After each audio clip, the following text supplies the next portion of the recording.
Like, share, subscribe, hit the super chat on the way in. Yes, Mr. Z is annoyed because Mr. Z was about to put y'all on the shoestring budget with the voice recorder, but I cannot find it. And so I tried to make a dash, and yes, this is a semi-reckless streams. It's kind of a reckless streams, but yeah, I just couldn't find the voice recorder. So I tried to make a dash and hurry up and find one and or go buy one, better yet. And the couple of places where I went, where I was almost certain they would have it, they did not have the voice recorder. So we're gonna have to, maybe do a part two to this. I still want to come with the stream because I put the time in and then I tried to extend it, thinking that I would find the voice recorder, and I did not. So okay, shout out to Gus T Renegade. Many of us have been listening to Gus T Renegade forever, definitely over a decade, easily, right? Easily over a decade. And I'm so glad that so much of his program, Cows, Context of White Supremacy, is online. He has it's just good listening to. Like I would recommend Gus T Renegade to any beginner of the journey of anti-blackness in particular, white supremacy in general. I would recommend his broadcast to anyone. Yeah, that and like early on Jason Black stuff. Yeah, definitely Gus T Renegade, and shout out to Gus T Renegade.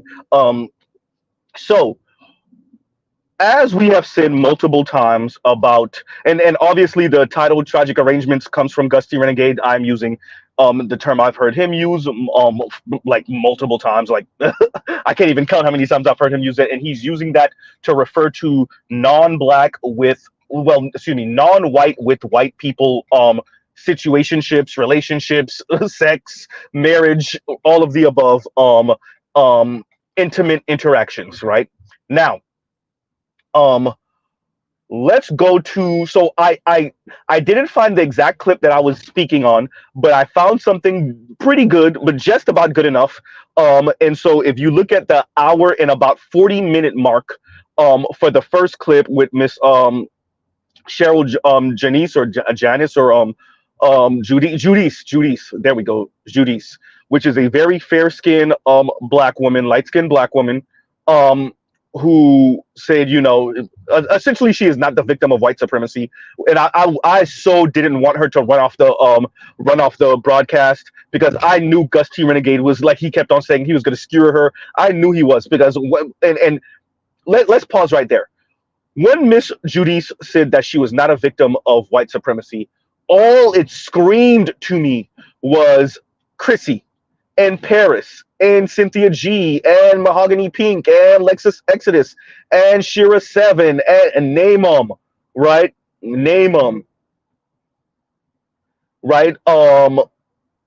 Amanda Epi, whatever her face is, name them, right? Candace Owens, because if you let these people speak, minus maybe Candace Owens, they are quote unquote victims of black men's sexism, black men's misogyny, black men's misogynoirism, black men's all of that, all of the above, and not so much, if at all, white supremacy, anti-blackness.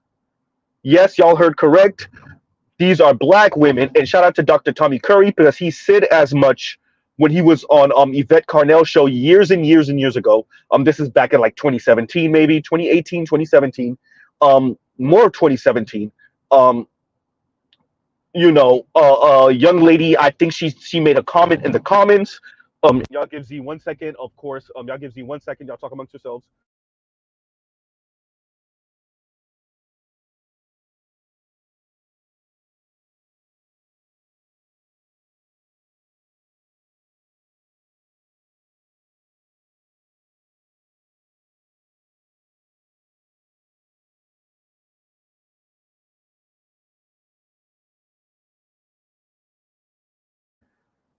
And we're back, and this is why there's a regular streams.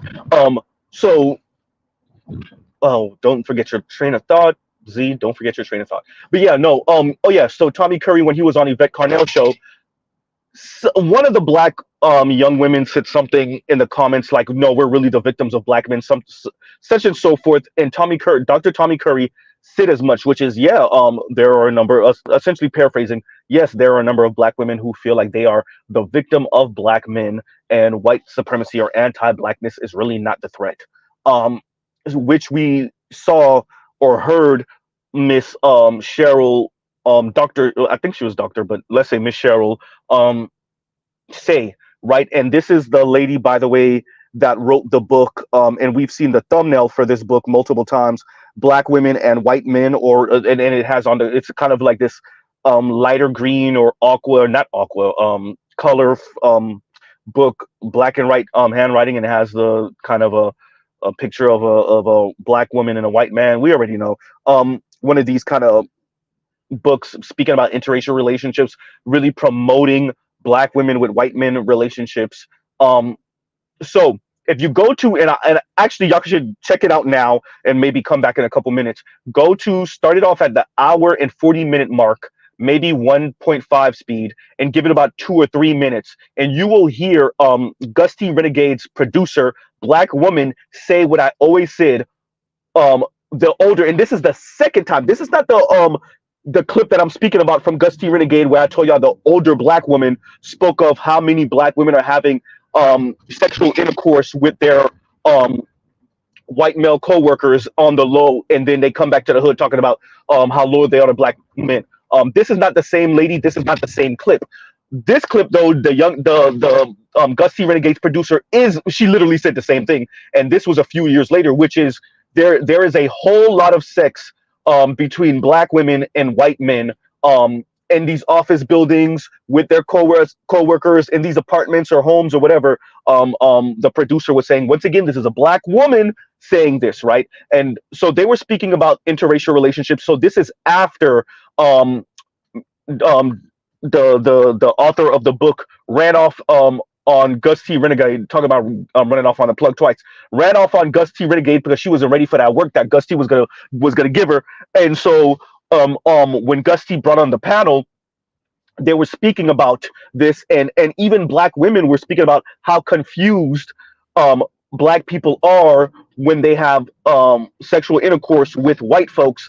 And you know, the producer, black woman producer, without really someone kind of pushing her to do that, she said, I wanted to say this before, and she made sure to emphasize that way more black women than we would like to believe are having sex with white men, and it's leaving them confused, and then they try to keep it a secret. Hey, Chrissy. Now, Chrissy, I don't think she's trying to keep that a secret. What I am saying is that loyalty talk, right? That loyalty talk. That talk of how horrible black men are. Of course you're going to think black men are horrible when the white guy that you just had some fun with at work ain't taking you seriously. You're really angry that he's not taking you seriously, but you're too cowardly to do something or say something to him. So you take it off on black men, black women, and even other black women are busting y'all out and telling the truth about it. Oops. I told y'all homegirls be snitching. Dear black women, your white homegirls are snitching on you. Your black homegirls are snitching on you. Your black female coworkers are snitching on you. Your white female, your Latina female coworkers are snitching on you. Everybody know what y'all doing at them jobs and at school, right? Huh? Everyone knows.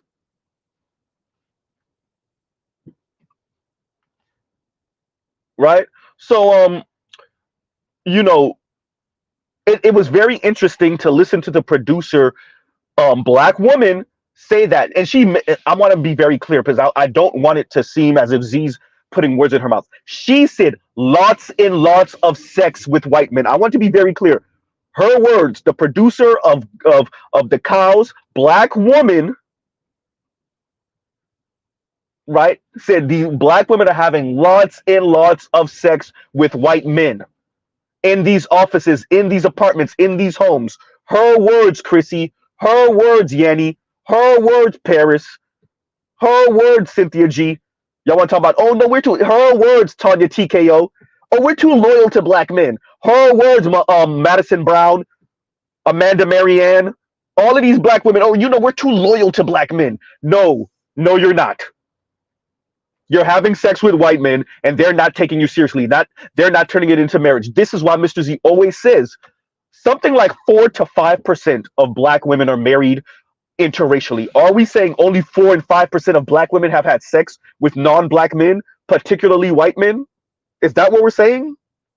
Why does this matter, Z? Why are you bringing this up? So that black women could stop lying. They're lying to themselves, because they definitely ain't lying to black men about their quote unquote loyalty to black men. No, y'all are having sex. And I want to be very clear. Also, let's pause right there.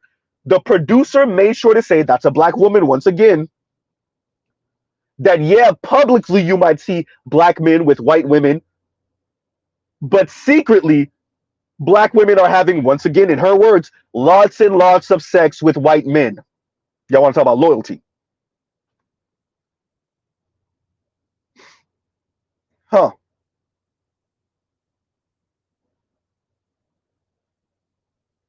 Lots and lots. So, as Mr. Z has said before, 4 to 5% of black women are married interracially.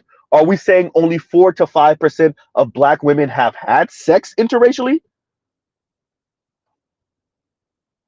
Right? Particularly the white men? Is that what we're saying? See, Tanya TKO and Amanda Marianne and Madison Brown and all of these black women could speak about, how much black women do for black men, and black women's loyalty to black men, etc., etc. But we let black women who are not steeped on this internet gender war, we let them talk and tell the truth. Uh-oh. We start letting them tell the truth. We start letting your white homegirls and your white female coworkers start telling the truth, and we start finding out how many black women are out here with the white guys. Where's the wedding ring? I thought y'all said it was black men that were dogging y'all. Uh-oh. Huh?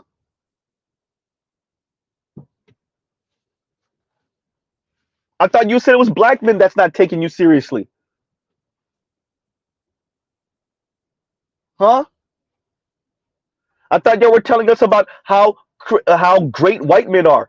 Meanwhile, Ostefko says otherwise. Ole says otherwise. These are two black women that don't know each other. Both of these black women are millennials. Yikes. Meanwhile, Gus T. Renegade's producer, a black woman, says otherwise. Now let's go to Ranithia Tate, right? So that's the second um interview that Gus T. Renegade that I have of Gus T. Renegade, and this lady wrote a book, and she interviewed black people, interracial couples involving black people, pretty much, and it was primarily focused on black women, white men relationships. Gus T. Renegade did this interview a little bit after Meghan Markle and Harry married. That's the British royal, and Meghan Markle married. And she spoke about, let's pause right here. For those of you that have heard Mr. Z say multiple times about white men jumping up and down black women's esophagus, you thought I was joking. You thought I was joking. What did the author of this book, who has interviewed multiple black women who have been or are involved with white men, what did she say? Go ahead, Z. Tell them what she said. These white men and black women in sexual engagements are mainly focused on oral sex. Well, will you look at that? Imagine, y'all, black women coming out their mouth, pun intended, coming out their mouth talking about black women's loyalty to black men and how unloyal black men are to black women. Right? What's the name of that black woman that had that heavy lipstick on? And she has a bunch of videos on TikToks. The most disloyal, right? Meanwhile, white men are literally jumping up and down your esophagus, jumping up and down your throat, and then you use that same mouth to turn around and call black men disloyal.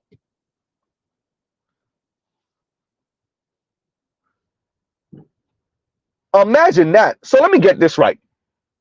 Black women have more children than their black male counterparts compared to every other group of women who have who have less children than their male counterparts. Black women have more children because they're having children from the same type of black men, and then they're having a whole lot of children from non-black men, mainly white men. Okay, fine.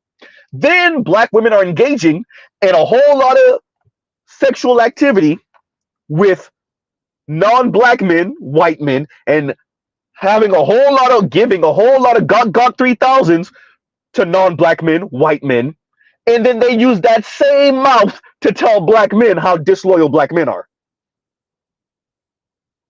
Right? Huh.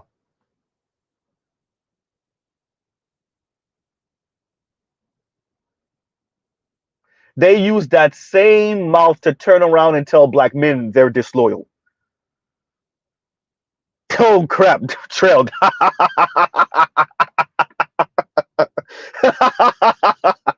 And Trail says swirling Slurpees. That's hysterical. Oh, but for real though.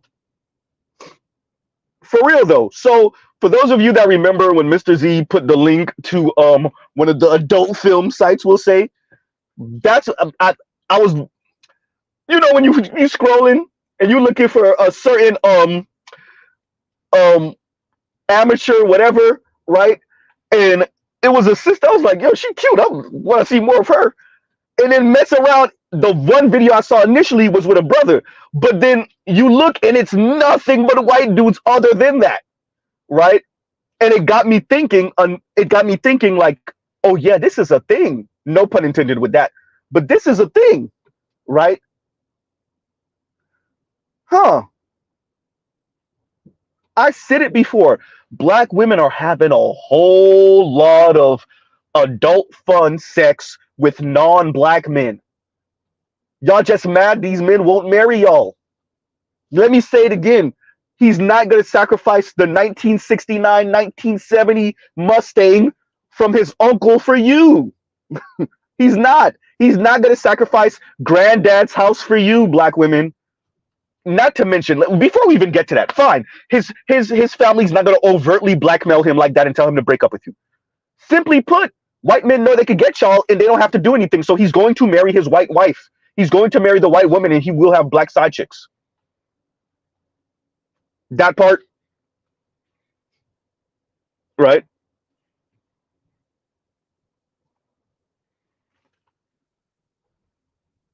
And which book are you referring to? The Renithia Tate book or the Cheryl Judice book? Right? But the Cheryl Judice book is interracial relationships between black women and white men. Cheryl V. Judice, right? That's that book, right? And Miss Renithia Tate's book is Pieces of a Puzzle, Miss Tate, right? Miss Renithia Tate. So let me feel that's the two books, right?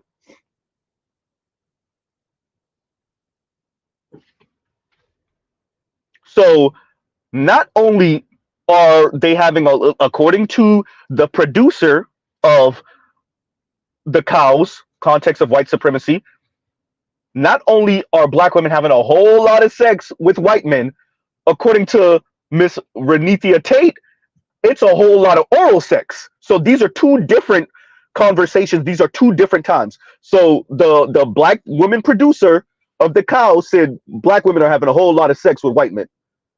And Miss Renithia Tate said black women and white men are engaging in oral sex. It's not really penetrative sex, it's oral sex. Well, so when I say jumping up and down your esophagus, well, it sounds harsh, it sounds crass, it sounds pornographic, but it's true. That part. It sounds this. Z, do you gotta say it like that? But it's true. Huh?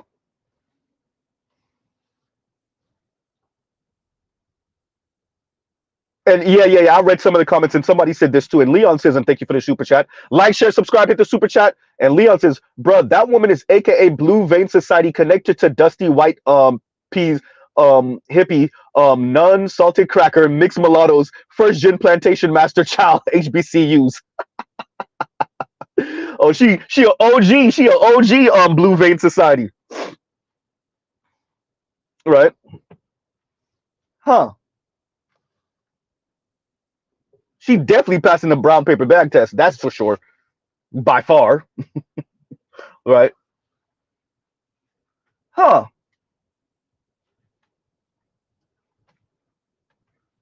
So while Chrissy has made a whole channel and YouTube career off of speaking about black men and colorism and what else? Luxury lifestyle. These white guys are affording you luxury lifestyle, or are they affording you something else?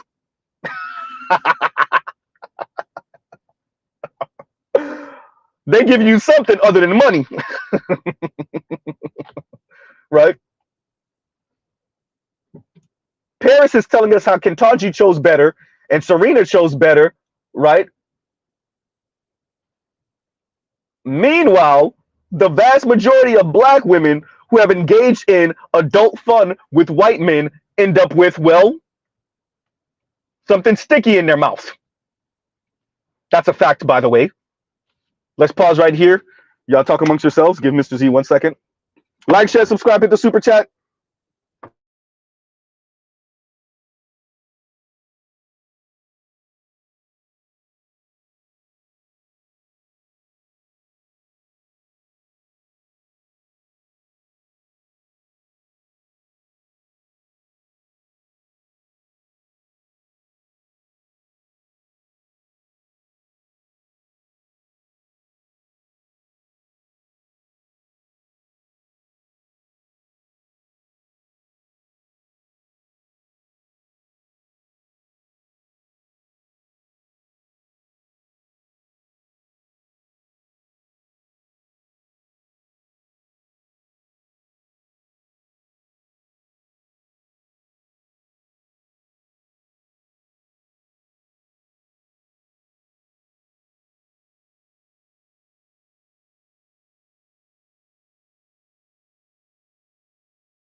And we're back. So yeah. So, it's the reason why we're covering this is because Tanya TKO is speaking about black women. We know it's because we're loyal to black men. We know they want to make us feel like these other non-black men don't want us type talk. I have been made it very clear. This is not about black women's physique. Yes, not even the overweight. No, white men have created a racial hierarchy. Non-black men help to perpetuate that racial hierarchy. We're not even speaking about the women at this point. And so, yeah, they'll have adult fun with you. I said it. Fit black women are attractive. When black women want to be sexy, they can be very sexy. So non-black men are tempted also. What that mean? Not a damn thing. You gonna get a wedding ring from that? No. Are you gonna get a lifestyle from that? No.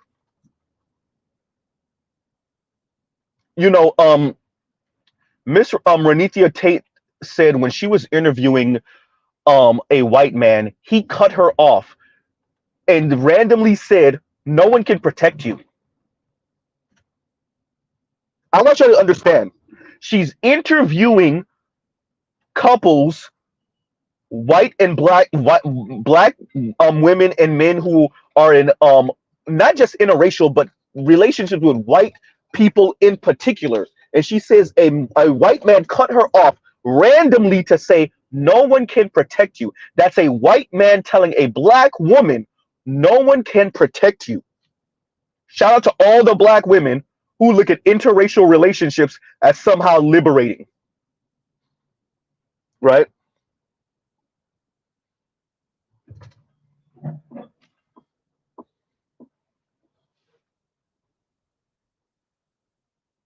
You know, Chrissy and Yanni and Paris, especially Chrissy with her jihad, shout out to Trell, her shihad against black men and using interracial relationships with her weirdo ass, born and raised in what, Indiana. Okay, you've been around white folks too long, lady.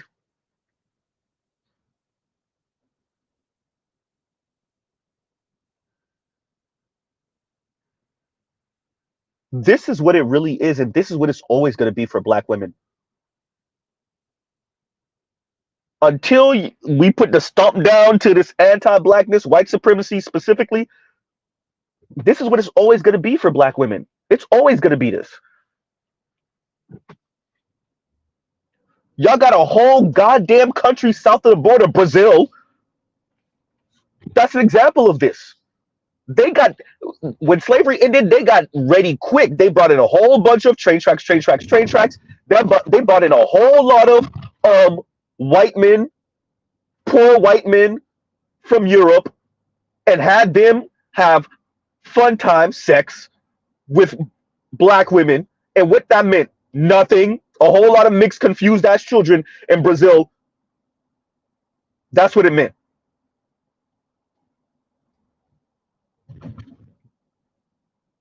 Did that fix the racial hierarchy in Brazil? No, it just made those people even more confused. That's what it did.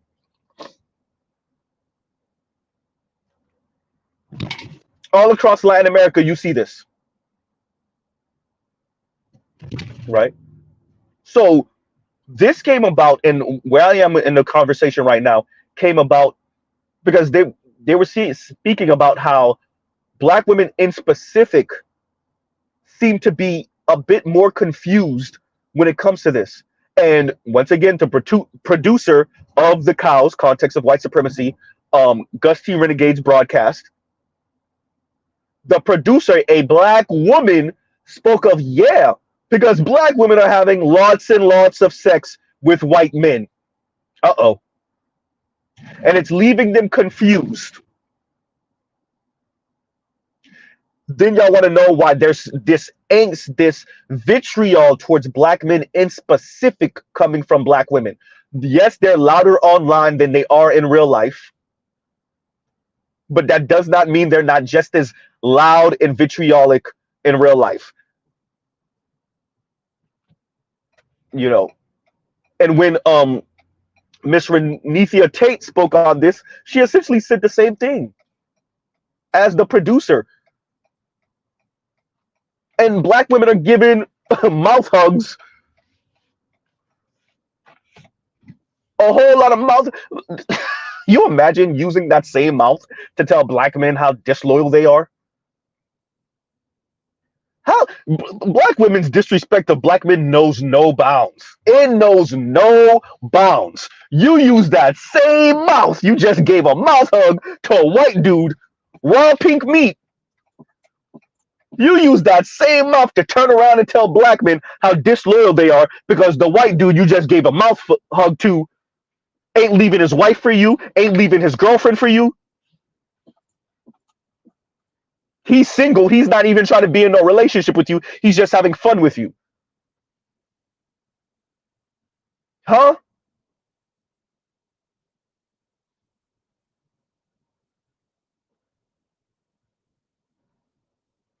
Man. And once again, Leon, thank you for the super chat. Thank you for the super chat. Like, share, subscribe, hit the super chat. And Detroit says, if I wouldn't made it today because of tornado, if I didn't have to go to Nebraska. If I don't make it to, I'm not Detroit. The comment is kind of throwing me off a little bit, right? Kind of throwing me off a little bit. If you're in Nebraska, I mean, you're in Tornado Alley? Is that what they call it? Right. Be careful. Don't turn this into the movie Twister. Right. Be careful out there. Be careful. Right. Huh. And let's pause right here. Let me read this one real quick. And shout out to KMS.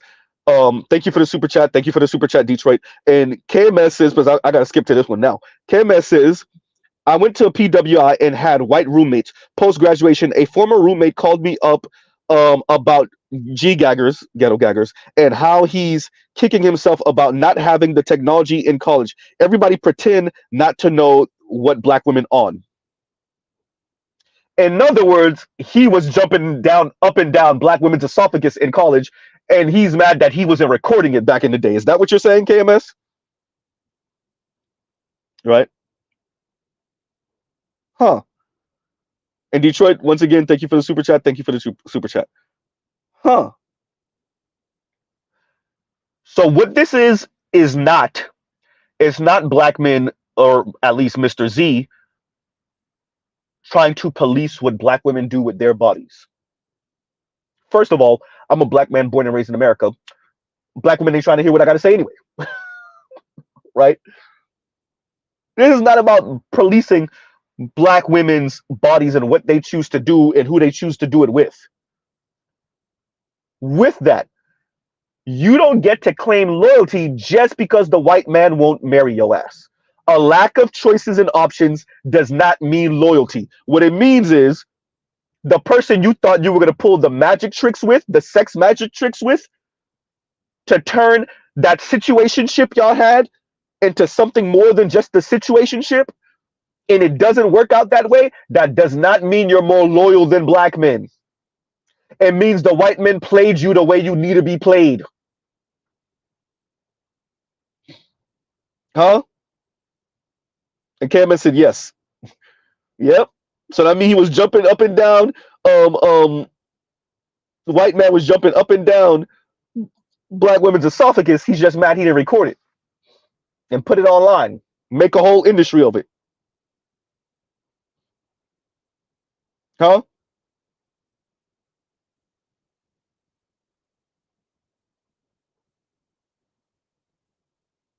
Oh, it's it's in the I'm Waffles ask Z, what's the name of the clip with the sister who said they have lots and lots of sex and oral at that? Maybe we can find it on YouTube.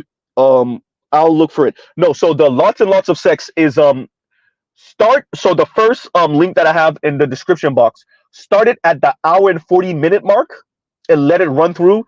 It is the producer of the Cows, Gus T Renegades channel, Context of White Supremacy. The first link, that's the link. It's in the description box. The second link is, and as a matter of fact, you might want to listen to the whole first interview, and maybe even the whole second interview. But with the second interview, start around 25 minutes and let it run, and you're going to hear the author of is it Pieces of the Puzzle?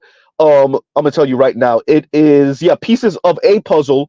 Miss Renethia Tate, and she speaks about how it's essentially mainly oral sex that black women and white men are engaging in, and that's black women giving oral sex to white men before somebody act like they don't understand what Mr. Z is saying. Right now, Miss Renethia Tate also says one of the black women she interviewed ended up in a same-sex loving relationship because that's all her and the white man were engaging in, and she got tired of it, and so now she's with another woman.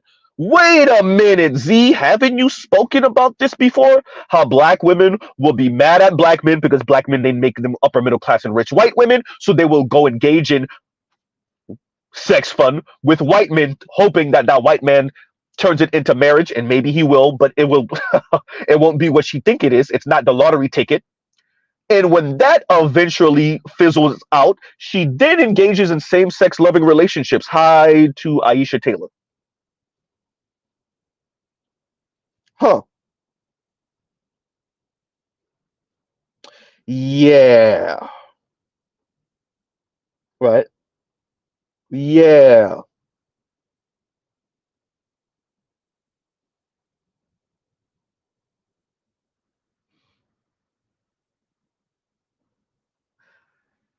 As Obsidian has said, we say what we say, we wait for the facts to catch up to us.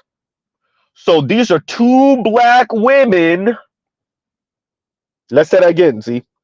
Two black women speaking about black women engaging in interracial situationships, sex, with white men in particular. And black women love to speak about their loyalty to black men. What loyalty? Right? Shout out to the young lady. Once again, y'all know Mr. Z got to say it because I say it all the time. Shout out to the young lady from Daily Wrap Up crew. I can get me a white man. I can get me a Latino man. I can get me an Asian man. No, you can get them to pipe. You can get them to pipe. You actually absolutely right. Sex? Oh yes. Relationships? Marriage? And let's emphasize this one more again. Black women, you can't skip steps. Dear black women, you can't interracial sex your way out of anti-blackness. If you could, that would have ended, well, during slavery. Not even Jim Crow. There would have never been a Jim Crow. White slavers were having a whole lot of sex with black women, quiet as kept, and black men.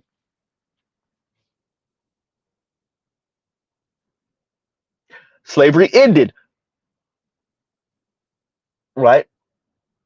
The piece of land that black people were sharecropping on, the white landowner was having a whole lot of sex with black women, once again, and quiet as kept, and black men.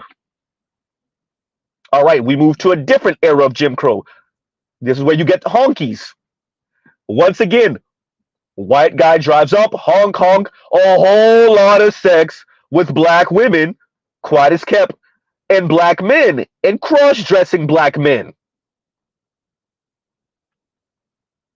Okay, Jim Crow ends. Black women engage in the free love movement with the hippies.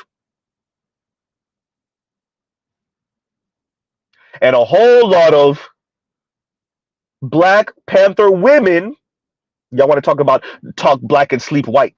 A whole lot of former Black Panther women engaged in wait for it, Z, say it again, a whole lot of sex with white men.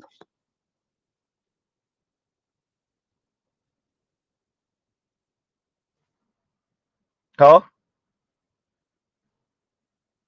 Uh-oh. And only logical says black women were frowned on for giving oral to black men. Do y'all remember what scene was it? What movie was that? Y'all, somebody already know where Mr. Z is going. Where was with Lawrence Fishburne and Cicely Tyson? Y'all know what's the name of that movie? Oh my God, it's right there. I forgot the name of this damn movie. Where the Jewish mobster kills his cousin. It's loosely based off a true story. The Jewish mobster kills his cousin, and when he when he goes to off the Irish policeman, do we remember? Somebody say in the comments. When Lawrence Fishburne goes to off the Irish policeman, what is the Irish policeman doing? Hoodlum, thank you. Hoodlum, yes. All of y'all, yeah. Thank you, y'all. Thank you. Thank you, Mr. Shook to you. Thank you, Detroit. Thank you, Namer. I'm gonna wait. I'm not even gonna say it. What was the Irish policeman doing when Lawrence Fishburne went to go take him out? Anybody remember? Yeah, Lawrence Fishburne was Bumpy Johnson, right? Does anyone remember? I'm not gonna say it because it says a whole lot. Huh? Well, while I'm waiting, well, let's read this. And thank you for the super chat. Like, share, subscribe, hit the super chat. And Mr. Shook to you says most enrolled weren't represented in that in the NFL draft. Wasn't with me shooting in the gym, right? Thank you, Only Logical. Black women were giving the police brain. That's oral sex, y'all. Black women, do you understand why Mr. Z says your disrespect of black men knows no bounds? If Miss Renithia Tate is correct, because black women have some beautiful, luscious lips. Shout out to BGS. He is not the only one that is a sucker for some good lips. And those lips are giving mouth hugs to white men. And then black women then turn around and fix those lips after wrapping them around white pink pole and turn around and tell black men that they are the most disloyal men. Oh boy.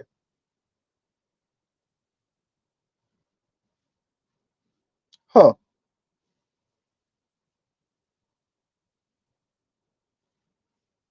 And Only Logical says, this happens in real life. I used to see police officers drive around my neighborhood when I was younger having sex with underage black girls. Now, let's pause right there.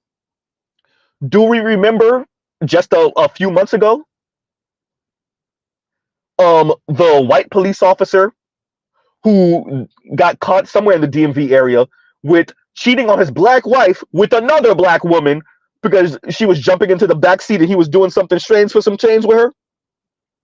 Then that black side chick and the black wife are over here texting each other and arguing with each other.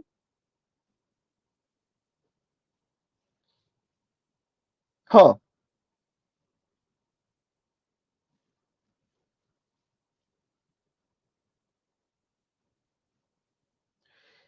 Yeah. The only reason we speak about this, I want to be very clear. It's not about police. Black men think they can police black women's bodies. No. This is about black women speaking as if they have the moral authority and the moral standing to insult, belittle, and demean black men. As if black men use the white women, the black men get the white women because they can't compete against white men, and so they get the white women because they want to take the white man's trophy, and for them the white woman is the trophy. Meanwhile, and Miss Renithia said this, and the producer of the cows, the black women producer of the cows, both said this, implied it, suggested it. Black women have sex with non-black men, that's white men, and then keep it a secret, especially if they don't have the kid. Oh, well, you look at that. Huh? The reason why we speak on this, while Mr. Z is covering this, is to emphasize that a lot of black women are talking very recklessly about black men, insulting black men, belittling black men under the guise of constructive criticism and keeping it real and telling the truth about the black community and speaking about the misogynoir in the black community and the misogyny in the black community and the anti-black women in the black community and the colorism in the black community, etc., etc., etc. Meanwhile, those same black women are engaging in sex with white men. Mr. Z, are you saying that these black women don't have the right to speak about black men when they're engaging in sex with white men? Yes. Uh-oh. Now we need to know where you stand. If the white man is jumping up and down your esophagus, yes, you don't get to talk about black men. Yes, you're right. You don't get to um, give black men a constructive criticism and critique black men and their behavior. Absolutely not. Right?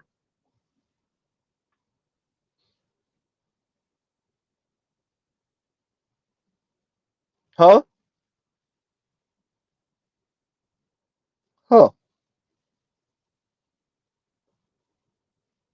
Yes, Mr. Z is saying you don't get to engage in adult fun with white men and then talk crap to black men. And here's the kicker: never, the white man doesn't marry you. So let me get this right. Let's be honest. You were hoping at the very least for the light skin mixed baby. You really want to get this white dude probably to marry you, take you out of, like Chrissy and them say, Blackistan, right? And the white dude shoots his yogurt in your mouth, literally, and then skedaddles. Skeet and skedaddle.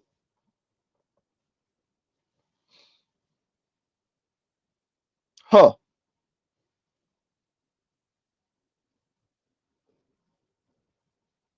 And Anubis says, turns out white women was having a lot of sex with white men too, black men too. Let's say that again. Anubis says, turns out white women was having a lot of sex with black men too. Here's the difference. Black men and white women are a bit more public, a whole lot more public with their situation. And so everyone pretends that that means that a whole lot of black men are having way more sex with white women than they actually are.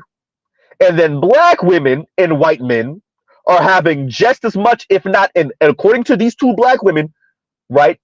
This is two separate. I want to be very clear. I don't want to make it confusing. The first clip is a whole different time than the second clip. The first broadcast that I have in my description box is about Cheryl Judice, sorry, who wrote a book about interracial relationships, primarily between black women and white men. And after she ran off because Gus T. Renegade was getting ready to give her that work in that conversation, she ran off. And so Gus T. Renegade brought in a panel of people, and somewhere around the hour and 40-minute mark, it was a little bit past that, Gus T. Renegade's producer, who is a black woman, spoke of how much sex black women and white men are engaging in. So that's one conversation. The second clip I have is of a broadcast, a different broadcast, once again on Gus T. Renegade's Cows, Context of White Supremacy, where the author of the book Pieces of the Puzzle, or Pieces of a Puzzle, Miss Renithia Tate, interviewed a whole lot of, and once again, this is a book about interracial relationships, and she spoke of how much oral sex black women are giving to white men. And that is the most common, by far, sex that black women and white men are engaging in. Right? So, Anubis, the difference is it's easier for black women to claim a moral high ground above black men when it comes to the relationship between, or lack thereof, the relationship between black women and black men, because black women are continuously saying and trying to get you to believe, and black men to believe, that they have a moral standing above black men because they're not engaging in interracial sex with non-black people, non-black men, white men specifically, in comparison to black men. So their assessment of black men is less tainted. Meanwhile, what we're finding more and more from census numbers, mixed children numbers, Who's having the mixed children? Uh-oh. And from black women and white men snitching on other black women, black women are having way more interracial sex, oral sex, with non-black men, particularly white men. So that's what I'm speaking to, Anubis. It's yeah, white women are over here with black men too, but from what we're seeing, not as much, and it's far more public. Meanwhile, black women are claiming loyalty and that they're the backbone of the community. And they really love black men. Unfortunately, they really love black men and they're stuck here with black men and they really want to be in a relationship with black men, but black men are too wayward, too immature. They don't know what real manhood is. But in actuality, black women are out here giving mouth hugs to white men and having white men pogo stick it up and down their esophagus on the low.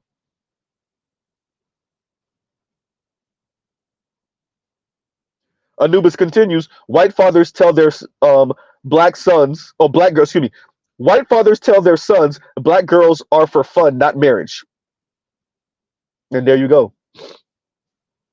And once again, thank you for the super chat, Mr. Shook to you. Thank you for the super chat. Right? Huh. So I covered this today so that we can stop allowing for black women to keep on claiming the moral high ground or implying that they have a better view of these things. They can assess these things better because they're not chasing after whiteness. Their goal isn't to, black men's goal is to be white men. That's not black women's goal. Black women's goal is not to be white women. Black women want justice. And that's why, if y'all remember when I was mocking this view, when I was speaking to FD Signifier, he chuckled because he knew it was BS and he knew that's how black women frame it. Black men, you want black men, you want power. You want the power of white men. And I want justice. Because that is, you go, especially for black lefty women. Black leftist women, that's how they frame the conversation. Black men want white women, black men want white men's power so that they can abuse black women. Let's be very clear. Not so that they can enforce justice. No. So they can abuse black women with impunity. Meanwhile, black women want justice. And what more and more data is saying is on the low, black women are trying to find justice in between white men's legs. Right? Oh, you said you meant during slavery, right? So Anubis says, I meant during slavery. White fathers tell their sons black girls are for fun, not marriage. Right? Huh. And that's my point. And Mr. Shook to you says, all those mouth hugs, and you can't even be seen in public together or together in public.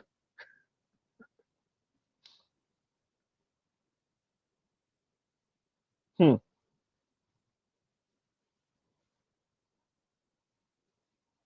That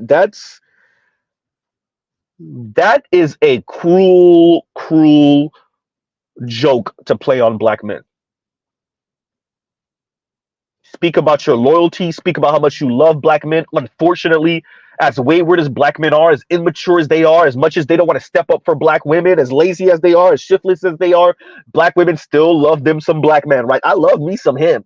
Ain't that right, black women? Meanwhile, how many of you have engaged in sexual activity with a non-black man, primarily a white man? A whole lot of mouth hugs in those cars during lunch break. Right? A whole lot of mouth hugs. And y'all give Z 1 second. Y'all talk amongst yourselves. Y'all talk amongst yourselves. Give me 1 minute. Like, share, subscribe, hit the super chat.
And we're back. My apologies, everybody. My apologies.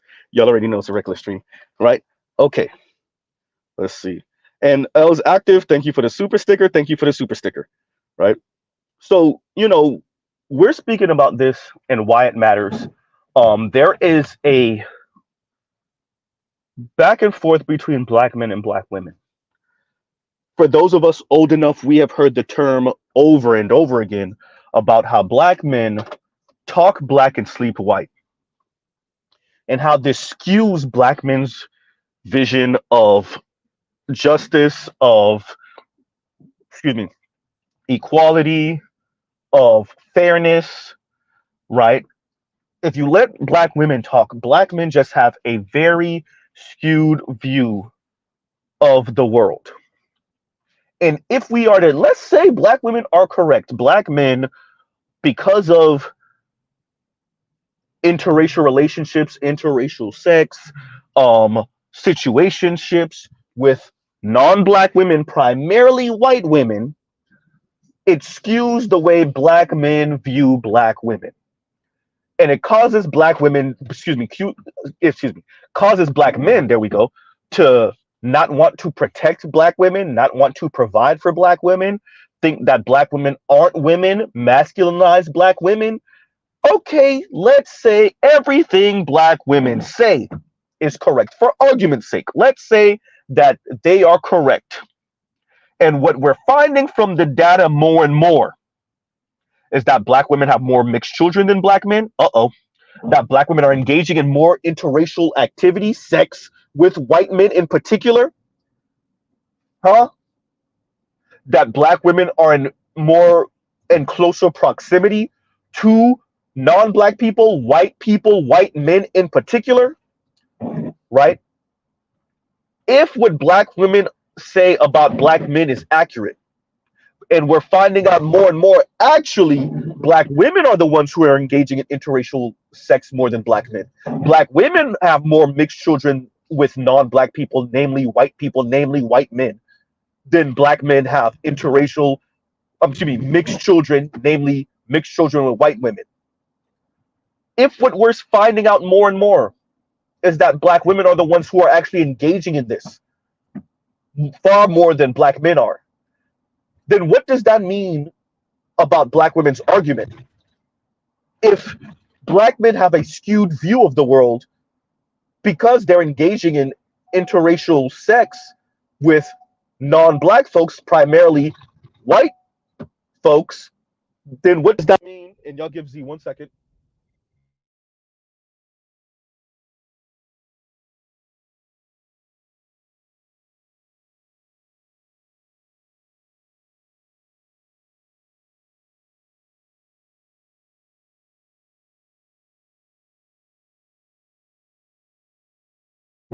And we're back, right? So if this is a claim about moral standing and who deserves to speak and why they deserve to speak, which is, once again, the moral standing of black women, because black women are not talking black and sleeping white. If that is the argument, what happens when we find out that actually black women are doing a whole lot of talking black while something white is in their mouth and sleeping white? Right? How you talking black when you got white? You know what? That's too easy. Anyway, yeah.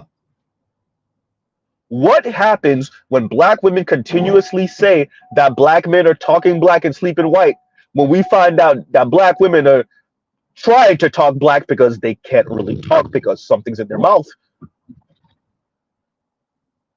and they're sleeping white also?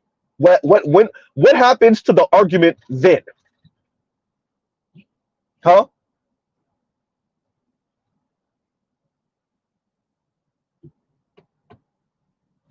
Black women have been projecting this entire time, is Mr. Z's argument. Black women have been projecting this entire time. The whole time with this black men talk black and sleep white. Black men are disloyal. Black men are having sex with their white coworkers. Black men are having sex with random white women. Men are having was it one night stands with white women and Latina women. Black men this, black men, and what we're finding out in actuality, is it's been projection this entire time. Should have never gave y'all the internet. As Mr. Z has always said, the internet will expose us all. The internet will expose us all. Dear black women, this was not black men making these arguments. This was black women speaking this way about other black women. How many of y'all got the ovaries to be honest about this? How many of y'all got the ovaries to challenge the producer of the Cows context of white supremacy? Sorry. How many of y'all have the ovaries to challenge that black woman? And how many of you have the ovaries to challenge the author of the book, Miss Renithia Tate? These are black women. Huh?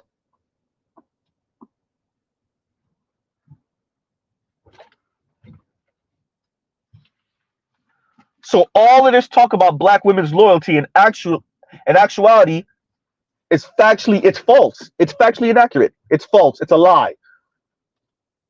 Black women are no more loyal than black men. Actually, black women are far more disloyal than black men. The only difference is they're more secretive about what's going on between them and non-black men, primarily white men. And y'all gives you 1 second again. Y'all talk amongst yourselves. Talk amongst yourselves.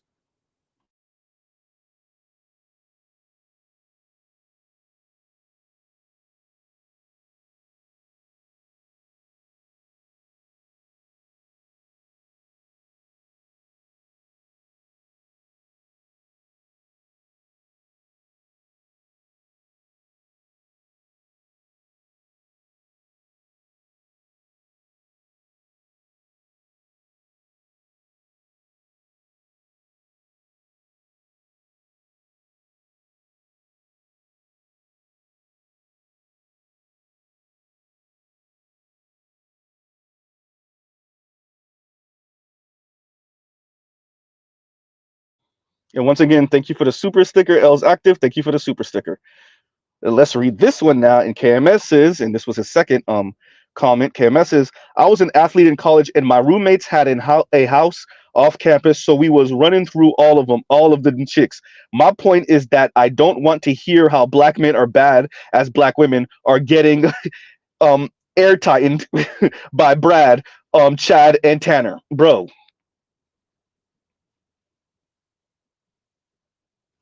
Wow.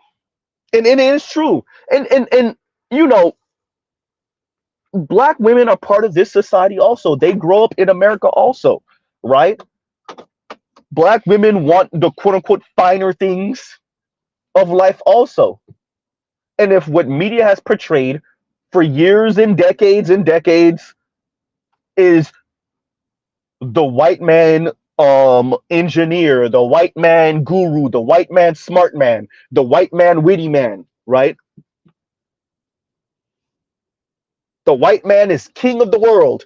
If every time you hear anything that has anything to do with royalty and nobility, it doesn't matter what era, what country, what society, what ethnicity, they always give the royal or the aristocrat some type of British accent. Of course, black women want to be associated with that, just much like Asian women and Latina women, westernized, more Americanized women. And so that does mean that when black women are in spaces with white men, they're going to make themselves sexually available to white men in hopes of roping him in with some fire gawk, with some gawk 3000 and some wet vagina. And what happens is that it doesn't work. So she engages in some adult fun with white men. It doesn't pan out the way she wanted it to pan out. She gets kicked off of Mount Olympus, and now she has a decision to make. Either stay chronically single, shout out to Real Talk with Yanni, shout out to Chrissy, engage in same-sex loving relationships, most likely with another black woman, maybe a white woman, right? But most likely a black woman, or end up with the same black men, hoping that he never finds out or hoping he doesn't know. End up with the same black men that you think you're better than and that you were running from. And hope he doesn't have an understanding that you and this white man were just not in the same space with each other, and y'all were making googly eyes at each other, and y'all end up having sex, and it turned into a relationship, and it just didn't work, right? It was gonna work, but it didn't work. You're hoping that he doesn't realize that no, you were chasing after the white dude. You thought your sex magic was gonna work, and it didn't work. And now you're back, essentially slumming it with a black man you think you're better than, right?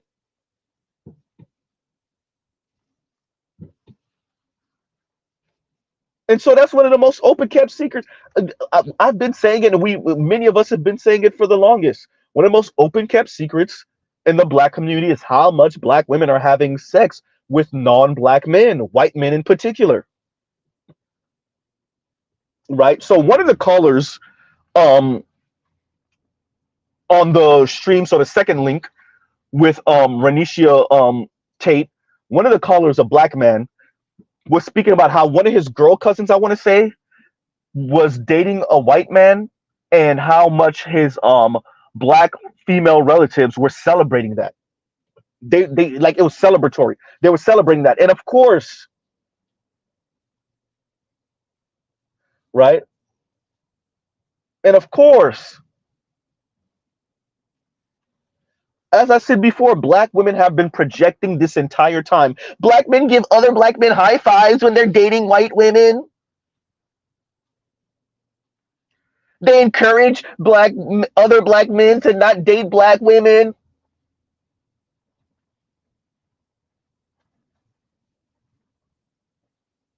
Right? Huh. You let them tell it.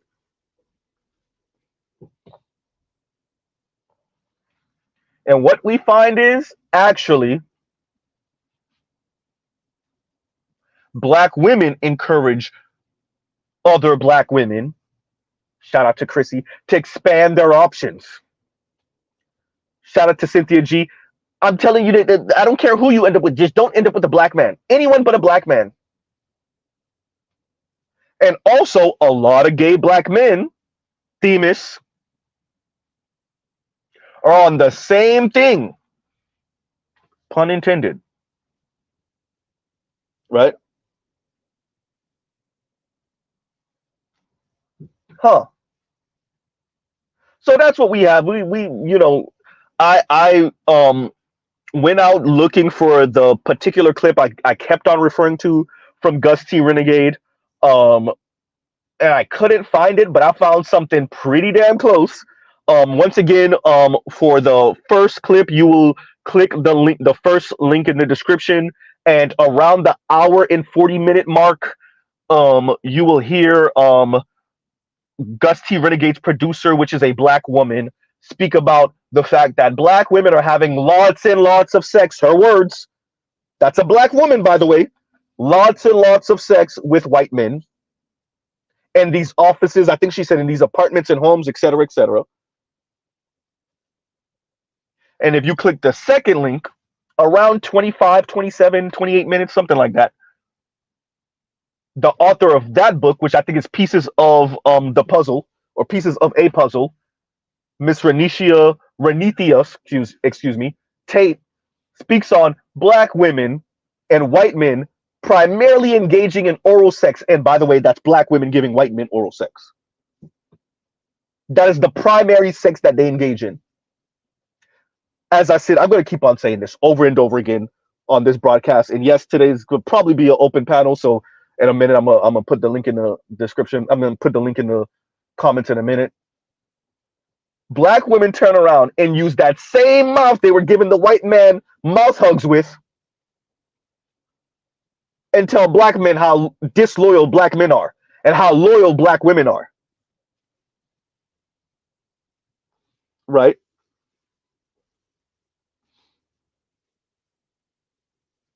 Lion, you're not the only one. And Lion says, I am beyond tired of gay black men trying to check straight black men when it comes to relationships. And that's all black women. I'm going to say it. I don't care who I offend. Black women use white men. Excuse me. Yeah, actually, I'm right about that too. But black women use gay black men as the attack dog to stick on black men. Right? They don't even really like black men, gay black men like that. And gay black men even say it when them and black women get into it. Right?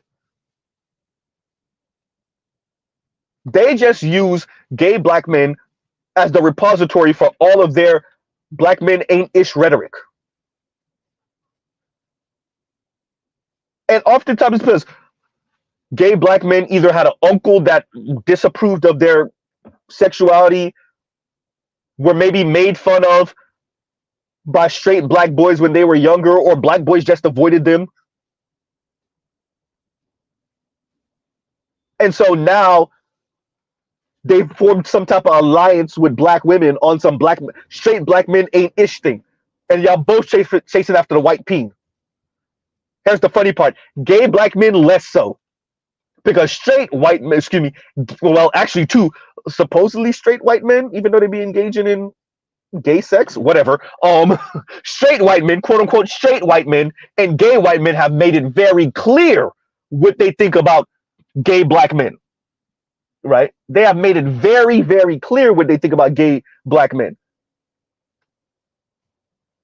So gay black men have less of a hope of ending up in some Don Lemon with whoever he's with, right?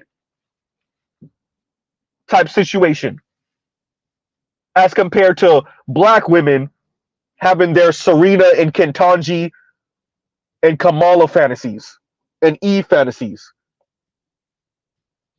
Right? Huh.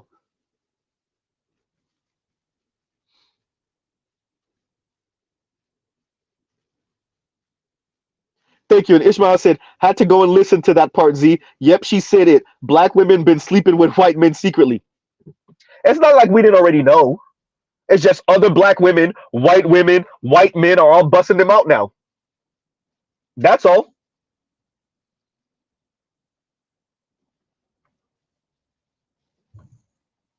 We seen the for those of us that followed that tweet thread of the black woman talking real crazy about white people and white people smell like wet dogs and da da da da, and then you see the picture of her with her white boyfriend, and you see a whole lot of white men and white women not surprised, of course. Of course, it's always on time. It's never. What did they say?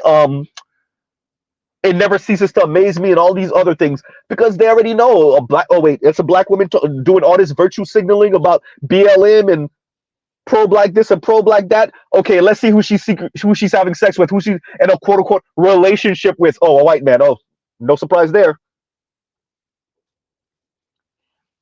right?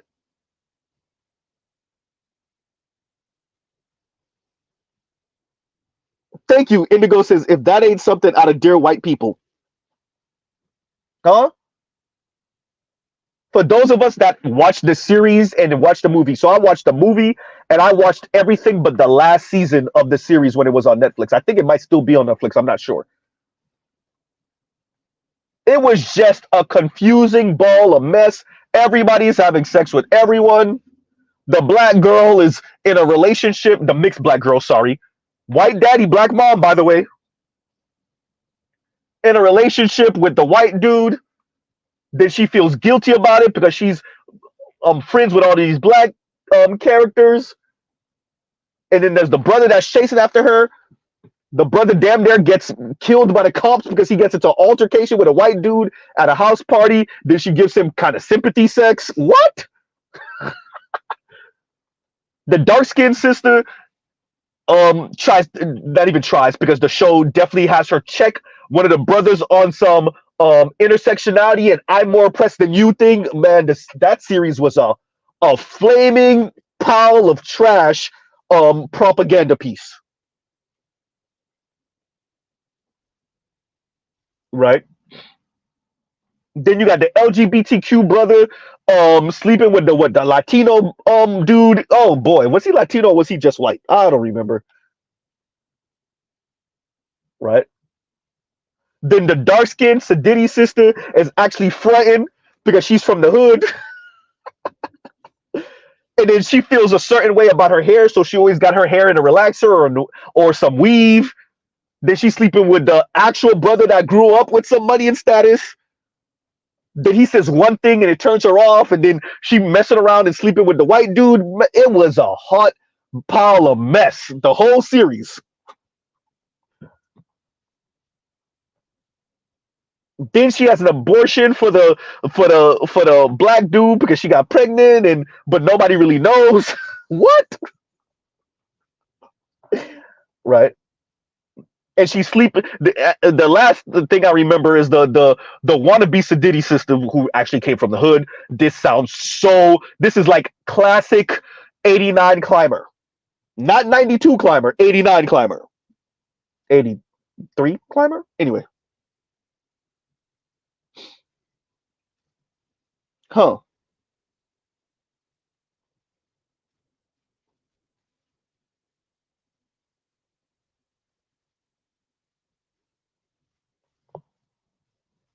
So, and I think, yeah, Dear White People is actually a perfect series for this because it's all there are, and this is this has to be like one of the most open kept secrets. Again, we just telling the truth today. Black young women on college and university campuses, quote unquote, experimenting with white young men. Let's say it the way it really is. Black young men experimenting with black young women on college and university campuses. They graduate, she go her way, he goes his way, and she never tells you and she never says that for 2 and 3 years she was the human jack-off machine for some white dude. Then you wonder why she telling you as a black man, why are black women always told to settle? White women don't have to settle. And black men are the weakest link. And black men are the white supremacists of black people. Ma'am, you gave your vagina to a white dude for 3 years straight. For 9 months, for 6 months. You have a string of one night stands with white dudes. You don't get to talk. You might not be able to talk. Uh-oh.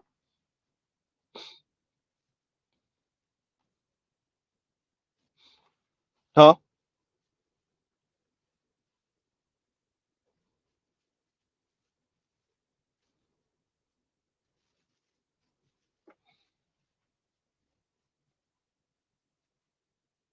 Charles Charles Irby says black women have reduced themselves to a semen receptacle for white men. I wish them the best.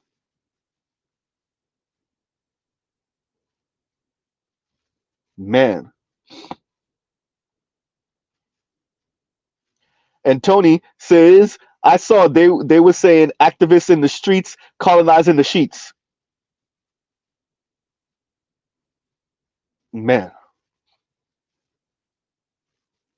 So that's all it is black women just telling on other black women, telling on themselves. As a matter of fact, Miss Renethia Tate said that she was raped by a white dude, but she I think she said somewhere in the 70s. She went out, drank, and found herself waking up to a white dude. Waking up, she said it was a one night stand, and she never engaged with another white dude since. Huh? Y'all forget Stephco snitched herself out. Shout out to Only Logical because he said it before she said it. Shout out to Only Logical because he broke it down. He was able to decipher through And yeah, and so now, oh, Steph Co's saying, yeah, as of right now, I see myself being with a black man because, oof, I've dated white men and those relationships with white men. Yeah, you were the jump off for white men for probably a couple decades. Olay told you, yes, the same Olay that just checked the mayor of New York. That Olay.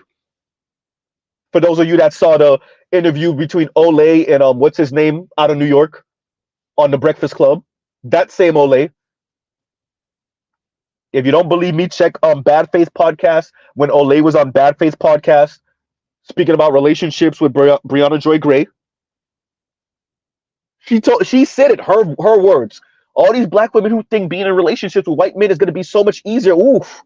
Ain't nobody going to hurt you the way a white man's going to hurt you. That's a black woman. Right? Huh.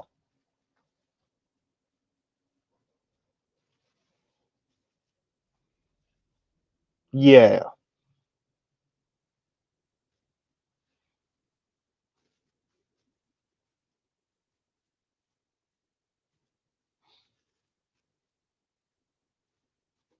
So, on that note, let's put the link in here. Like, share, subscribe, hit the super chat, and let's do this. Give me a second, y'all. For those of you that clicked on those links, y'all let me know what y'all think. I'm gonna give me 1 second. Let's do this. Come on. My YouTube moving slow as hell. Okay. And there we go. Links in the comments, y'all. I guess I should read this now. And Afro National says, and thank you for the super chat. It's an open secret at this point, SYSBM.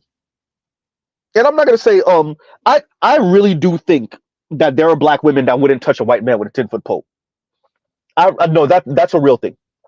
There are black women, they're not interested, they don't find them appealing, yada yada yada. That's true.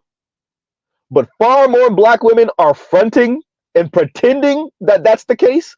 Some of them haven't engaged with white men, they just don't think you know. Right? Far more of them have engaged with white men and then pretend that, no, I'll never touch a white man. It look like unseasoned chicken. All right. Meanwhile, she's saying that she had dreams and aspirations of living in the burbs with a white dude, and the white co-worker piped for like 3-4 months and just cut her off. Right? That's what's really going on for many, right? And as I said, the reason why I covered this today is because we will no longer have black women attempting to use some moral pedestal, moral high ground in comparison to black men because they're the ones who are quote unquote more loyal than black men, right? They're not trying to find their humanity through having sex with white men. Actually, right? They're not the ones who are talking black and sleeping white. Y'all right. Y'all are not talking. Y'all not doing a whole lot of talking because you can't. Uh-oh. Huh? And I'll pause right there. What's going on, Line? What's going on, Compassionate? What's up with y'all? What's up, family? What's up? But yeah, man, what y'all think about this? I mean, but the side note, that real quick, just a side note. I'm really freaking tired of Hey black men trying to come in straight black men. And yeah, me too. You touched on it before what you were saying, some of the stuff, but you didn't mention one thing. Yo, it is not the fault of every other straight men that your man crush didn't want you. Thank you. You said it out loud. That's got well, we know that's what it is. We know that's what it is. Like, what it is. It's not my fault that Timothy or Donovan or Charles, whoever the hell his name was, didn't want you. Pause right there, line. For gay black men, it could be a brother or it could be a white dude. It could be but Yeah, them dudes be all over the Yeah, place. It could low be key. it could be a brother, it could be a white dude, it could be a Latino, and they wanted the dude, and the dude is straight as an arrow, or he's just not into black men. And you know, There you go. black, or he's just not in the black men, and Yeah. that's the subject I don't even want to hear about. I mean, Right. that topic could be, I just don't know if I want to. I just don't know if I want to sit through that conversation because you know why? Because inherently that's none of my damn business. Yeah. Why don't you have the same attitude for heterosexual relationships? yeah, Why are you even speaking about heterosexual relationships? exactly. Like it's the same dynamics. Like, They try, thank you. We don't care. they come at it with like they got some inside baseball shit. They be look at ladies. This is how men. This is how heterosexual black men think. And it's like, bro, you're far from an authority about black masculinity. Like, let's be serious. Like, You know, I've seen who used to enrage me more than anyone doing this crap is Donovan from the Grapevine. Oh, I used to like just thinking about it. I never It's like really Donovan, watched if The you don't Grapevine. boy, you saved yourself a couple of years of life with that one. I'm telling you, because Donovan would shoehorn his way in. And it's like, nigga, if you don't shut the hell up. Yeah, gay men wagging their finger. Bro, and that's all it was. That's all it was, is a gay man trying to get in the middle of straight black women and straight black man conversation. Yeah. Bro, you don't even know you don't appreciate what the hell is going on here. You don't. And then you find out that I don't know if he ever did, but then Donovan was kind of open to interracial relations. This is the first time I ever saw Donovan look like the hypocrite that he was, because once they start talking about interracial relationships, then this Negro want to come out his mouth, on some, it's about energy, and I find Right. myself to be very intimidating to men, and so he want to expand his options. I'm like, you mother. Really? Oh, so he used their same. Yeah, man. Yeah. Okay. Because black men are trash, and so gay black men say the same thing as black women. Man, if you don't get the entire hell out of here.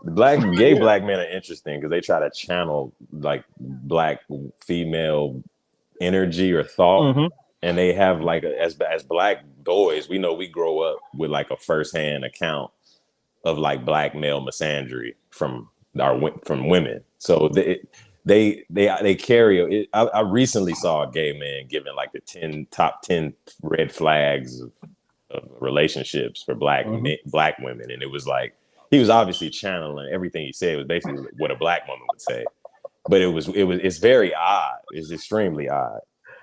Uru, Shut the hell up.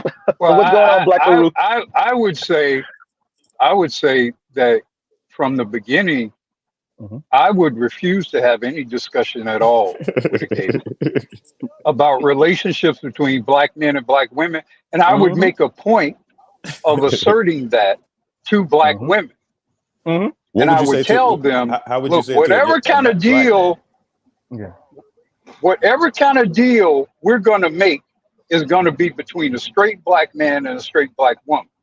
So this other person has no influence at all in that process. So if you have to have this gay man or gay woman intruding in this discussion, then I'm out. And you're effectively telling me you have no actual intent at all for there to be any sort of reconciliation between black men and black women. Okay, Guru, on what grounds though? If the gay, I can see a gay black man. When you say that to that black woman, you have no motive. You have no motive for any sort of reconciliation between the majority of black men and black women who are straight. The way you live your life and your motivations are contrary to the interests of mine. Facts. You gave Period. You gave that to me. It's not all that dissimilar from a white supremacist being involved in the discussion between how we're going to get the black community back together. Facts. Yeah, they have a hate speech fiasco with that. Let me ask Black Uru and because I've been in white collar spaces also. So Black Uru, what did you witness, if you ever witnessed, black women relationship with white men in these spaces? Right? What did you ever in which spaces? and which in white spaces collar spaces, you mean? and whether it's a firm, Well, no, whether I it's mean, yeah. I would, and I said this before. I would make a point if I were you all to observe black women, particularly if there's if there's a white dude that comes around that may be attractive for whatever assortment of reasons. Maybe he's wealthy, maybe he's particularly good looking or tall or have some position. Observe her. Look at her. Observe the, first of all, profile her behavior before and after that white man enters your space. You'll learn a lot. You'll learn a lot. And I dare say do that even. I dare say do that even with women with whom you're related, and frankly may even be intimately committed. I agree.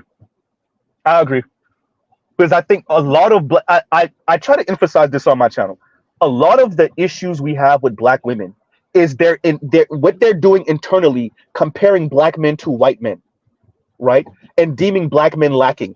That's both platonic and definitely intimate relationships with black men, and feeling like black men are lacking, right?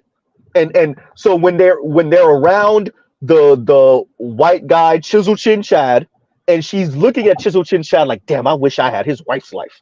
I wish I had his girlfriend's life. I wish I had his daughter's life. And then she's antagonistic to you, aggressive to you. There's a reason for that, because you ain't him, and that's what she's really telling you, right? What Quavo said, Himothy, you're not Himothy. You're not him. And so she can't be the white woman. And there you go, right? You all were talking earlier about like black women and whether or not they're involved with white men. Look, if she has been predominantly employed in corporate environments, if she attended a PWI, and especially if she did so at the level of above or postgraduate, then she definitely has been thoughted out by some white guys. You should presume that has occurred, and then put her in a position to prove that it has not occurred. Black Uru, are you saying that PWIs, predominantly white institutions, are incubators of black women, white men, sexual activity, especially the further you go up in her educational endeavors? Because here's the thing. Not only are there fewer black men at these institutions, but it's much easier for them to hide their misbehavior. Yes. If there's an environment in which there are so many more non-black people than there are black people, and there certainly are proportionally fewer black men, it's much easier for them to engage in some sexual misbehavior and then pretend or lie about it or disguise it later. Wow. You know, let me read this. You should presume, again, until she's proven differently, and how I'm not even sure how she can prove it, but until she's proven differently, you should presume that she likely has done such. I agree. I agree. I think, look, I've worked at a couple of firms, one in 2010, one from 2011, was that mid 2011, let's say, to 2015, to the end of 2015, like early 2011 to the end of 2015, and or mid 2011 to 2015. And in these firms I worked at, these are pre-foreclosure mills, so it was a big high school for educated people. So there's attorneys, there's paralegals of varying races, small hats, and a lot of black Uru. The white attorneys, married or not married, it didn't matter. They were running through all of the women. When I say all of the women, my younger daughter, when she was in college, she worked a couple of years at a law firm when she was in school. And she said there were a couple of white attorneys, and both of them were married, and they blew through all of the administrative, the black, the Latino, the Mexican girls, the Puerto. They ran through everybody. All of it really white guy, and we're not talking about the good looking ones. The good looking ones are just they're doing basketball numbers. Don't even talk about the good looking tall white dudes. They're running through all of them. Even the mid and kind of pudgy white attorneys. When I say doing numbers, God forbid if they got some status in that firm, they doing numbers. The good looking ones is just whether they're married or not. Look, attorneys be doing almost these white attorneys be doing almost NBA numbers. I agree.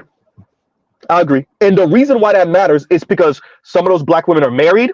They're in a relationship with black men. Right? They're the things that these women were doing. Black woman, when I tell you okay looking, but he was funny. He was charismatic, white attorney, married. I told you this story. Married, his wife works at the firm. She's also an attorney.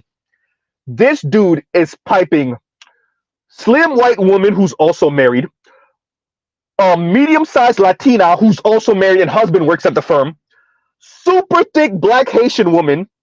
Like he's low-key flirting with some of the brothers at the firm. I mean it. The only reason we find out about this is because the Latina came to his house when the wife wasn't there, because he lived in a gated community, gave her name like a dumbass.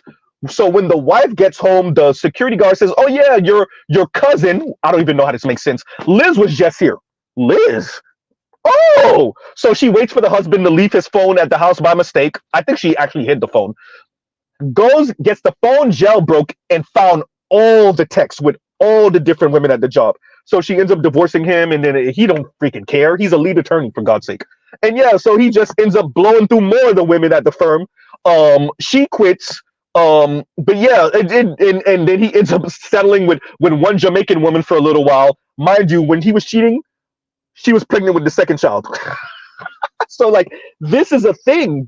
I have witnessed this at different firms. Yes, you have brothers having fun with the white female attorneys, white female paralegals, right?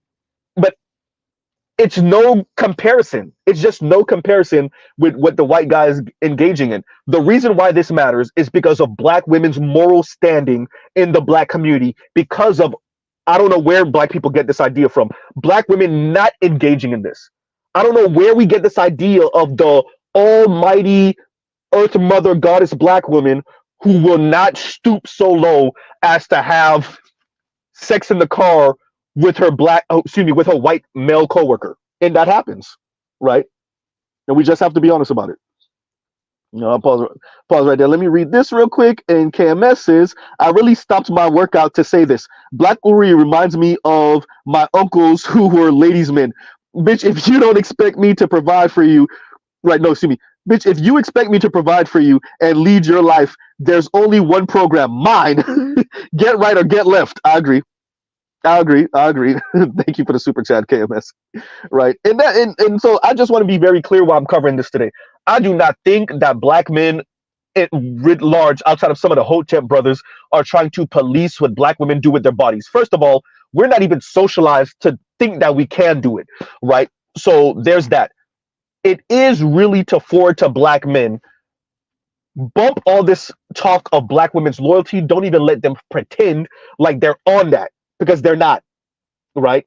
They have a limited amount of options because white men and Latino men and Asian men won't marry them, but they definitely will have fun with them sexually, right? And apparently a whole lot of mouth hugs. Well, I look, there's another phenomenon, and I was watching the interview with Shannon Sharp and Amanda Seales. Amanda Seales, yeah, I watched some of it. It's another phenomenon, and she didn't really touch on this, but it's kind of related to that. In what you've had over the last 30 odd years is a degree of suburbanization of younger generations of black females in particular. And thus they are much more earlier in life becoming, many of them, and frankly, those who are at the level who are more likely to graduate from college and more likely to obtain postgraduate degrees because of their middle class upbringing, where they've already establish an appreciation, if you will, for white dudes and other non black males, and so that's already being established much earlier than we might more broadly know. You know, I mean, even my younger daughter, she was a fan of these brothers, One Direction, the Jonas Brother. Okay. I took my younger daughter to a Nick Jonas concert, for Christ's sake. You know, which is actually better than I thought it was going to be, because interestingly enough, he apparently had Prince's ex bandmates doing his music, so it was actually pretty good. It was much better. It was a more mature musical performance than I expected it to be. But my point is that you have millions of black girls on the higher end, economically, in terms of their upbringing, who are becoming accustomed and fans and etc. of generally non black males, but particularly white males. So that's another phenomenon as well. You combine that with them attending private schools with them, combine that with them attending PWIs, then going into the corporate field. I think it would be foolish to not expect them for a huge preponderance of them to not be involved with non-black males, particularly white males. I agree, and so I've spoken about our suburban cousins. That's how I usually say it. Our suburban cousins that are a little bit wayward, and when I say that, I'm saying I expect for you to have a different upbringing. If there's 6 siblings and you're the child of one of the 2 siblings that went to college and got married to another college educated person, and y'all moved into the burbs, and you come and see grandma, you know, once and twice a month in the hood, right? And all of your upbringing is different than our upbringing. I expect that, right? Here's the thing. When you engage with Brad, you don't get to claim loyalty. When you have a different perspective, you don't get to talk. And Black Uru, I am mean about it. I am straight. How do you stop them? How do you stop them? And here's the thing. But even before that, how do you even qualify their prior history? See, part of the problem is that, you know, most black men are not in the position to validate, or in many cases are not able to validate the prior history of these women, you know, to validate their loyalty to black men or lack thereof.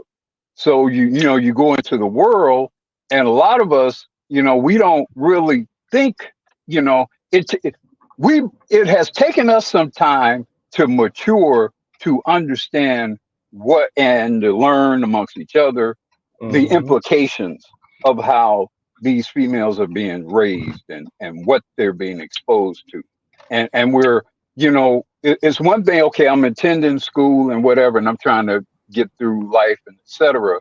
And you don't necessarily see the expression, the forest for the trees. It has taken some time and some experiences, and relating things that might have appeared to have initially been unconnected, but are actually related to each other, to see that, okay, so that's what that meant. That's why she's behaving that way. Yes. You know, I mean, look, when I attend school, I've worked with black women who have attended these Big Ten schools, these Midwestern, you know, the Michigans and the Northwesterns, and you know, and you see now, and some of the relationships and some of the moves they've been able to make, the math some of starts the relationships they've had. Yep. Yeah, and then you see, this is how she became executive director or whatever. Yeah. You know? I think we saw. Then she knew the guy who's president of whatever bank. They went to college together, and what else did they do together? You know, so there you go. You know, it takes some time to see all that. Yeah, I think go ahead, Lion. I'll go after you. Yeah. I think we always saw it. We just didn't say anything. We didn't say anything until it started to become a subject, started being talked about. When women started running their mouths and started talking about it, then we were like, wait a minute. I saw this shit. I just didn't say anything. And that's normally what it's been. Like, I think like I said, yeah. Line, I want to add to what you're saying. I saw it. I didn't say anything, and I denied it to myself. Yeah. But now that you talking, all right then, exactly. That Winter Soldier chip. Real quick, AB, and thank you for coming up. So you know, what's it? Tone Talk. So Tone Talks went on a just incinerating Issa Rae thing. I think was it yesterday or the day before? He had a live that he did on Issa Rae and Insecure, and he was really emphasizing first of all, her immigrant background, how her parents, namely because of her mother, went to, I think she's Congolese on her dad's side, went there, when the riots were going on in LA, and how when they moved back to the US, they moved to Potomac. Then they came to the West Coast, and how this is the Black woman who's supposedly speaking for Black women, right? And her upbringing and pretty much the close to white existence she lived, but she's the voice, right? And I'm reminded of Chris Tucker saying, Chris Rock, not Chris Tucker, sorry, Chris Rock saying years ago that he doesn't want his daughters to be the voice for Black people, Black women, because their upbringing is not your standard Black person's upbringing. And I give him kudo points for that, because I think as a brother that was raised in the hood, I think he has a perspective of these type of people being the voice for your average Black people, and then not knowing Black people for real. Yes, you're Black. Yes, you had certain experiences. Yes, you might have faced a certain type of anti-Blackness and racism, but it's not the constant onslaught the way Black people in the hood, who the majority of us experience it, namely Black men. And what we're having more and more, and now we're on the second, maybe even third generation of this kind of Black intelligentsia who don't necessarily grow up around Black people, but they're the voice for Black people because white people feel comfortable with them. And so it's really Black women who end up being the voice for Black people, Black men.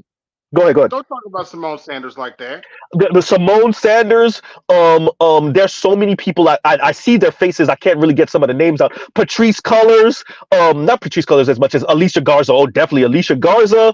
There's a lot of these kind of weirdo Black women. Issa Rae, shit, I just said it. Who they're and I'm not even gonna mention the Black immigrant and children of Black immigrant thing, because being the child of Black immigrants, it's a whole lot of sisters from the Caribbean, but continental African Black women. Jesus Christ. Nigerian Black women, shut the hell up.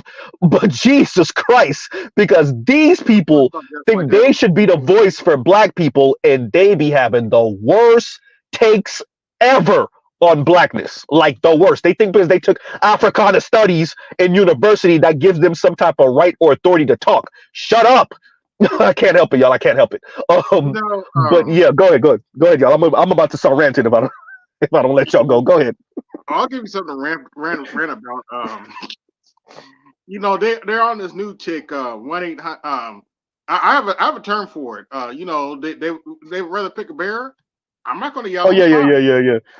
I saw my that. term is actually very simple. You want to pick a bear? Fine. Call 1-800. Call a bear. That's all you have to do. But one of the reasons to kind of get a little deeper, I think one of the reasons why they're picking the bear, at least some of them, they're picking the bear over the man is because, they've never seen what a man looks like.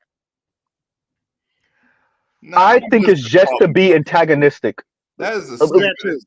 I know. Let's call for what it is. That's fucking stupid. I don't know how many of them really mean it though, Lion. I think we are in the era. You better not. I'm like, you can't be serious. No, I think some of them are, but I'm saying I don't think majority of them are. I think, and this is gonna be messed up that I'm saying this. I'm not expecting women to be able to, and people in general, to be able to articulate why they do the things they do. I know that's arrogant as hell of me to say. I think women are fully in the era of antagonizing men. They just don't know and don't care about the consequences until they have to live it. And then they still don't really get why they got to where they got to when it comes to their relationships or lack thereof with men. Mm-hmm. We are fully in the era of women, especially young women, antagonizing men. So this man versus bear thing. Whether would you rather be in the forest with a man or a bear?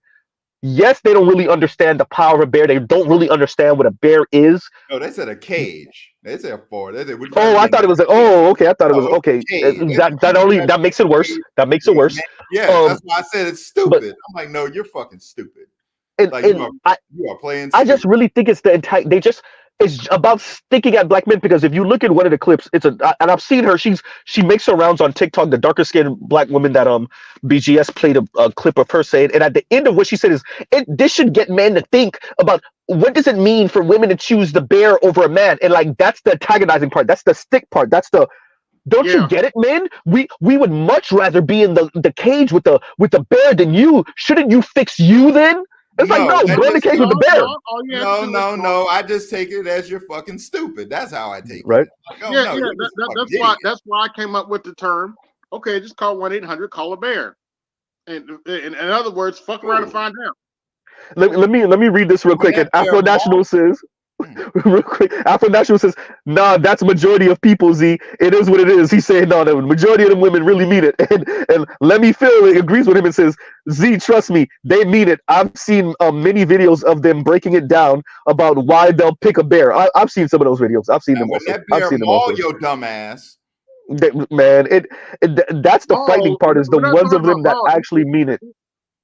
You know, Maul is the least of your worries. You have to worry about that bear eating you alive. Yeah. I'm gonna butcher this term. What's it called? Herbivore. A bear is an herbivore. They don't kill their prey. They eat them alive. Yeah. Yeah. Oh, man. No. You want to be a dumbass? Go be a dumbass. But no, what you're not gonna do is sitting here trying to make it seem like, oh, it's a problem. I'm not a problem with your intelligence. Some dudes are getting upset about it. I'm like, there's nothing to get upset about. They want to be this stupid. You know what? I can't use you anyway. No. Where's that comment? I saw a comment that I wanted to read. Where is that comment? Oh, Derek, is this the one? Oh, yeah. Let me feel. I need some more details on this. I think I know what you're speaking about. Oh, yeah. I think I know. Is this the lighter skinned black woman? And Let Me Feel says, remember the black lady that went viral on Twitter years ago for being flirty with her white male coworker? They ended up messing around, and she broke up with him later when she found out he was a Trumper. Because there's another story of a lighter skinned black woman who took in this white dude and his kid, and when Trump started to ascend in 2015, because I heard him saying it, and she heard him saying it in the background, and he was like, you people, and he was speaking to her, and he was saying, you people. Meanwhile, this dude is living off of this woman, right, this black woman, and he's saying like, you people, and like, if you don't like it, then go back to Africa type talk, right?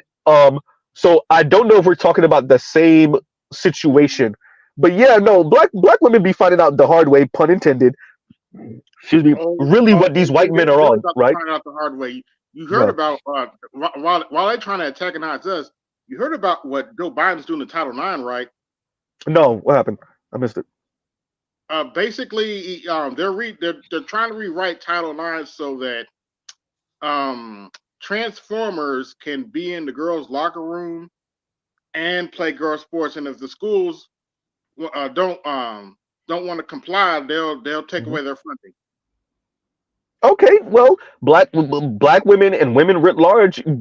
Well, that's what you've been advocating for. You've been sticking it to men. Pause for the long for at least a good 5-6 decades, and this is what it results to.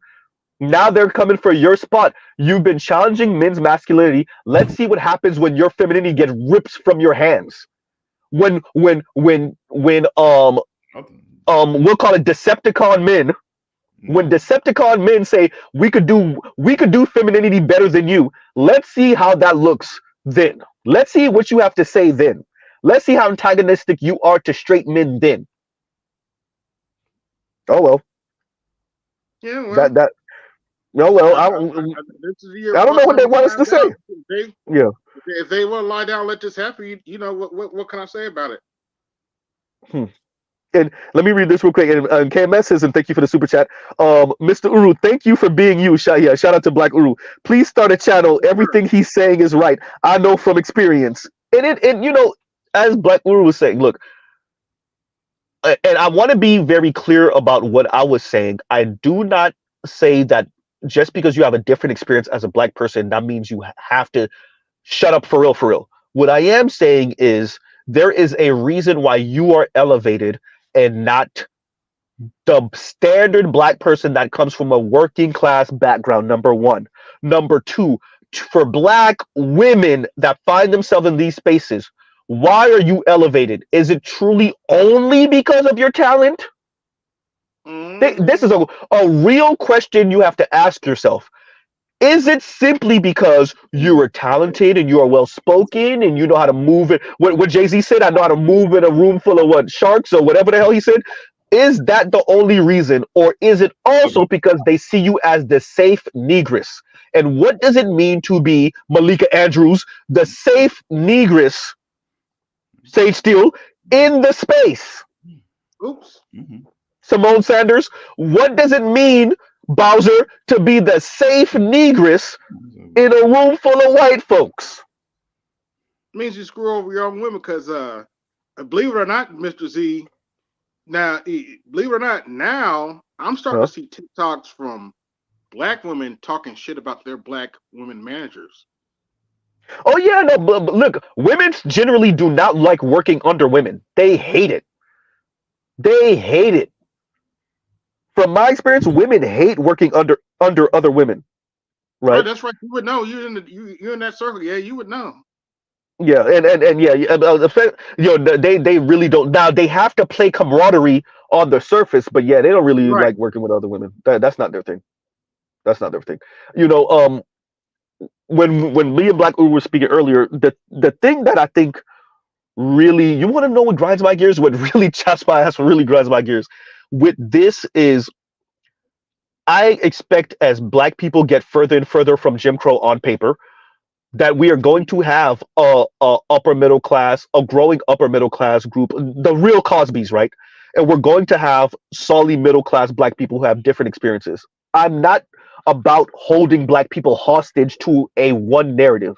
I am saying the predominant narrative should take, wait for it, predominance in the conversation. And what we have, and this is why I brought up tone earlier, are Black people who've had these different experiences that represent all of maybe 200,000 Black people in America, of 40 million, right? Or 300 or 500,000, and then their narrative becomes the narrative. And then it causes the masses of Black people. You know what is neutralizing? You know what is neutralizing that from occurring? Social media. Go. Now, to the extent that social media, social media, you hear me? Yeah, no, I think I'm either late or you're late, but go ahead. To the extent that significant parts of social media remain free, and we see a clear and present danger to that with respect to the recent approval of a law. Yeah. But to the extent that social media remains free, that's going to become less of an issue. But I agree with you that because what they're doing is the traditional media are picking or selecting people who they want to convey. I watched the video of one of the videos that in the links where you had a supposedly Black woman basically declaring that white supremacy does not exist. And she teaches African American history at one of the most prestigious universities in the country. Is it Northeastern or Northwestern? It's Northwestern, right? No, Northwestern. Next to the University of Chicago. This is the most prestigious university in the entire Midwest. Northwestern University. And she's a teacher of African American history, and she is wholly discounting the whole existence of white supremacy. She said she's never been a victim of white supremacy. Her words. That woman was picked. She was picked to do that. She was selected to do that. Let me give some details a little bit, Black Uru. Black Uru is speaking on the author, Cheryl Judice, of the book, was it Black Women and White Men, or White Men and Black Women interracial relationships? Let me make sure I give y'all the title correctly. Give me one second, everybody. We want to yeah, so she is a PhD then, because I wasn't sure initially. And the title of the book is Interracial Relationships Between Black Women and White Men by Cheryl Y. Judice. Is that Y or V? That's a V. That's look like a V. Anyway, but yeah. So that's who Black Uru is speaking about. And that lady says she's never been a victim of white supremacy. She wrote a book celebrating black women getting with white men. Facts. And if you listen to the video, there was a 2-hour video, and she didn't make it past 20-25 minutes. Yeah, no, she jumped off. She couldn't do it. The black male host was basically challenging her on her thesis, her anti, or that white supremacy does not exist. And eventually she left, because this was a woman promoting black women getting with white men. And again, this woman teaches African American history at one of the most prestigious universities in the country. So not only is she she is basically has been positioned to dictate policy in the country on these related issues. When you teach and when you write and publish at one of these 30 universities, there are about 30 to 40 universities in prestigious this country. Ones. When you teach or write at those universities, you dictate policy. Yes. And especially if you're black, and especially if they can reference to you and utilize you as source material, as an authority. That's why we always, in that Amanda Seals Seals graduated from Columbia, a Ivy League institution.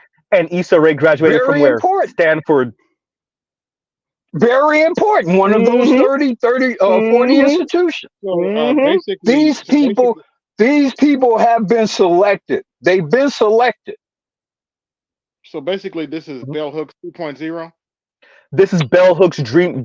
This is Bell Hooks' dream coming to fruition.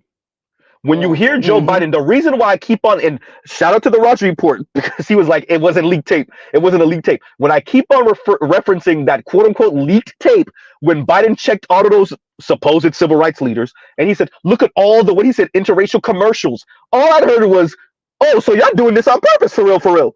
Oh, okay. And so when you watch that Swiffer commercial with the black woman and the white man, or that Nissan commercial, or that Hyundai commercial with the black woman and the white man, understand what they're doing. That's not for the white man. The white man ain't budging. I want to be very clear. White men are not budging. It's black women, right? That's for them. But this is where numbers are important. They don't need a large percentage of white men to affect an agenda over black people, because there's so many more white men than there are black men and any other men in the country. They only need a few of them to affect the agenda. And that's why you see them married, for example, to what's the name, Ketanji or whatever, I don't know. Yeah, Ketanji Brown Jackson. Or what's the vice president? You don't need all of them, or the Susan Rice. You don't need the masses of them to affect the agenda. All you need is a few, and all you need is a few. Candace Owens, same thing. Owens, yeah. You don't need the majority. All you need is enough of them getting with the right black women to affect the agenda. Yeah. No, it's true because something like 4 to 5% of black women marry interracially, and something like 1% of white men marry black women specifically. Something like 1% of Latino men, and 1/4% of Asian men marry black women. That black women Asian man number, like when I checked it, like the 2010 number was like 9,000. It's a joke. It's a joke. Now let's be kind and say it's 15, 20,000. That's still whatever. Right. So the reason why that matters is going to what you're saying, Black Uru, is it doesn't have to be a lot. And what this really is, and I said this on the Roger Reports channel a couple of days ago. This is about black women's imagination.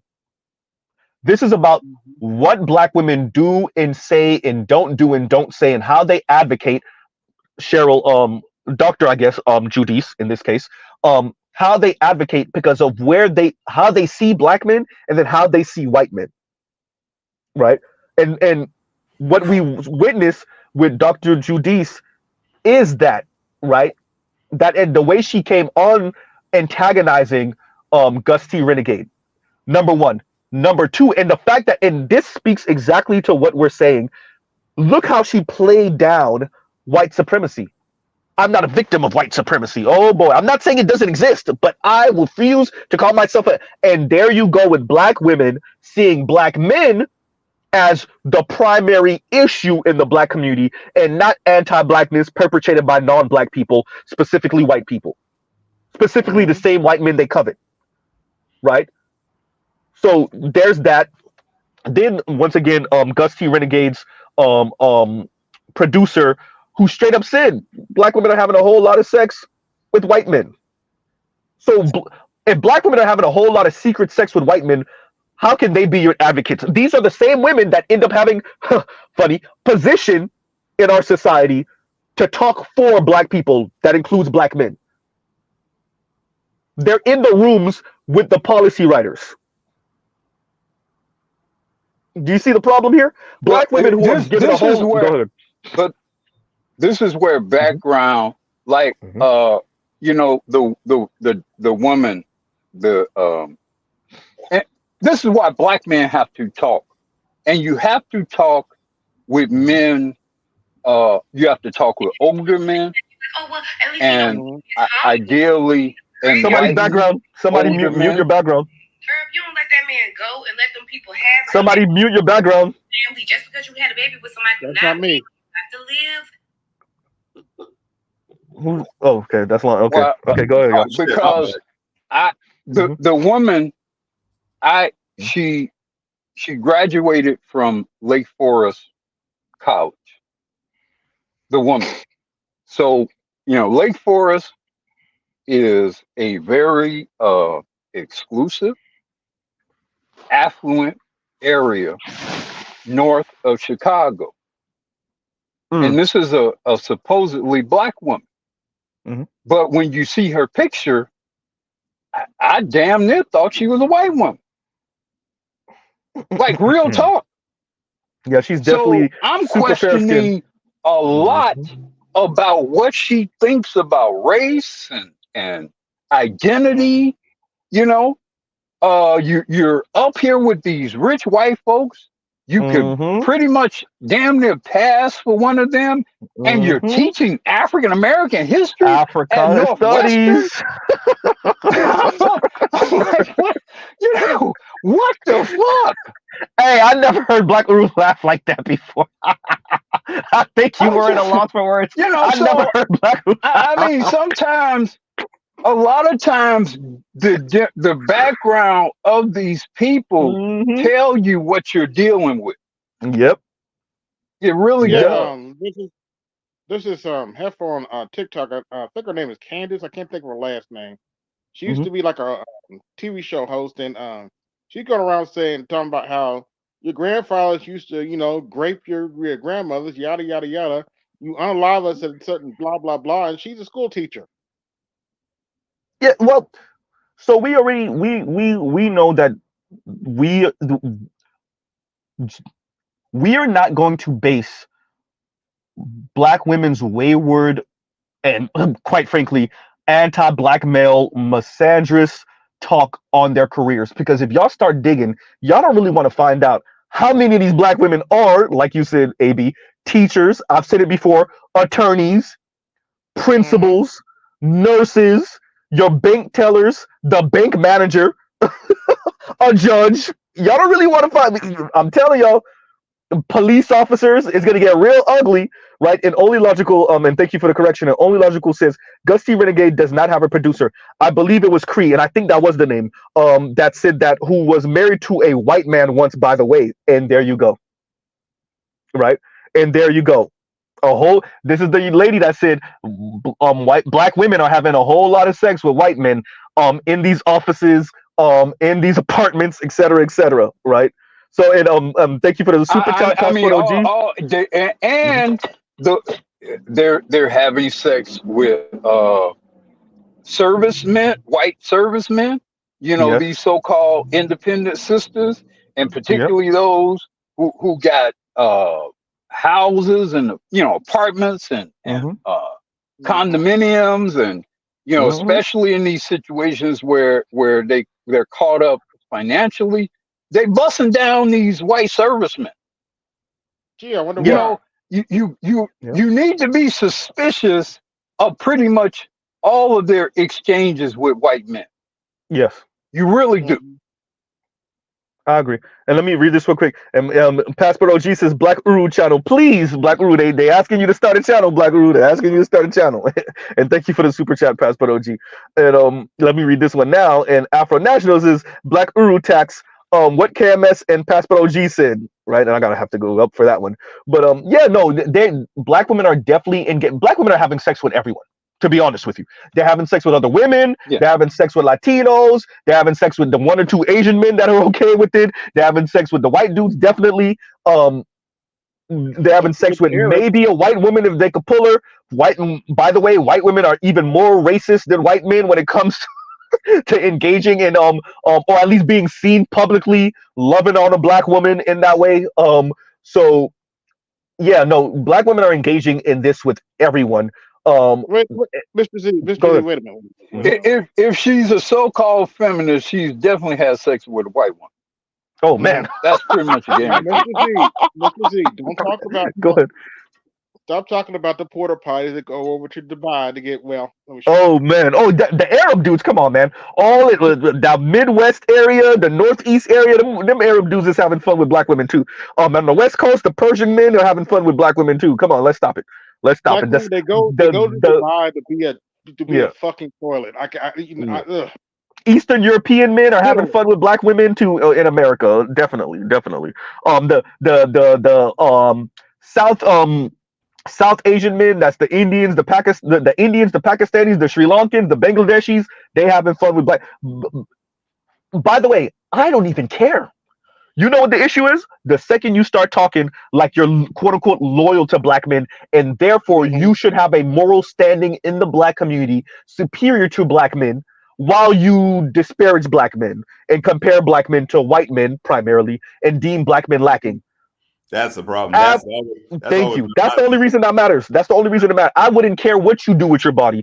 I'm fine with you having the choice to do what you do, but you will be held accountable for your actions are your actions, and you are not owed anything if the shit goes south. No, you're not owed jack shit. No one owes you anything. No one owes you an apology for your choices. Sleep with whatever you want. Do whatever you want. But no. Black women are literally doing an Ebony K. Williams and then talking crap about black men. They're literally doing Ebony K. We literally watched Ebony K. Williams and the white dude break up. He went back to his white wife, apparently. We watched her come out here and call black men all type of mediocre. Our parents were okay with us getting C's and D's. She's not gonna let what she said to Lauren, some funky swipe, whatever she said to about black men, some whatever the hell. But we watched her do that and then spend 50 grand on what, in vitro? Yeah. Trying to have a kid. Yeah. To have a kid. So let me get this right. We're mediocre, but you're the one spending $50K to do something that's been natural for a millennia. Well over a millennia. $50,000, Lion. $50,000 to reproduce, which is what we've been doing forever since we've been here. But at least 250, 300,000 years, something like that. But we're mediocre. Let that sink. Speaking of mediocre, guess who's trying to get back with her husband? Oh, so I heard. Yeah. I saw it. I saw it. That was bound to happen. Yeah, man. Where do you think you're going? Yeah, where the hell you thought you was going? Like, and then you already knew it was gonna happen when she was posting them dry ass thirst traps. So, but first of all, I think she's pretty, but she's not sexy. That's by the way, that's Amanda Seals' problem too. Amanda Seals is pretty. She's not sexy. Y'all lack sex appeal. Stop it with the court. These are 40-year-old women. Thank you. 40-year-old women. What market should they expect to get?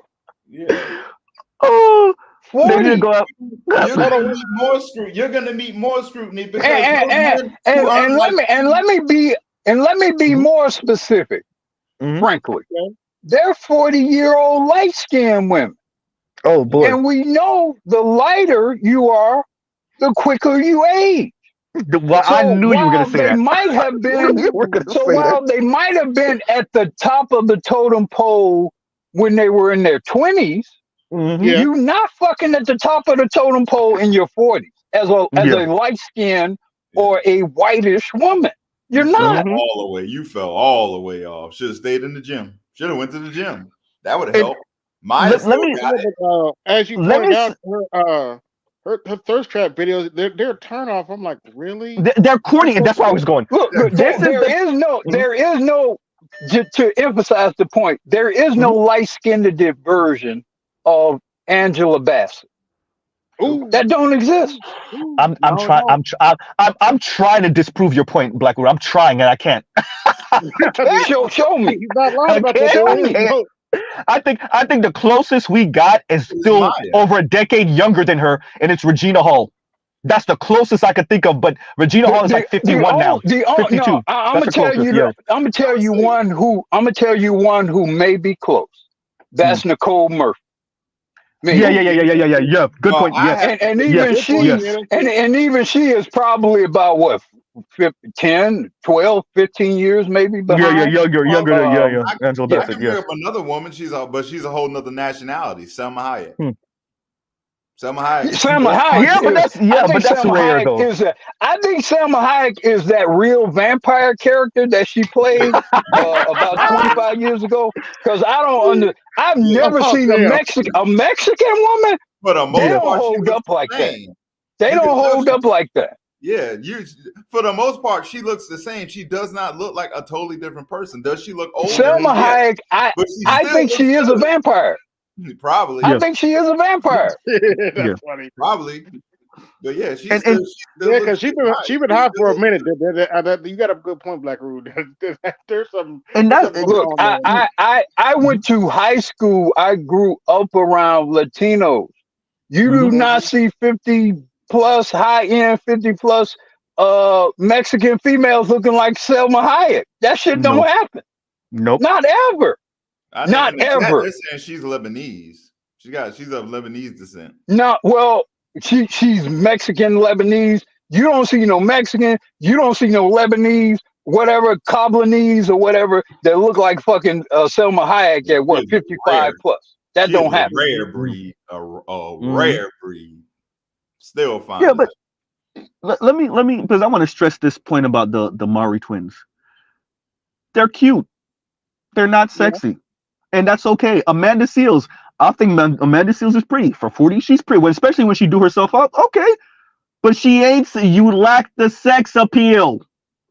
And so going to what AB was saying, when was it Tia, right? Tia over here sashaying around and doing all these sexy walks that's not sexy and cringy, really. It just screamed desperation for whatever dude that was supposed to save her from Corey. It's screaming it. And this is the thing that I love about the fact that the Black Manosphere exists and that we're documenting these things. While we were saying it, women were telling us, no, that's not it. And we both know it. I know it, you know, you just think I'm dumb. The backlash I got back on Facebook when I was like, look, Tia Mallory, no man worth his salt is going to deal with Tia Mallory. Two kids, 40 years old, and left her husband, who was not a bad man. Let me say this real quick. Two kids, 40 years old, and leaving her husband for no reason. And I'm gonna follow behind that. Corey Hardwick. But that's the thing that pissed me off. This one actually took her back. Ain't no way you coming back to me saying you quote unquote graduated from me. Oh, you graduated? No. Yeah, I agree. Oh, so and once again, Afro National, thank you for the super chat. I would have a chick on the side, but yeah, if I took her back. And after this, Black Guru. Yeah, go ahead, Black Guru. Go ahead, Black Guru. No, I mean, I'm just trying to see. Okay, Corey Hardwick, he has a thriving media career. He's tallish. He's good looking-ish. I'm just trying. Who told her that she was going to do better? And what part of the current sector of this multiverse was she going to do better than him? Who told her that? But this is what we're saying, and this is what has been exposed ever since Kevin got on. It's not other men you're competing with. It's women's delusion. Their imagination, as I said before. Yes, yeah. I agree. I agree with Line 100%. It's the perception and the delusion that you're with in the dating market. It is that's not what Line, don't talk about Vivica Fox like that. Oops, I said that out loud. Yo, it's all of them, even the regular ass normal women. Every woman that's out here, look, every woman out here at the height of her career. Now, if you are making a certain amount of money, you pretty much qualify for every fucking female at that mall. But you know why they won't give you the number? Why they won't fuck with you? Because of social media. Because somewhere in her mind is a billionaire. At the height of her career, her career, when she was the biggest female media personality or movie star, Oscar winner. Yeah. Julia fucking Roberts married the fucking cameraman. Yep. Married a cameraman and has been with him for 20-some years. Ben Affleck took J-Lo back after she went around, went a whole around the world with all these biggest fucking mistake he could have made. I mean, they tried to protect him from that bullshit 20 years ago. Matt Damon and them, they tried to protect him from the bullshit. And every time you see him, he looks like he about to die. Yeah, I seen the picture of him closing the door, practically closing the door on her leg. I seen that picture. He looks so miserable. Yeah. That's what you get. We tried to tell your ass. Anyway, Jenny from the block. We know her better than you. We know her better than you do. How are you gonna backtrack on old ass 50-year-old woman? That shit is crazy. How you gonna spin the block on a 50-year-old woman? Because he don't think because that's telling you something. Because Brad is arrogant and naive at the same time. Yeah, pretty much. Yeah. But Batman thought. Batman ain't see her coming.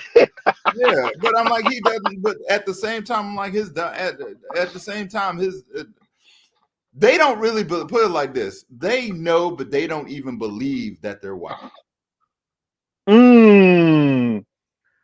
Are you trying to say that the white man is not appreciating the power of his whiteness? Maybe you need to expand on that. What does that mean? Yeah.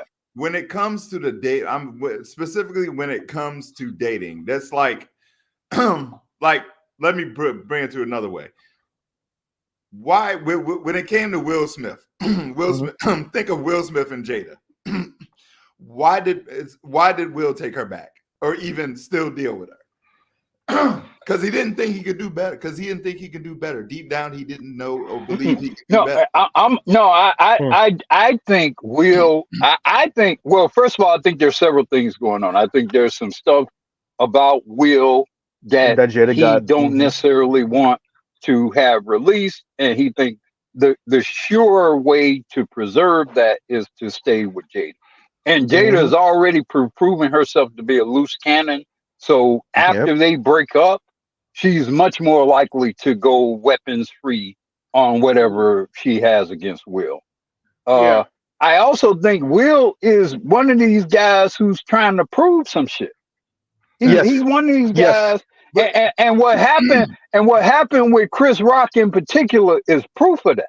Yes. But Ben is no. But what I'm saying is Ben Affleck is no different. Mm-hmm. He is no different. I don't disagree. I don't disagree. I think there are some similarities. Yeah, I think there are some similarities. He doesn't think any differently. They're both suffering from the same thing. The problem is Will Smith doesn't know he's Will Smith, and Ben Affleck doesn't know he's Ben Affleck. So you're talking about blue pill alpha men then? Yes. Okay. Yes. Just wanted to make sure we see. They're alpha professionals. Mm-hmm. When it comes to professionalism and earning, yes, they're alpha to the motherfucker. But bring them the woman, can't snap out of it. And by the way, it is interesting. It's very clear that Ben, for whatever reason, has made himself subordinate to Jennifer. I mean, it's incredible. But how he's made himself subordinate to her. BGS was always saying, like Thunderbolt with Will Smith and Jada, it's the Thunderbolt with Ben Affleck and J-Lo. It's the Thunderbolt. I agree. I agree. It's a Thunderbolt all over again. Could do better, don't want to do better. Mm-hmm.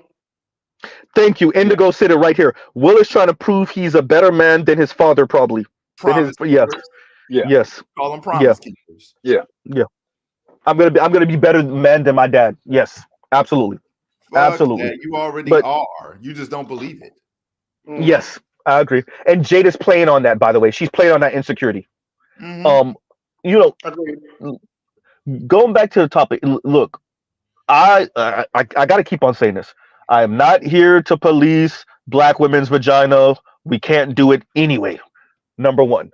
But number two, you do not get to claim moral high ground and be the voice for black people, which means you're the voice for black men when you're out here letting Brad pogo stick up and down your throat. Yeah. Well, I mean, you can do it if you can get away with it. If you can get away with it, why won't you do it? And I would also add that I'm tired of you letting these G-Hey men try to come in and collab with y'all on this shit. Well, because he wants Brad to pogo stick up and down his throat too. Yeah. Wait a minute, hold on, guys.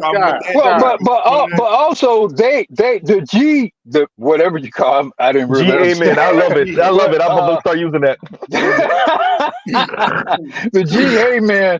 What they have realized, because they are men, and men tend to be logical, even in spite of their, sexual proclivities. Proclivities. Because they are men, they logically realize that, hey, I can use this shit to my benefit, my advantage. Since I got all these hating ass, since I got all these misandrous ass black women and all these white supremacist people who are hell bent on destroying straight black men, this is the opportunity for me, nigga. So that's how I see it. Yeah, but all that is wait a minute. But all that stems from, it's not my fault that your male crush didn't want you. But hold on, black people, don't talk about Herschel Walker's son like that. Here, wait. What about if the black woman and the GA man hysterical have the same male crush? Oh, it's once again, Mr. Z, don't talk about if he has the same crush and he's white, then the crush is gonna go with both of them, from what I've observed. And Black Rule just said one of the most open kept. Remember what I said about that white dude I used to work with at the law office? These white dudes be smashing men and women. These these white guys a blowjob has no gender. No, that's a fact. That's a fact. That's a fact. Wait. Let's get that out. Line, go ahead and say that again. But if the dude is a status symbol, he'll be with the chick in public, but the dude in private. That's a fact. There you go. That's a fact. There you go. That's a fact. Yeah. But that's where the jealousy. Because if you wear the right makeup and the right wig and the right perfume and it's dark enough, shit, and I'm high or drunk, I can pretend. But that's where the jealousy comes in, and when they start going to war, like I just said, because The dude gets mad because he's the secret and he's not the one out front. He's jealous of the chick. That's where it starts. That's where war ensues. Let me read this real quick from Lion, and I say Lion, Leon, and Leon says, "Z, white men look at others, especially black men, as subhuman. So they are not in fear. I guess what you're saying, in fear of GA men, sleeping with GA men, GA black men. They are objects, not humans. So GA black men are objects, not humans. I get what you're saying. LOL. Make it make sense. We back at Greece again. Yeah. Right. And let me read this from Detroit. He wanted me to read this. He says, menu number 8, 40 and 50-year-old 304s calories. Bruh, Detroit killing me with the calories. 23,000. God, no, it's not even 23,000. That's 23,456,432. God damn. Trans fat equals 344,400. Saturated fat equals 566,440. And sugar equals 200 tablespoons. God, what type of look? This is a heart attack. This is death. Ain't no protein in there. No, that's straight death. He's trying to say 40. He's trying to say J-Lo, the Maury twin, and Amanda Seals, Ebony K are just death. You walk into the restaurant, you eat the steak, and you die.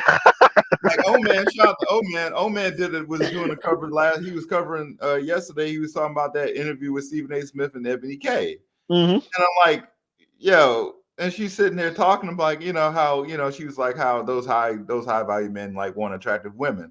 And yes. I'm sitting here looking at her like, okay, that leaves you out then, doesn't it? But she said she knows. So remember, that's what she was going into in that. She was saying that she knows who she has to be. What I appreciate about Ebony K. Williams, and it's sheer arrogance, is her self-awareness, number one, and that she says it. Now, is she being 100% honest with herself? Probably not. No. But I think she does. I agree with her. I think she knows who she has to be to get the type of men. She's not going to get it, but to have gotten the type of man that she was, particularly a black man, she just refuses to do it. So she knows what the cost of that is. She knows. That's what I appreciate about her. Yeah. Other women, particularly black women, do not. That's the problem that we're having is that black women don't want to pay the cost for their negative liberty. Yeah. They want to be the masters and rulers of the black community without suffering the cost. Whether suffering the cost means, okay, fine, matriarch, eat everything that comes with that leadership. No, they don't want that. Okay, fine. Then move out the way for black men to lead. No, I don't want that. Okay, you want full egalitarian? Let's do 50-50. No, I don't want that. Oh boy. Right? So so what I appreciate about Amanda Seals is at least she appreciates and knows what the cost of this is. She's still an arrogant asshole, but she knows what the cost of this is. I think she still hopefully Hail Mary, some man is gonna come up and sweep her off her feet on some buy out her life type thing. It's not gonna happen. No. But when you listen to other black women talk, that's whether it's black women in your own personal lives, all the way to black women on social media and mainstream media, I don't think they fully appreciate the cost of their negative liberty and wanting a man to subsidize them, giving men the middle finger. And that's really what it is. Pay for me in my life and don't expect to ever have a say in what I do. No. That's not going to happen. Yeah, thank you. Exactly. And that's what black women are suffering from. Especially now. I'm too old. Yeah. Nope, I'm not playing that game. That's the problem. That's the problem that they're facing. So let me get this out. And L's Active says, could it be that black women fight to be independent and work to be with white guys at work? Yes and no. I think yes for many of them. I think the only reason, and we say it, but I gotta say it overtly, the only reason the interracial marriage rate for black women doesn't sit at 40% is because white men won't go, because Latino men won't go, because Asian men won't go, because if white men particularly would marry black women, the interracial marriage rate for black women would be like where Asian men, where Asian women are something like 56%, 54%. It's that white men just won't legitimize them with a wedding ring, right? I So saw Zaddy on TikTok. He confirmed why they won't date them. It's not because they're not pretty. It's because they don't like their attitude.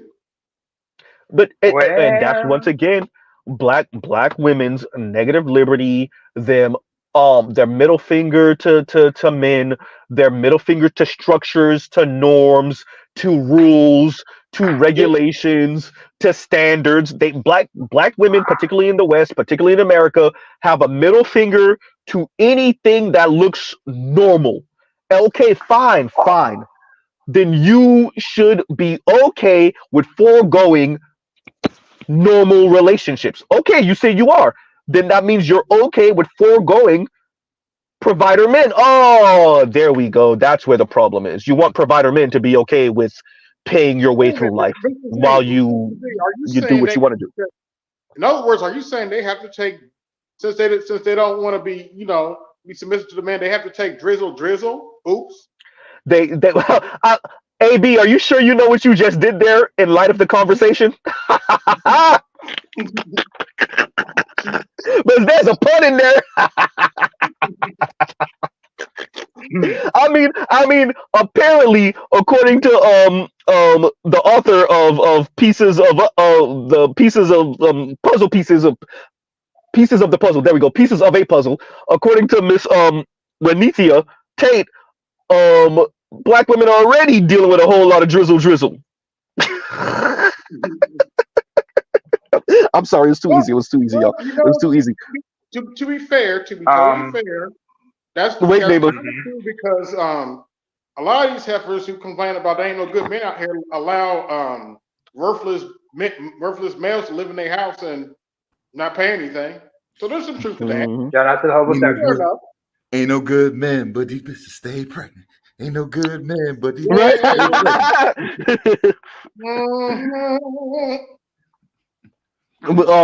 to Brandon Jamal.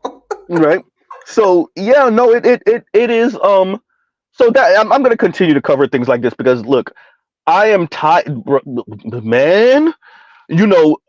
Especially for those of us, me, AB, Lion's age, bro. All we got as kids, all you did was get hit upside the head with this moral high ground, queen, mother, goddess, black woman crap, and what we find out is low key, actually, auntie and them, maybe even mama and them, were out here at work giving top to the white men, being the bust down for the white dudes, and secretly hoping and wishing for some man to save them financially, primarily a white man, right? Yeah. What was So, that movie?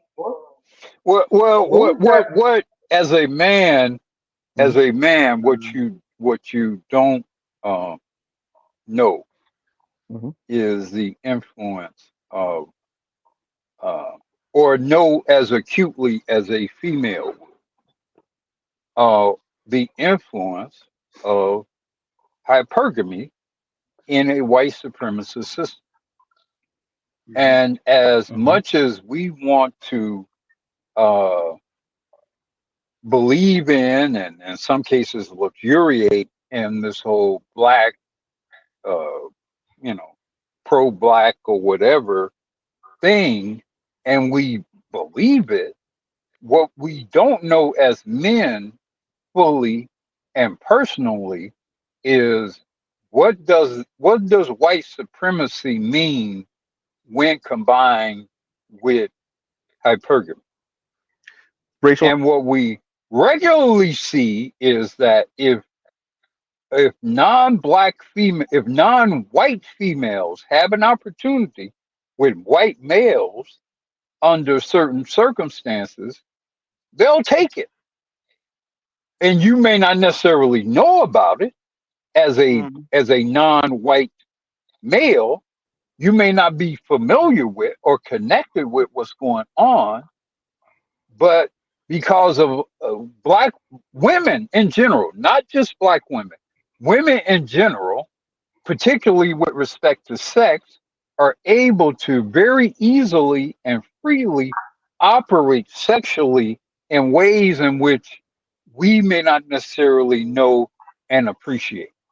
Because it is very easy for I told my daughters a while ago, and I even told my wife this: the easiest thing in the world that any female will ever be able to do is get fucked.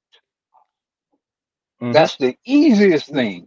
Any female that you know, your mama, your auntie, your sister, your wife, your daughters, your female cousins, the easiest thing any of them will ever be able to do is get fucked. And because of that, they operate in a different kind of reality than most men, especially most black men. I want to add on to what you're saying, Black Root, and I'm glad. I really would like for Gigi to kind of go into that and publish a book, kind of delving into when we, a few months ago when we were really emphasizing the racial hypergamy thing, and it dovetails on Kevin Samuels and what Lion just said about women's imagination and their quote unquote standards, right? What men are actually competing with. It's not other men, it's women's imagination, essentially. When you think of racial hypergamy in context of Black history in America, it really speaks on what Black women are willing to do to no longer be Black and to live the life that they feel that white women are living. Because at this point, I think they want to believe being Black is a construct. More than okay, I get what you're saying, and let's go into that. Race is a quote unquote social construct, which is true, but they want to believe it way more than they want. They want to believe that there's a way to work or wish or interracial sex your way out of it, and there's a 1-2, like a silver bullet 1-2-3 answer your way out of what this actually is, and like that's not gonna work. Is that what you're speaking to? Yeah, but it's also, you know why they'll sex their way? They think they'll sex their way out of it because that's where the autonomy comes in, because they believe they believe in so much. They believe in that. They also believe at the same time believe in the blank slate, which means I can just do all this and they can just go away and I don't want to ever have to worry about it anymore. But at the same time, they contradict themselves when they start talking about soul ties. Wait. The problem is you guys are talking about concepts. Yes. And when in reality a female can hike her leg up. I mean, you guys are talking about concepts that make sense intellectually, but we're all mammals, and beyond all this talk about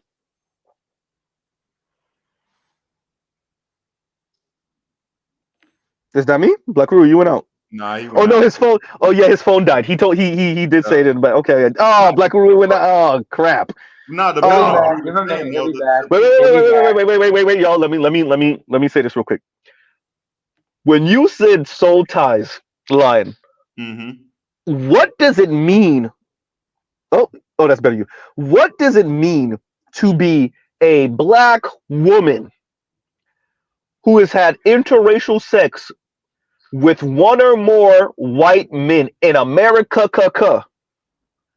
And we're talking about soul ties. Fine, Black women, y'all want to talk soul ties? What does it mean to be a Black woman who has had interracial sex with white men? I submit to you, what you get is Susan Rice speaking of Snoop Dogg. I submit to you, you get Ostefco. I submit to you, you get Ebony K. Williams calling black men mediocre. I submit to you, you get Condoleezza Rice, which we don't know for sure. I put money on it though. That's never been married. I submit to you, that's what you get Eve talking about. Oh, he was the one who was wild enough to tame me. I submit to you, if we're going to say soul ties, which you get from black women who have engaged in interracial sex with white men, is Cheska Lee, is Amanda Awakens, is Amanda Epi, whatever her hell name is Candace Owens, right? That's what you get if we talk soul ties. And black women is Chrissy, right?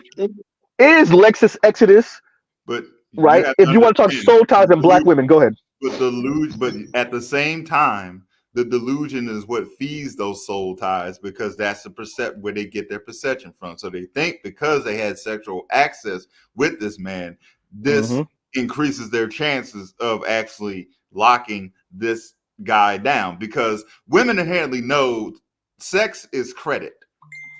Yes. For them, sex is credit. So y'all stop talking about Cynthia G like that. I'm just saying. Is a Cynthia G? That's a good one. That's a good one. AB Cynthia G, another one. That's a good. That's a you were. So bitter? But bro, you were the pass around for middle class white men in Seattle. Yeah. You messed around and got pregnant from a YouTuber, had the child, and now you turn around and talking about delete unborn black male fetuses. Man, if you don't get your loser ass the hell up out of here, go ahead. I have to correct you. I have to correct you on one thing. You're totally right, but you have to remember something. Correction. She lived in Seattle. She flew all the way across the country. Was it one of the Carolinas, right? To North Carolina to deal with the Dutch. Yeah. And then after she had a child, then she started talking about aborting black male babies. That's genuine desire for you. Wait, I'm sorry. After she was a bust down for white dudes in Seattle. Oops. Right, bro. That's and you know this lady thought she could lie to our face and say, you know, they were buying things for me, for my sister, but I never had sex with them. Man, if you don't get your lie, first of all, it's none of my business. But secondly, why the need to lie? Go ahead. Go ahead. And then after this, name her, and then better you. Go ahead. I actually have proof. I actually have proof that she did that with all the white dudes. You want to know how I know she did that with all the white dudes? Notice, whenever she gets mad, go back and listen to her exchange of her and Jason Black. Whenever she gets mad, she starts talking about pink sausage. But isn't that what black women always do? Whenever black women get mad at black men, they throw some mythical, magical white man in your face. No, ma'am, you're the one who likes white things in your face, not black men. Yeah. Well, they'll throw won't just white men. At this case, they're throwing everybody in your face. They'll throw the jailbirds. They'll throw Pookie in your face. They'll throw the jailbirds in your face. They'll throw all this shit in your face in order to just smoke screen, even though they made a bad dent when they make a bad investment. And then all we gotta do is turn on news and see a woman who made a bad investment. And unfortunately, it cost her dearly. And that's all it is. And let me read this real quick. And I am Waffle says, and thank you for the super chat. So what you're saying is these attorneys are freaks. Look, man, professional women, man, professional women be out here. Look, man, like we know we live in a conspicuous consumption society, right? And so status is just that important in our society. It's so important. So we're not even talking about the sexual aggression. Look, we're not even talking about the sex that white male attorneys are getting from women they don't work with. We're not even going there. We're talking about just strictly them at work, and especially when you work at these huge law firms like I did. Man, these white male attorneys, it's eeny, meeny, miny, mo for them. I'm not even talking about the attractive ones yet. Nope. I'm not even talking about attractive ones. I'm telling you, the married ones still is running through them. And they have a picture of their wife and their family on their desk. They're not even lying about it. They got their goddamn wedding ring on. You know what I'm saying? It's the same thing in the military, because the military is just a one-off. It translates the same way in the professional sense, because in the military there's professional, there's decorum and all this stuff. The same crazy, nasty stuff happens here. The sergeant major, the guy at the top, is sleeping with a damn specialist, and they in the same damn unit. It's the same thing. It's night and day. It translates over here on the military side too. It ain't no different. Trust me. Do you remember General's Daughter? Yeah, I remember. You remember that movie? Because that's about sexual misconduct and everything. Yeah, so that brings it home for you. I got one name for y'all. Going to what Lion said. Petraeus. Ooh, yes. I remember. That was the one a few years ago that got caught up with, because his wife looked like the goddamn Quaker Oats man, and he got caught up with one of the subordinates. It was an ex going after Colonel. An ex side chick was sending threatening emails to his then side chick, saying, "You better stay away from my man." I was like laughing at this shit. Oh yeah, they were. I want y'all to understand what Nema just said. The side chicks were fighting each other. Hey. The previous side chick was mad she got replaced. Yes. She was nuts. And the fact that the emails got leaked and everything, it was what it was. Oh, by the way, y'all gotta understand. You really notice how much Z hates Eritreans, you know. But then again, but he's my brother. I love him. I love being in the space of the second hardest working Haitian after Wyclef Jean. You know what I'm saying? Can I get a hysterical, please? Thank you. The second hardest. People laughing at the Quaker Oats, bro. Her and Bush Senior's wife look like goddamn Quaker. Y'all know they look like Quaker Oats, man. Both of them. I'll give you one better. If you remember when George Lopez, after he got his kidney transplant, from his wife. Mm-hmm. He tried to get some side, but he didn't mess with hookers. He went with a stripper. Only thing was that bitch went online and talked about it. And then I remember Patrice O'Neal was talking about this on Opie and Anthony, and they were talking about it, and then they said you gotta look what his wife looked like. When they saw his ex-wife looked like, they were like, damn, you can't say hello to that. The bitch looked like Chris Farley. She looked like Chris Farley. Look, man, look. No, you gotta see a picture of her. I am a firm believer. Look, man, if I was to come up on money right now, me and my lady are not married, I will marry her. Right, I will definitely, because I'm gonna do it anyway. Right, babe, I hope you're not listening, because I don't need you to know this right now. Right, so no, I don't want her to know. Right, I'm trying to surprise her next year. Y'all don't tell nobody. Right, so that's the plan. But let me be very clear. I am about marrying and staying married to the writer. You get married and stay married to the person who is with you for real. But man, if y'all don't think, bro, we're coming up with some money, boy, look, man, there's some things you gotta do out here. Okay, I don't suggest you cheat. I'm joking, kind of, not really. Why do you guys sound like Bill Cosby and do that? Right? Look. I'm saying that to say, I'm not saying it's right, but I am not about, even if you have all the paper done where you don't have to pay anything, you have your prenup, you have whatever. True, but when you divorce or break up with or leave the person that walked in the door with you when you had nothing, understand everything after that is nothing but BS. It's nothing but BS. You talk about real quick. You're trying to turn a social climber into a girlfriend or a wife. If you're gonna divorce your wife or leave your girlfriend, understand that you just have fun. Then just have fun, because anything after that you're with a climber, right? So but go ahead, Nima. But about what you said about the whole social climber, this is why after the Monica Lewinsky scandal, Hillary did not divorce Bill. Let's not forget that. But well, she had her own reasons too. She definitely had an agenda also. She still needed him. She still needed him Yes, to get where she facts. needed. Yes. So she realized, look, if I divorce him now, I'll be a fool, and he's gonna move on without me. Plus, Bill been cheating on her since Arkansas. Shit, way before that. There's a story about when he went to go pick up, their daughter Chelsea when still back in Arkansas. Mm-hmm. He was getting head in the limo waiting for her. Yeah. Nigga was getting head from her. Oh, but before I continue saying what I'm saying, better you, salute to you, brother. I hope you got your hunting gear ready because I know you're going to Texas to do some red-bone deer hunting. Hysterical. Not just that. I hope you hook up with. I hope you head to Chicago as well because.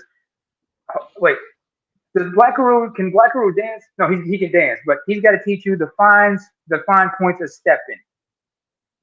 You got to do the love slide and everything. Step, by the side, separate, and let me see you do the love slide. What? I can't do R. Kelly now? Shit. I can't do R. Kelly not. Oh, man. Right. But anyway, what I wanted to say was it not Hillary? Another person. Oh, David Letterman. Do you guys remember? And I remember Patrice was talking about this. David Letterman back a few years ago. He got busted in a scandal. He was like stepping on his wife. But then again, that's how he met his wife. His wife was an intern who worked with him on the show. Oh yeah. And then the boyfriend tried to blackmail him. Yeah. No. Yep, It wasn't I remember a boyfriend. It wasn't a boyfriend. He has his wife, right? Mm-hmm. But he also still was messing with interns. And one of the interns had a roommate who tried to extort him. They went to him when he talked, and he addressed it online on the show and talked about Yeah. Clearly, which was the most G thing I've ever. One of the most G things I've ever seen. I remember that. He did the Kaiser Sose. It's the Kaiser Sose thing he did because he basically let him know. Look, and if you saw what David Letterman's wife looks like, he gave her a kid and all. The kid's like now a teenager. Yeah. Like Patrice said, he did the Kaiser Sose thing because he's let his wife know, like, yeah, I apologize, but I'm not gonna apologize how you want me. I'm gonna make it like a joke because I know you where you're at, and I'm gonna protect you from this shit. But baby, you gotta understand, I need my needs. You were with me because you're a ride or die, whatnot. But you know how we met. Let's call it thing and thing.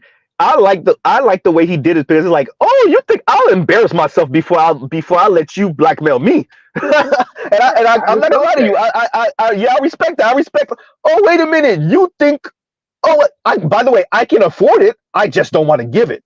Right? So I will embarrass myself and humble myself before I let you blackmail me. And I respect it. I respect it. Yeah, because like he said, but they got the FBI involved because once he found out, because he said, like, look, when you get cheated on, when you cheat, like Patrice explained it, and this was on Opie and Anthony to discuss this. He said, it's one thing to get cheated, but you cannot be held accountable when a punk tries to blackmail you, he threatens to rat on you to your girl. That is something you cannot allow. Even if you cheated, you better tell like, yeah, I cheated.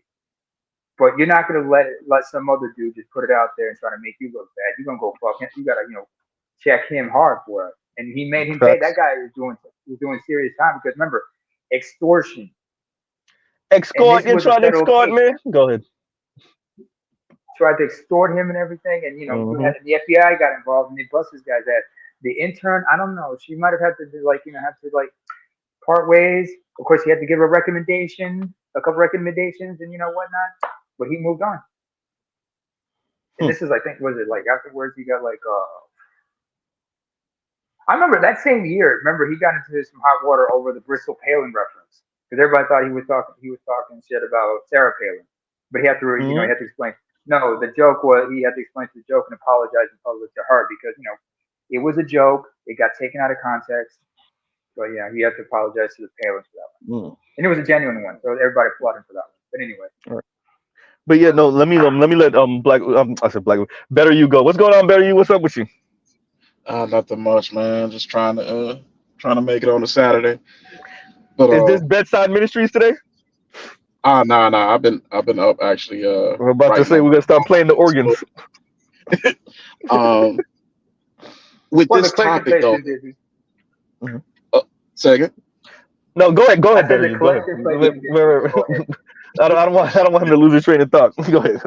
Oh, with where you're going with this and the discussion just a second ago.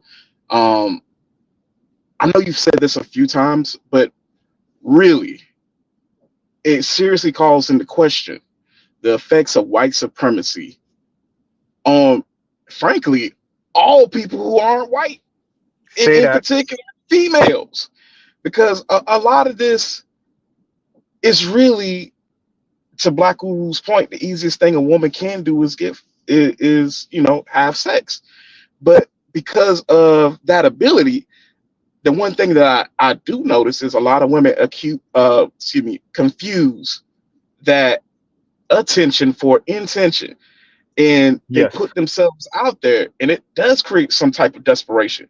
Like, it is, without the context for outside observers, sometimes it's like, yo, it's confounding. Like, I don't get why they're throwing themselves like that. To that point, there's a study that not a study, but I can't remember what it was, but it was something that basically said, like, yeah, white folks see people of colors advances to them, in particular. No, that was the book, The Dating Divide. Yep, The Dating Divide. Yep. I'm the one who referenced it every goddamn 5 seconds. Yes. Yeah, I know exactly what you're talking about. Go ahead. Yeah, and it's like,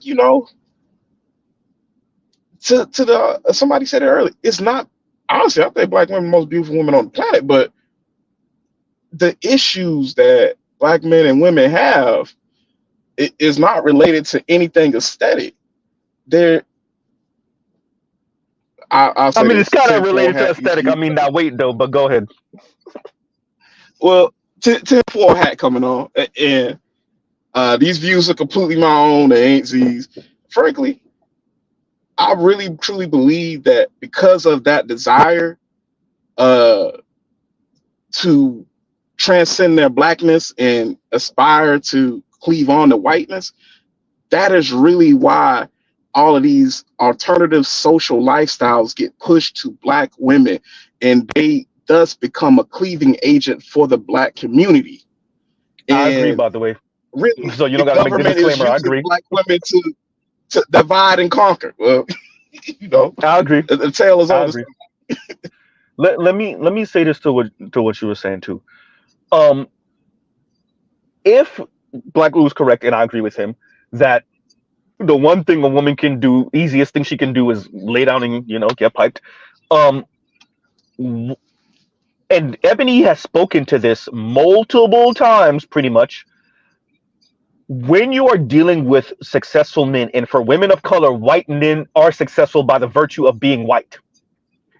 So the only leverage they really have is that sex magic, and then everything else after that.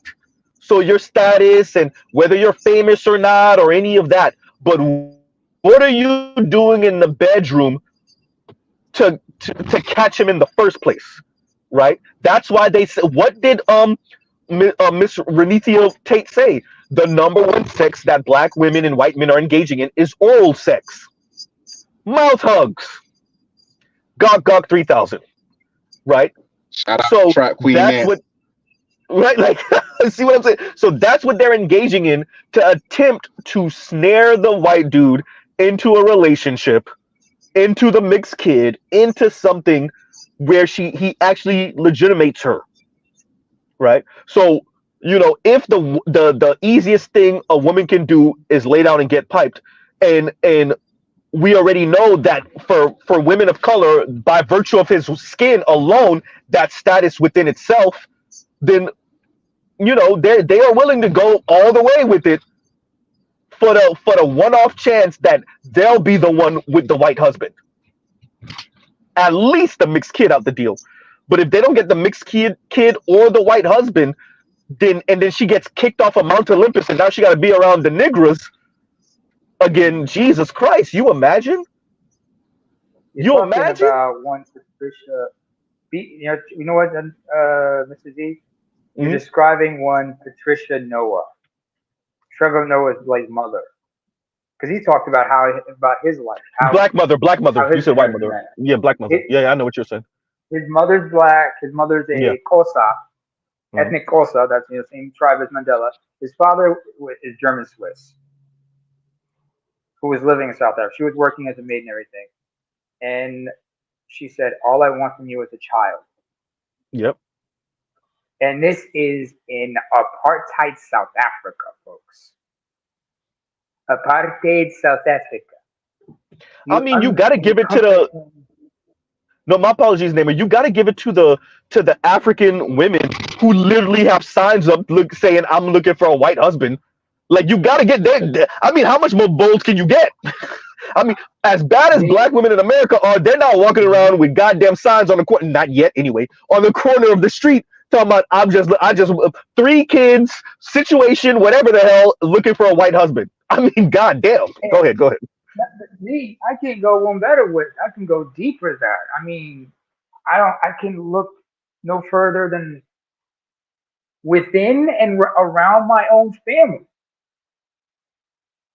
Because I have one cousin who recently got married. Her husband's white. And I met the dude. Good looking guy. Average though, he's an average brat and everything, but it is what it is. And she's light skinned. I got a cousin who's dark skinned. Kind of looks like Stacey Dash. I've mentioned her before.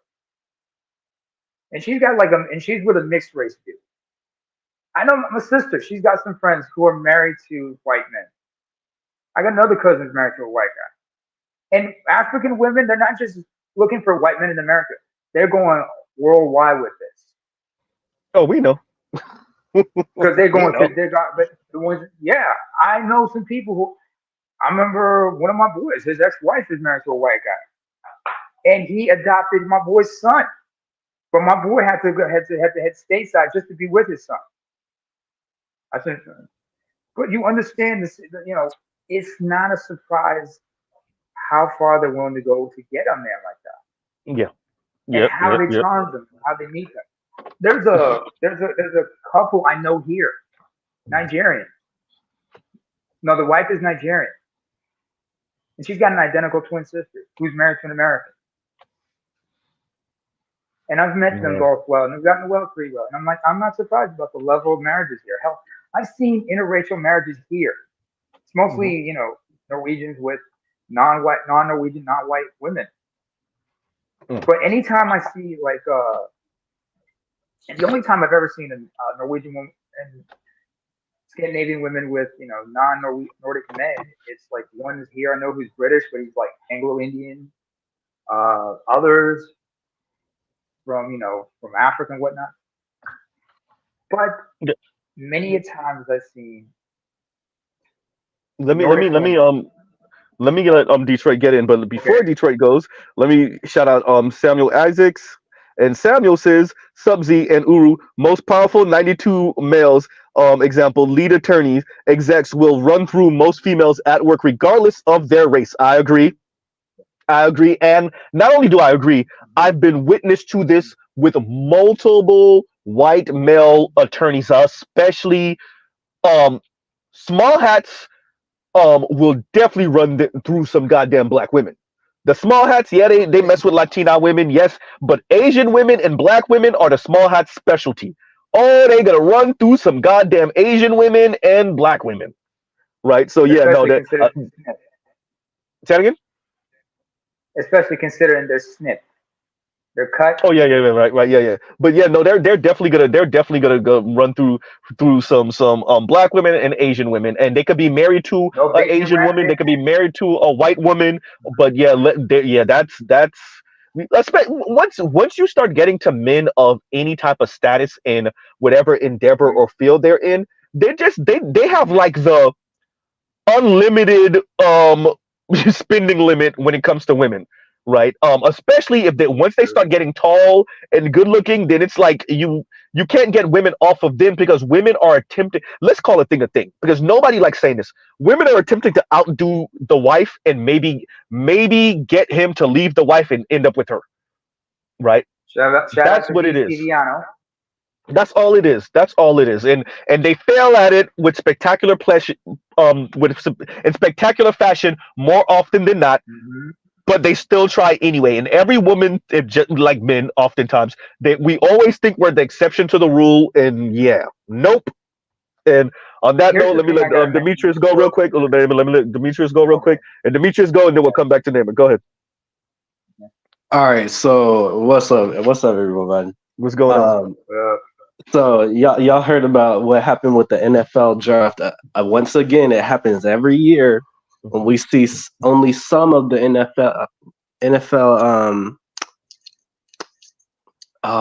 was it NFL or is it something else? It was some, but like you know how like everybody does the whole yo mama black keep black money in the family thing. The thing that they're not even thinking about is it's the white people giving them money. It was originally a white association, even if it is profiting off the backs of black men, and to a lesser extent black women, but more so black men's athletic ability, right? So they can't just do what the heck they want. They gotta address their PR team. They gotta address their financial team. Like it's crazy to see because like do people not think this far, or do they think it's just their money and they can do whatever the heck they want? Bro, you're talking about a group of people that don't plan for the next day, let alone appreciate true paycheck to paycheck. Yeah, exactly. So they don't appreciate a brother who was being floated by a family of white folks that he knew that he was going to have to pay back somehow, whether that's notoriety, whether that's marrying their daughter, whether that's, you see what I'm saying? So they don't appreciate like this black man can't move the way he want to move, however he want to move. Remember, Black Women's Project is negative liberty. It is to live out the full experience of negative liberty. Go ahead. I mean, like, cause like, I think we say these things, right? And it's sometimes brought up in the like mainstream media with like players that fall off. And we know what happens to them when they fall off. The money dry up. So they make these talking points about circulating the black dollar and keeping it in the black community, not taking into account that they have to go to people to use this money and keep it logged and everything. But once they eventually dry up, even if he was with a black lady, that's just another black family that's, you know, less well off than they were before. So I mean, that's the one thing I will say though, like some set for life thing. Yeah. It's not. Yep. No, I'm agreeing. I just add. I don't think women are built to stay with. If she's used to the lifestyle and you lose the money, she's leaving, bro. She's leaving.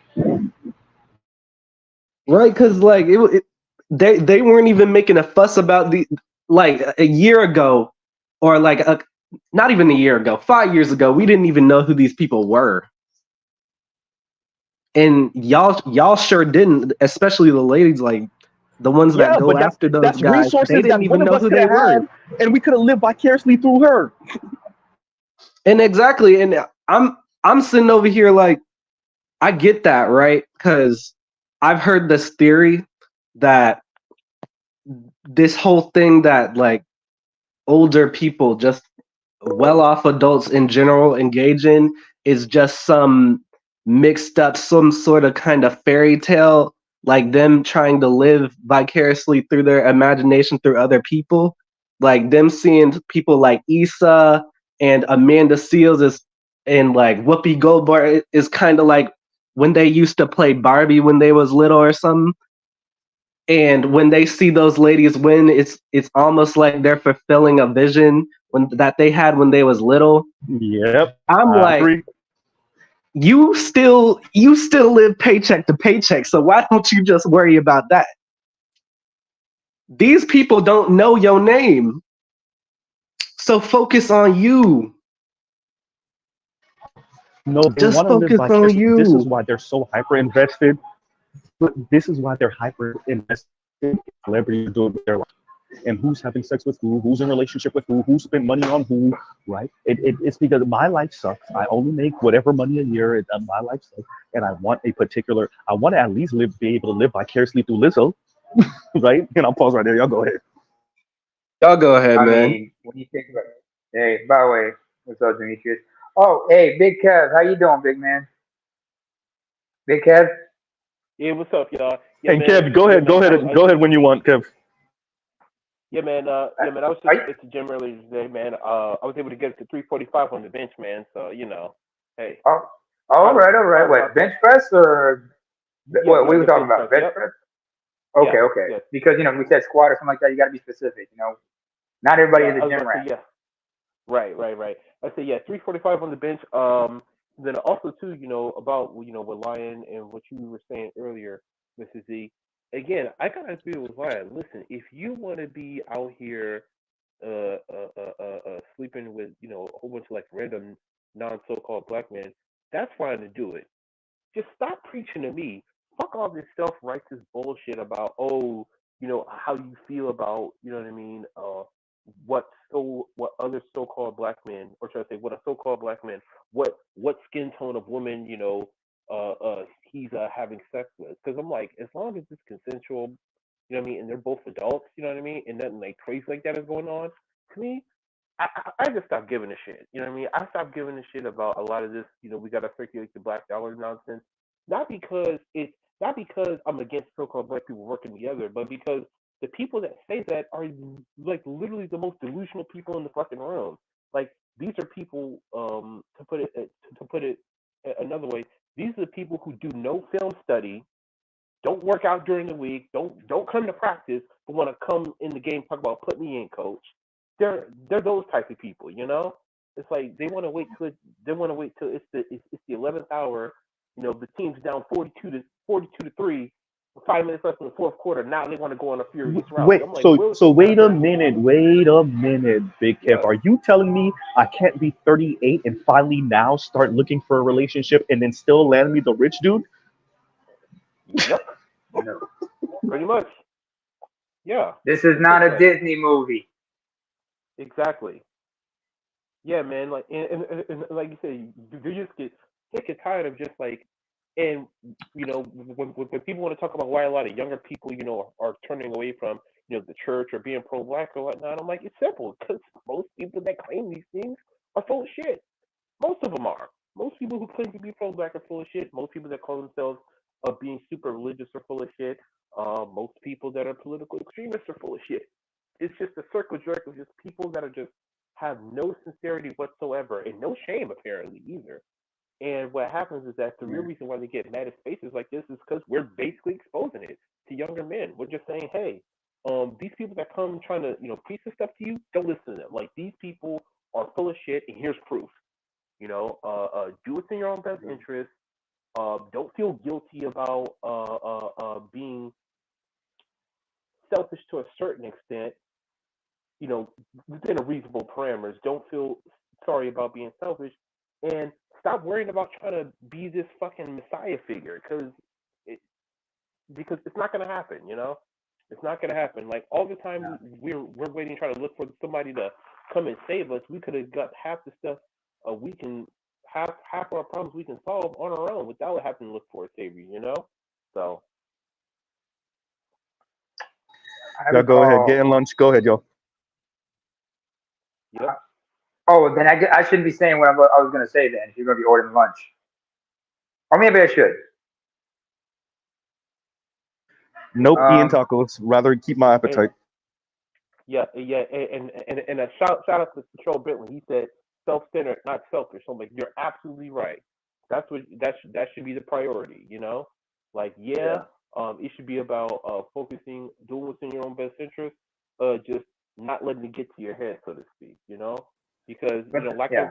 like I yeah, because like I've been telling Dr. Thunder, I'm like, at the end of the day, even though people like Ebony K. Williams calls us mediocre, the reality is that You know, what you're gonna learn is that despite getting constantly trashed and having our names thrown through the mud, the so-called 9 to 5 squares and lanes, so to speak, in air quotations, the 9 to 5 lanes and the working class men are the ones who, in most cases, do the most objective good for the so-called community, just living our regular life. You know, it's the people who talk down on the working class so-called black men who actually do more objective harm than good. You know, you can look You at it mean the from ones that are trying to live the conspicuous consumption Milton Friedman dream? Not not just them, not just them. The dumb street niggas and the fake street niggas who Say that. accuse us of acting white because we're not silent like we got off a plantation 5 minutes ago. The strong and independent sisterhood, you know, who's always wants to be conveniently pro-black. So you're talking about an amalgamation of bullshit. Mm-hmm. Where's Trail's coming again? Trail says it's a shit show. You mean the shit show? Yeah, complete shit It show. is a shit show. It's a complete shit show. Yes. And the thing is, wait, hold up. Go name it in their line. Name it in their line. Go ahead. Yeah. Z, you might as well tune me out when I'm about to say what I'm about to say. Okay, in that case, line in the namer. Go ahead. Wait. Line in the namer. You done fucked up. Go ahead, line. I mean, but it's all shout out to Ed. It's all sexual politicking at its finest. Everything. I'm so mad Ed is the one who coined that damn term. That's a great term. That's a great term. It's sexual politicking at its finest. So whenever you hear some female complain about dating and this and that, it's sexual politicking at its finest. But it also just, for me, also reaffirms that all of y'all practice hypergamy, but the overwhelming majority of you will never be able to optimize it to its fullest. Ebony K is proof of that. Tia Myrie is proof of that. All these failed ass old chicks is proof of that. Especially, we pay attention to them. No. Especially Melissa Ford. She had the body and the access. She had the body, the beauty, and the access. And look at her now. She can't even start her own fucking podcast. Ooh, that was painful. That was painful. I swear to God, if anyone has failed at hypergamy, it's especially her. I'll add to that lesser to a way lesser extent. Superhead. I know people don't see it, but Superhead is not ugly. Superhead is cute. She's what a waste. Yep. You out here giving too many mouth hugs. Way too many mouth hugs. Not enough relationships. Go ahead. Wrote that damn book. You off not writing that damn book. You completely messed herself over when she wrote that book. She still could have got one of those second tier lames. You know, one of the producers behind the scenes that we don't know about that still make like $250,000 a year. She could have got that, but then she wrote the book and messed that up. Wrote that book. She messed that up. Wait, say that again? Remember, she did end up with Eddie Winslow. You're right. She was with Jay Moore. With Bill Maher. But remember, in that book, she allegedly outed Big Tigger, right? And she was on, and Jamie Foxx had her on his show and called her out for that, and had Tigger call into the show and said, "It's all right, I ain't mad at her. I mean, I took care of her kids. She knew I was a good dude and everything like that. But her doing me dirty like that, nah, it's cool. Thank you for showing me who you really are and such." Tigger was not happy about that. It's called hypergamy. Yeah, dog. but what I want, that's that hard. But here's the thing about hypergamy. A lot of women think that men think the same way as they do. Because when women sleep with a man, they have to have a certain kind of connection with that man emotionally. They need to connect with you emotionally, right? But here's what women don't understand. It's something Patrice O'Neal not necessarily, but the ones that don't have the connection, you got to stay the hell away from them. Not anymore. Not anymore. Because they're desensitized. But understand, Patrice O'Neal said this, really important. He said, a woman has to like a man in order to sleep with him. But a man needs to like that woman in order to sleep with her again. Sleep with her again. Oh yeah, that's true. Because if he don't like her, because there's dudes who will fuck a chick that they don't like just for the hell of it and shit. And it's nothing against the woman. It's just like it is what it is. But all these But go dudes, ahead. but at the same time, what Tigger learned and what all these dudes, even Steve Harvey, because would that woman he end up fighting so hard, them a dude cheating with the cook or one of the security guards, what they all The pool learned. boy. Oh yeah, wait, and he played it down. By the way, you don't even hear about it no more. Yeah, you don't even hear about it no more. But what they all learned is at the end of the day, hypergamy doesn't care. Yeah. It And let's does not forget also, It let's just not needs to forget be who else was expanded, also though. part. Yeah, but let's not forget who else was on. Yeah, but let's not forget who's also on that hypergamy shit, Lion. The stepdaughter. Because remember, it was her mother. In fact, my man, one of Snowman's buddies, he said he summed up us about her. He said, "And Lori Harvey is for the streets." Yeah, we all know for that. the streets, folks. But here's the thing: she is surrounded by all those. She is surrounded by a lot of those blue pill alphas that are gonna look past it. One of them lame niggas gonna marry her. One of them niggas is still going. One of them niggas is still gonna propose and marry her. And she's bad enough to pull it too. She's fine enough. Yeah, she's fine enough to pull it.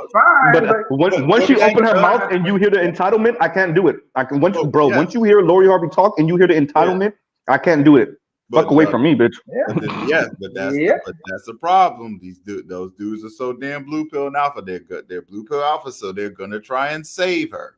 They're gonna do it, and they're gonna be like, "Ha! I was the guy that." And here's the thing: they're gonna convince themselves thinking that they were competing with other men because they think they're the better guy to lock her down. That's gonna be sad. She don't want to be saved. We'll see.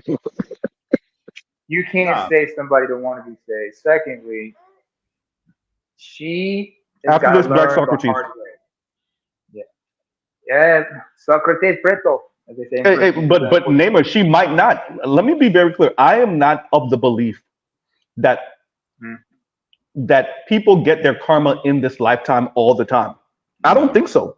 I think some people actually get to screw people over, maybe even delete people, and still get to make it into the afterlife because of old age, 87 years old or some shit, right? Right. So the Bob Monster, let me land, please.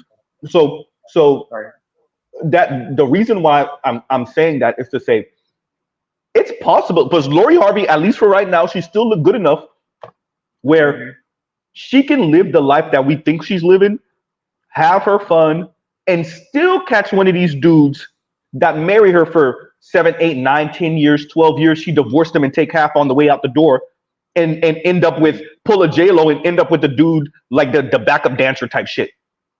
Right? And don't ever marry him so that she don't have to give up the alimony or whatever. Right? So that can be a possibility for Lori. We watch it happen to women all the time. We watch it happen to some dudes on the streets. Everybody in the hood know he got 2, 3 bodies on him, and he never been to prison. Right? So like it happens. It happens. It doesn't always happen. It doesn't usually happen. But there are people that maybe God get them in the afterlife, but in this life they make it. It happens every once in a blue moon, and Lori Harvey might be that person. I'm not saying she will be. I'm just saying she might be. Go ahead. There's also just the thing about hypergamy. I think it needs to be expanded upon because I know we like to define it as in marrying up. It needs to be expanded as far as sexual too. There is a thing as sexual hypergamy too. There is a such thing. Hence, you see when you see all these women cheating because what Z was just talking about, all these bodies that Black women are collecting with other men, other races of men. Yeah, that's sexual hypergamy. I remember because like I remember Z was talking about like African women getting into like that. I remember this is early 2000s Eritrea and Ethiopia. This is after our border war came to an end, and they started sending peacekeepers down there and shit. And I was like, I already foresaw a lot of that shit happening. Like watching women just getting with peacekeepers and shit and whatnot. And I remember there was like in 2004, there was a big scandal that came out involving some peacekeepers and shit. I mean, Z, you might remember there was like a scandal involving peacekeepers in Haiti, similar. But that's what they be out here touching the kids, yo. That too. It's just the women are trying to work their hypergamy because they're hoping to get a way out of that situation. thinking they could just like do like the Oh yeah, that one. Yeah. The pay for play on the way out to get out the country thing. Yes. Uh-huh. There was some shit like that. Yeah, but not going into details on that one, but I remember there was a scene from Blood Diamonds that kind of summed that up. Because do you remember? Was it like when there was that scene where like Diamond Hunter is being released from prison, so that he could be whatchamacallit, Leo DiCaprio can have him lead into the Blood Diamond. In that scene, Leo is waiting for Diamond to come out, right? And because he's a white boy just chilling, next thing you know, all these black women start approaching him. And a lot of them are trying to offer themselves to him, saying they're HIV negative and everything like that, but he wasn't having it. It wasn't until he said, "Leave me alone," then others kept following, bothering him and such. And they were all actually hookers trying to score a lick and whatnot. Until like one of his buddies showed up and tried to, just shoo them away because, he ain't got time for this shit. But, there are women who are just like that. Hypergamy, the level, there's levels to this hypergamy shit, sexual hypergamy in particular. But it's not without its danger. I've said it before, like STDs and whatnot. We mentioned STDs like a motherfucker. And let me get Black Socrates in here real quick, Naaman. What's going on, Black Socrates?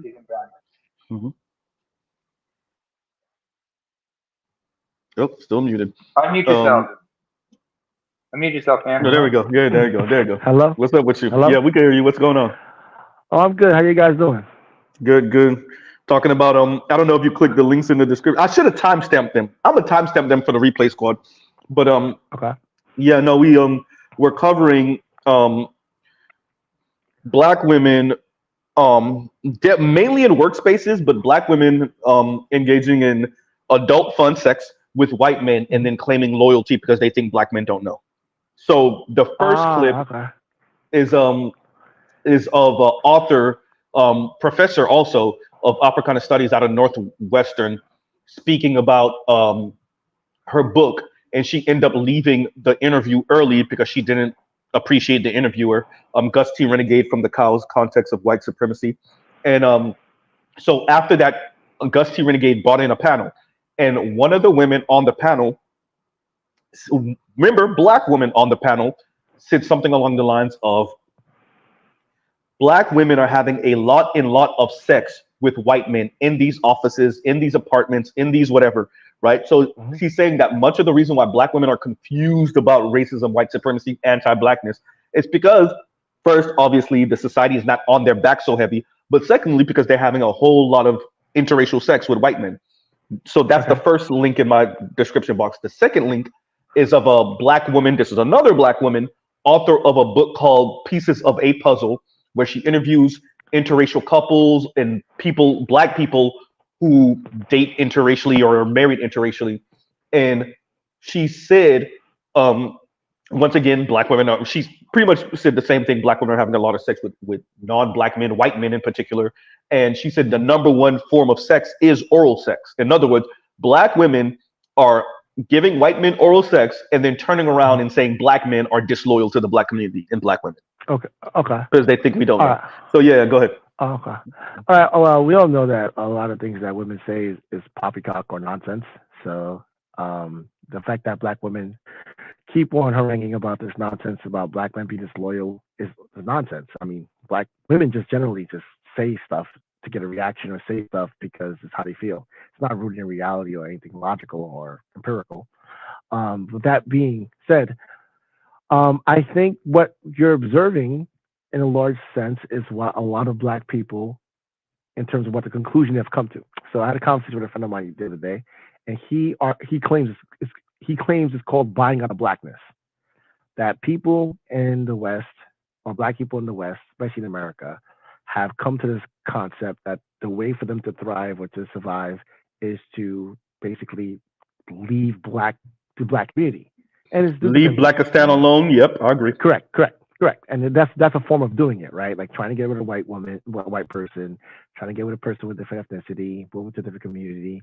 And unfortunately, it's like there's a survival mechanism at work, which is strange because I can understand a black man doing it, and I know it sounds biased because a black male has no real say in the black community. It's a gynocentric marriage matriarchy. But for black women, it's kind of odd because they vote for and promote the conditions that give rise to how the current black community is. Then they want to buy out of it, which is I think that's kind of odd. So I'm not sure how black women can. I mean, I do know because they're logical, rational, but they're basically talking both sides of their mouth. They're saying that they're the backbone of the black community. They are the bulwark of the Democrat Party. They're saving democracy. They're boss bitches. They're black girl magic. But on the other hand, they don't want to be black. They want to buy out of blackness by getting with a white man. I'm not sure how those two things can be said publicly or done publicly without it being viewed as a massive hypocrisy and contradiction that it is. Let me ask you something, Black Socrates. What I asked this question before on the Roger Report show. What do they say the Rothschilds do when there's a war? Oh, they fund both sides. Okay, then there's the answer to your question. It's whatever. I'm going to go after the white man, but just in case I fail, dear black man, I'm loyal because you didn't know that I went after the white man, right? Yeah, but the thing is that they're banking on, and this is the thing with the internet and the YouTube and these communities and conversations. It's like you can't control the conversation anymore. That's why I'm also glad that technology is kind of destroying the agenda of the elites, right? Because you cannot control the narrative anymore. You can't control the discussion. Discussions are going to be had whether they want to or not, and the discussion is not going to be controlled. So guys are going to prepare notes. They're going to say, "Hey, man, my job, black girls are getting busy with the white dudes. Oh, that's happening in my job too. That's happening." Like, look how quickly drizzle has reached mainstream in record time. I've never seen anything like it. We're talking about, I want to say, in a matter of days, Fox News covering it. Right, and it began as a meme amongst black men, certain black men, to say, you know what, we're gonna flip this Sherry 7 sparkle on its head and show how ridiculous it is. And now it's already mainstream. See, I didn't even see it that way though. I thought it was just us holding up a mirror to like show them how they sound. And that's really what set them off. That's what I thought. No, it's both. See, it's both. See, I think it began as a joke, right? It began as a joke, but jokes have an element of truth, right? So all jokes have an element of truth in a sense, right? That's why they're funny, because there's some truth to it. So the joke was, okay, we're going to show them how ridiculous they sound. But as they're doing it, they're like, you know what? This actually this makes sense. Why am I paying? Why am I footing the bill and being the object of scorn and being used and being just the means to their end and not getting anything in return? So now the discussion is, hold on, I need something too. You got a job, you got money. Hey, you know what? I actually like this idea of a soft guy era. If they want a birthday present, Black Socrates, instead of just sex. They want a birthday present instead of just sex. I want a birthday. I want a birthday present. And they're losing. The ladies are losing their mind because their man wants a birthday present.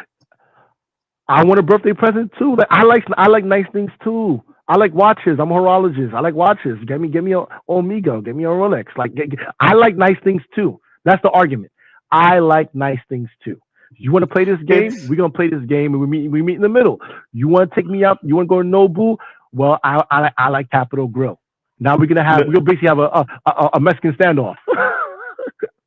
Let me say this real quick. All this is going to expose is the fake feminists, like Bell Hooks literally called them. This is just going to put them out on Front Street. Let me read this real quick. Afro National says one thing. Messages. Did you see the New York Post article about the TikToker that took a life? No. Give me a second. We'll talk about it. Give me 1 second. And Afro National says, I don't know who coined it, but the Brazilianization of Black America. It was me. It was Z. It's Brazilification of America. And yes, you are witnessing that now.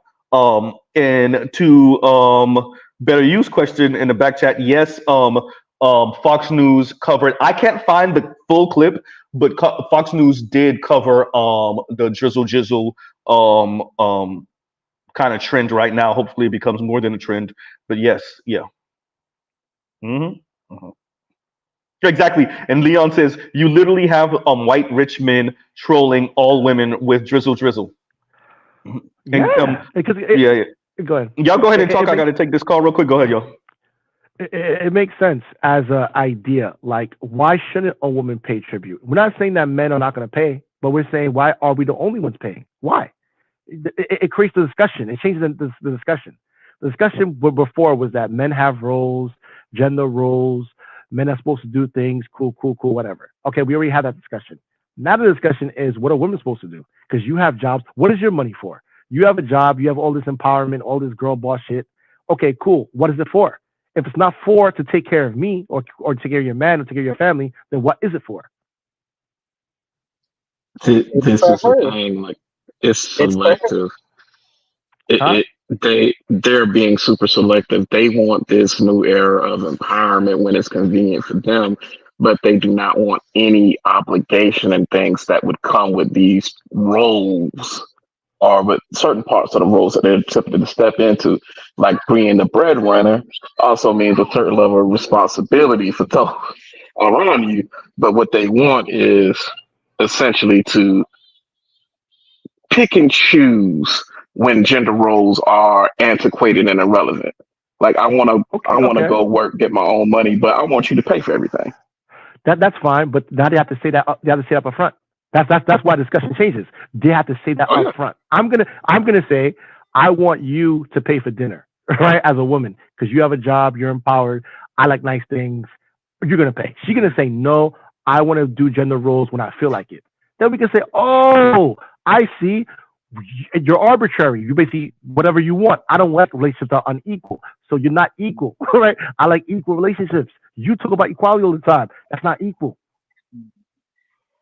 That reminds me of something. I mean, first of all, what you guys talked about, they wanted to be selective and whatnot. Does anybody remember the show Billions, which is on HBO? The show on Showtime? Billions. It's I forgot the name of the actor. One of the actors was Paul Giamatti's in there. He plays the attorney who's trying to prosecute I know that show. The hedge fund manager. Yeah, the hedge fund manager, Bill the Axelrod. They basically want you to be like Paul Giamatti. Outside the bedroom, you're a powerful man, but at home, he was a sub, and his wife. He was into BDSM. His wife was a dom. He was a submissive. That's how women wanted to be with men like that. In a sense, they want to have that sense of control over let me recap because I was gone for a couple minutes. So Black Socrates, what were you saying earlier that I missed?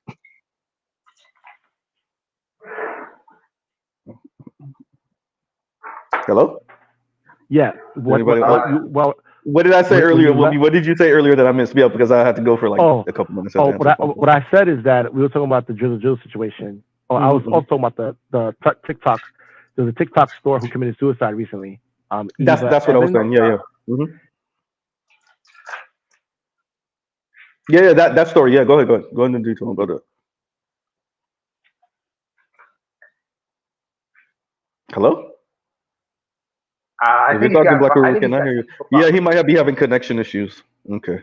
Well, I was thinking it was me for a second. Okay, now I can hear you. Go ahead. Yeah, now we can hear you. Go ahead. You're going to talk about the TikTok story. Yeah, she's 29 years old, pretty attractive, lives in New York City, recently hung herself over a breakup. Oh. Man. And remember I told you, Mr. Z?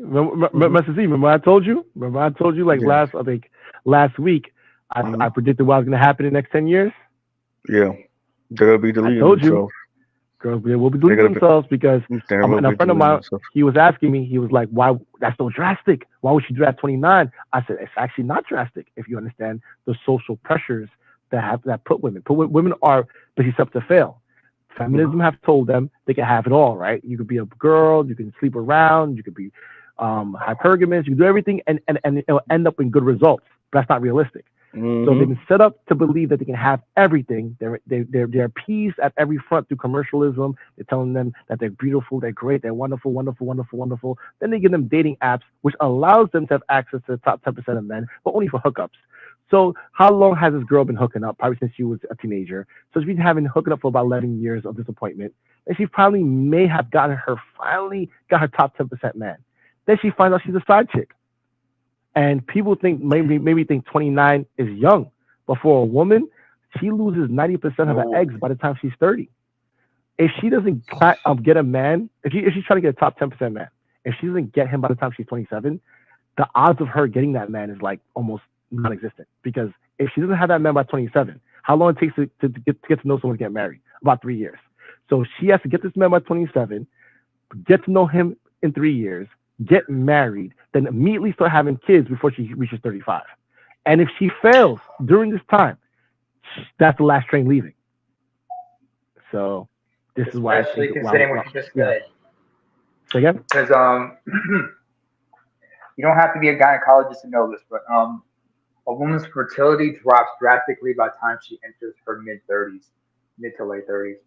Because by the time she's like 34, 35, that's when she enters the high risk pregnancy time. Geriatric pregnancy, if we're not trying to be kind. High risk pregnancy, geriatric pregnancy. You're looking at higher risks of miscarriages, children with birth defects and whatnot. Sure. But also, guys who can choose don't want to marry older women if they can choose. And these women are going after men who can choose. And what I'm concerned about is if a Eva Evans, who's white, pretty, privileged, living in New York City, if she kills herself, what message does it send to women who are not attractive, who are not white? Yeah, but she might be self-conscious as hell too. I remember we're talking about delusional ass women too, though. That's true. But women, right? Yes. Which women aren't delusional? That's the question. which women aren't delusional? No, but I'm saying if she may be far more conscious. It's something about being aware, self-aware, aware of your environment, and being honest with yourself that brings about a certain type of depression. Brings about a when you're introspective and you are aware. Right? What did Bowen say? To be black and aware in America is to be in a constant state of rage or something like that. Yes. Yeah. Right. So remember what he said, to be aware, right? And that brings up the constant state of rage. I think your average woman is they're just floating. But here's the thing. Right? I mean, you're basically saying that the average woman is not close enough to actually know the reality. Yeah, exactly. No, but the problem is, you know why? You know why they don't know? Because at the same time, what you're realizing is there's a new religion in town. There's a new religion in town. It's called delusion. Delusion is a religion now. You worship at the altar of manifest? I know. I think I know what Mrs. E is saying. It's like she knows, like she's like average women or women who are not in New York City or these certain circles, and even if they are in these cities, they can't get in certain circles in these cities. They can only imagine the stakes or imagine the reality, versus someone who's actually there and realize. Because I remember I was dating this girl who was an Ivy Leaguer, right? And at the time she was in therapy, and I couldn't understand it because she's from a rich family. She's highfalutin. Everything is like, what the hell's her problem? Come to find out how, because that she's at these tables, it's hot for her. It's like life and death. Let me give you some. Go ahead. Here's another thing to think about Black Socrates. Here's something. So from my understanding, oftentimes it was the house slave that ran. Why was it the house slave that ran? Because he knew what it was. He saw freedom. He saw the reality of what freedom. And he reached the highest heights he could reach at that plantation. And there's no, you can't get no higher.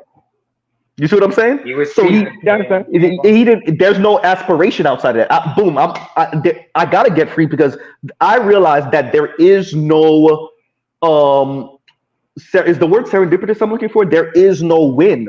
I am still a subject of this slaver, and I am I'm an inside Negro, right? I'm a house slave, And I'm so, but maybe some of the field slaves, as bad as they're getting whipped, they might have these aspirations of being the field slave, right? As bad as their situations are, but when you're there, you realize there's nowhere to go.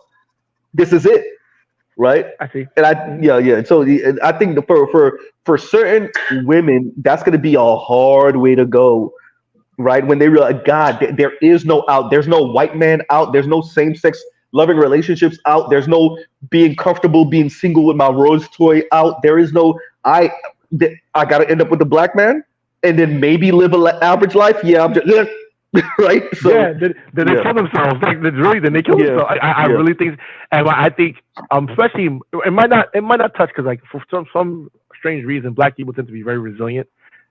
Strangely enough, but for upper class white women, I can definitely see this thing becoming a trend. Because you would think like, no, they have everything. Like, they can lose everything. They know they can lose it. They can see how they can lose it. And if they don't get the right guy, what remains for them? Literally, what remains for them? 65 to 75% of all wealth that wealthy women have come from men, either their husband, father, or grandfather, some man. Yeah. If she doesn't have this man, what becomes of her? Let's not also forget that family is important to a woman. Children are important to a woman. Without it, she doesn't have this sense of fulfillment. I once had a conversation with my own mother. I asked my mom, because when my mom married my father, it had me and my siblings. She had just completed her junior year of college. She was 1 year away from graduating when she married my dad. One point, I looked at my mom and said, "We're grown now. How come you never thought about going back to school and getting your degree?" She just looked at me and said, "You are my degree. Your younger brother, that's my master's. Your other two siblings, those are my PhDs. So I feel I'm already fulfilled. I'm content with where I am at." So there's this lack of contentment, where women need to where people need a sense of being content. Otherwise, they just live hollow existence. That's what people who are like, who think there's no way out, and the pressures, and understand everyone has a breaking point. That's why what's his face? Wyclef Jean had a song called Linda. He talked about a woman just snapping. If anybody remembers that song, Linda. I don't, but I do. But I do want to. I was literally about to ask Black Uru this. But Black Uru, you back up? What's going on? Yeah, I'm here. What's up? No, we're kind of transitioned a little bit. Well, now we're kind of more speaking about women realizing, or pretty much realizing they hit the wall, and what does that look like? There's no out. Like, you either end up with a man that can tolerate you, or you just don't. I guess you figure out how you're gonna assuage the singleness demons, or whether you're just gonna have adult fun with a bunch of men and try to fulfill yourself that way. There's a pun in there. I don't know. I think this new normal of perpetually single people, I just don't know how America survives this. I don't think it can. I don't think there is a survival of it. I think America. I think America will survive. I think the women will adjust when it is made painfully obvious to them that they have no other recourse. My observation of human history is that ultimately women are going to surrender. The female is going to surrender to the environment that the female is in. And so where we are is at this point where we're just beginning to compel the female to break from her delusion. You know, what I think is great about the soft guy thing or era, drizzle, baby. drizzle, and the the guy with the single mom thing, very Oh yeah. Now you're a single mom. is we're Brandon moving Jamal. Arkham's razor in the direction in which that we're going to begin to break the delusion of female. We're going to break the delusion of entitlement of the single mother, of the independent woman. And what we're going to begin to see, albeit initially quite painfully, is that the women are going to submit. The problem won't be the women. The problem will be the extent to which the environment, the status quo, the powers that be continue to compel the delusions of female. Because to the extent that they pull back from that, the women will inevitably relent. They will inevitably submit. Now, who they submit to and how quickly they submit, that's going to be the difference. And where you rank as a man, your relative affluence or lack thereof, your relative proximity to whiteness or the lack thereof, or other social economic cues will determine how quickly you may or may not benefit from that change. But ultimately, the women will submit because they really have no choice. I think they do have another choice. What is their choice? I think that because what we're seeing is unprecedented. I'm not sure if there's any time in history where women have given this much power, where they've been catered to this extent, when the society and the environment and also the government and corporations subsidize women in their delusions. Okay, but if you listen to me, I said to the extent the status quo, to the extent the powers that be continue to facilitate their delusions, that's exactly what I said. But the problem is that the society we're reaching a point where the society can no longer finance and facilitate their delusion. You know, all of what you described, Socrates, was based on fiat money, was based on debt, was based on petrodollars, was based on a lot of fallacious economic founding that is quickly going away. And as that go away, they will no longer be able to call upon that the way they have been able to do so in previous generations.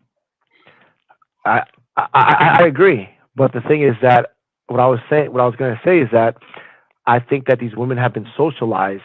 I often say that modern women and modern men are socialized to be incompatible with one another. And so now that these women have been socialized to be fundamentally incompatible with their male counterparts, even if they do now realize that it's all for naught and they can't continue this way and it can't be facilitated by fiat currency or globalization or just printing dollars, I am not sure that they would necessarily relent because they're too far into this delusion. Like I actually think a lot of them will do bad by themselves. I think you don't know women, frankly. Okay. I think the mammalian female will survive. Okay. I think all of mammalian history, zoology proves that the mammalian female will adapt to the environment, to the circumstances in which it is. And I'll move it even beyond mammals. If you are an observer of the animal kingdom, you will realize that the female will facilitate its ability to survive and to procreate. Okay. And I agree with Black Root. believe that human females, Mhm. especially black females, I think it's acutely black females will adapt. It will be painful. In some cases, frankly, it will even be bloody. But she will adapt. Oh, And to what Black Uru is saying, I will say to tie what Black Uru and Black Socrates are saying, and the ones that don't will just die out. Yeah. The ones Thank that you. we Thank you, will, Mr. what you will Because have I to was have. literally about to say Real quick, let something me. like that. The I was majority literally about to say something like that, Yeah. Mr. Z. will. Nature The is Let Black correcting Uru itself. wait, y'all. Let's let Black Uru go, then Demetrius, The then I'll go, and then Black majority Socrates. will see them die off and Mhm. say, "Oh fuck." God damn, that's what I was gonna say. That's what I was gonna say. That's what they go ahead, Demetrius. If you After this. have observed Yeah. the female in the animal Mhm. kingdom, that is what Mhm. they do. Yeah. No, that's what I was what I was gonna say was Black Uru said, which is what's gonna have to happen. What, let's say Generation Alpha and then generation after them are gonna have to watch Gen Z, millennial, and their oldest of old Gen X mothers and grandmothers run right into that wall. They're gonna have to watch that. And what's beautiful about social media is they're gonna see it. They're gonna have to watch them pretending to be okay with it. They're gonna have to watch them be single and lonely. They're gonna have to watch them break out the fake smiles. And if we can notice the fake smiles as black men, you know black women could see it. They're gonna have to watch them. They're gonna have to watch the Tia Mauris and the Ebony K. Williams and the Amanda Seals and the O. Stefkos, and they're gonna have to watch them go through it. And when they watch them go through it, they will step over their bodies, and then that's when you have a more moldable And black here's the woman. other thing they're gonna watch. They're gonna watch Mhm. you guys go overseas and get y'all some delightful Yeah. little Filipino or Malaysian Mhm. women, Mhm. you know, or some Caucasian or whatever. They're gonna Mhm. see all of that, right? They're Yeah. gonna see all of that, and guess what? They're also gonna see. They're gonna see some Gen Xers and some millennial women submit. They're gonna see a few of them get in line and say, "Oh fuck, that's what it takes. That's what I need to do." Mhm. And they're not going to see the white man rescue them from that bullshit. Yeah. And to I the agree. extent they don't see the white man rescue them from their bullshit, they inevitably will submit. That is that is what a female does in the animal kingdom. I agree. Okay, and let me read this real quick. No place so this is white women don't want to have to hold up signs like black women. Well, no, That's messed up.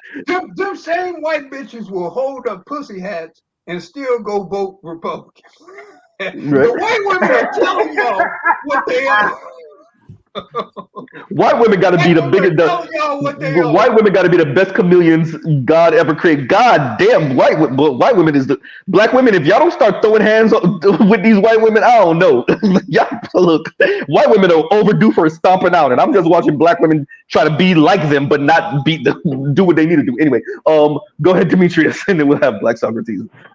Okay, so yeah, thank you, Mr. Z, for saying like the ones who don't adapt will just die out. Because I was like, okay, does every female ever in existence survive if they're not like?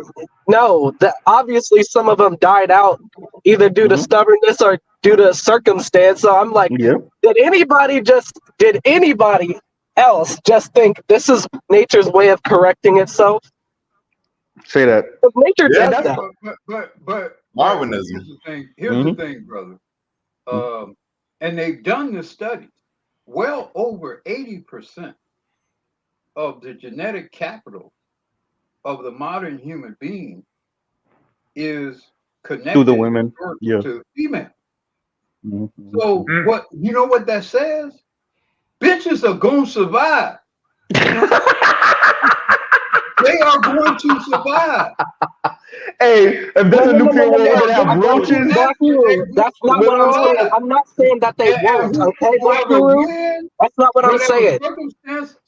They're going No, to I get what he's saying, Black Rule. No, but yeah, he's saying that he's right, Black Rule. He's not saying that they won't. He's just saying that he's talking about that 20% that don't. That 20% That's exactly what I'm saying. Thank you, Mr. Z. I'm not saying that women won't survive. Obviously, they will. The race will continue. But what we're talking about here is that 20% that doesn't. That's what I was saying. When just because women are here doesn't mean every woman lives. True. Let me say this. Because I gotta get this joke in. So, hey, when Black Crew was speaking, all I heard was, if there's a nuclear war, what will be with us is styrofoam, roaches, alligators and crocodiles, sharks, and women. Because they're gonna At the end of survive. the day, and he summed it up by saying, "Bitches gonna survive." Bitches gonna survive. You niggas may not be here, but someone's gonna be here. And all they really need is 1 or 2 dicks, and they could repopulate the whole planet. 2, 3, 10 dicks. Begs the question, which brings up something really important here. Brifo's law. And by the way, Black Rule, I don't know if y'all remember Semper Fidelis. Yes. Semper Fidelis, Eric Ingram over in Finland. Yeah, I miss him. Don't have his contact, unfortunately, but hope he's doing all right. We used to talk about this. We used to chop it up, and he mentioned a couple things. One story, we were talking about this one documentary we saw from Discovery Channel about the history of the art of war by Sun Tzu. Sun Tzu asked the emperor, let me have all your courtesans, and I will train them. Now, there's this one of Sun Tzu's rules that says, if a leader fails to give a soldier clear and concise orders, then it's his fault. But if he does give clear and concise orders and it's not fulfilled, it is the fault of the soldier. So he took all the courtesans. He told them, "I'm going to teach you how to defend yourself," because he wanted to teach you martial arts and everything. So he told them, "Do this." First couple ones, the ones in the first row, they were giggling and everything because they thought this was ridiculous, and he was dead serious. And then when he pulled out the sword, some of them had their heads taken off. The rest of them, they fell in line. Everybody started to fall in line, and like, "Oh shit, this dude is serious." So like Black Rua said, them Chinese bitches survived because they understood what they had to do. Because their survival depended on them protecting the emperor. So we had to teach them how to, So those women said, "Okay, we're going to start doing this seriously because we don't want to end up, fucked up and whatnot." But this also goes to Brifo's law. Brifo's law says it is the female, not the male, that determines the future of the human family or the animal family, excuse me. Where the female cannot derive any benefit from the male, no such association will take place. That is hypergamy. That is women thinking instinctively of their own survival and their best interest. Having children through that particular male is a means to an end. Just like I remember BGS talking, and I'm connecting the dots here, folks. Just like how BGS once mentioned, certain women will have children as a means of survival or to keep a person, but that's not always going to work that easily. But we understand that, but survival is not the thing we're pushing back on. It's who they will have to survive, who they need to survive, and at the end of the day, because what women are telling you is that they don't need men to survive. The argument is that women won't. That's where the bear versus man argument comes in. Yes, you will not survive without men. That's what's being said. Because women. Have they ever seen the documentary Grizzly Man? Wait. After this, let Big Kev go, and then I see Black Uru unmuted. So line. That's where that whole argument about the bear I don't even want to get into it because I'm gonna start getting myself worked up. Go ahead, Big Kev. The conversation is not the question is not will women survive. The thing that the women are trying to tell you is that we can survive without you. We don't need which comes down to we don't appreciate. Need no man means. Yeah, exactly. That's what they mean. Independent means without a man. That's what that means. So yes, bitches will survive. They won't do it without men. Let me get this joke out real quick. And low-key darknesses and Twinkies. In other words, all the stuff that I said would still be on Earth, including the styrofoam, and Twinkies. Women and Twinkies will still be here. Oh yeah. I guess that means we're gonna have some heavy set women still here too. Go ahead, Big Kev. But so Oh yeah, and then also too True. like the Nokia 3000, like Right, that's gonna still be here too. Hey, Yep. the clamshell's still gonna be here. Right. Oh man, y'all killing me right now. That's what's gonna be still be here. Will survive. They won't do it without men because their survival depends on men. Hey, I'm telling y'all, bro. Look, I just want to see if we could find another planet. I would create a machine and just get black men the hell up out of here, so black women could just enjoy the planet with non-black men. Have fun with that. That's what all these women. Yeah, I want to talk about a maid's tale. That's what all these women are trying to tell you. That's what Chrissy's trying to tell you. That's what Paris trying to tell you. Every last one of these reject ass bitches is trying to tell you they can survive without you. Well, Paris is the biggest hypocrite of all because she's married. And she got married in their faces. While she was talking about femicide, she got married on their ass. Chrissy, on the other hand, is low-key a true believer. And Yanni is low-key a true believer also. So they're single as hell. That's what all For these now. You seen the video? I don't know if either of you seen the video. Just go look it up. When a guy's asking women, do women need men? They're like, no, we don't. But then he goes and asks men, do men need women? They're like, yes, of course. That is what's being told. That's what's being told. So it's not the question of can they survive. The thing is, they think they can survive without men. But the reality that is a function of men collectively allowing females to live very comfortably without the dominion of men. So that is the fault of the collective of men.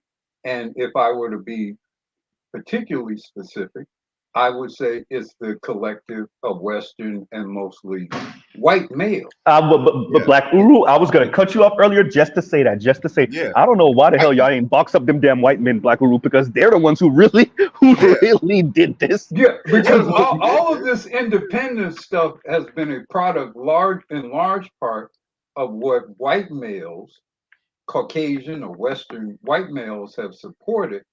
And I would say in large part as a form of interdiction, particularly of black men. Because if you look at feminism, that's largely what feminism was about. How do we use women to circumvent black males? That was definitely the objective in the United States, or what we consider to be the United States.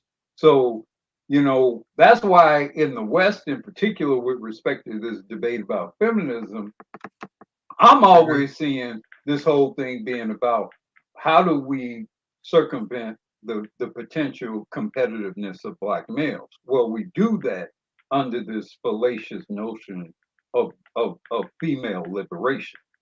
That's what they've done. It's interesting you do that because there's an analogy that suits what you're talking about, Black Guru. Hang on, I need to drink a sip of water. And black women black women, through their arrogance and their hubris and their selfishness, have placed themselves dead center in the middle of that by virtue of being they became the mascot of the bullshit and being both female. So they have been very artfully used by white supremacy to interdict the potential progression of black males. And you cannot get the majority of them to see and really appreciate and understand that. And because you cannot get them to do that, in most cases, you're better off having a very circumspect relationship with most black females.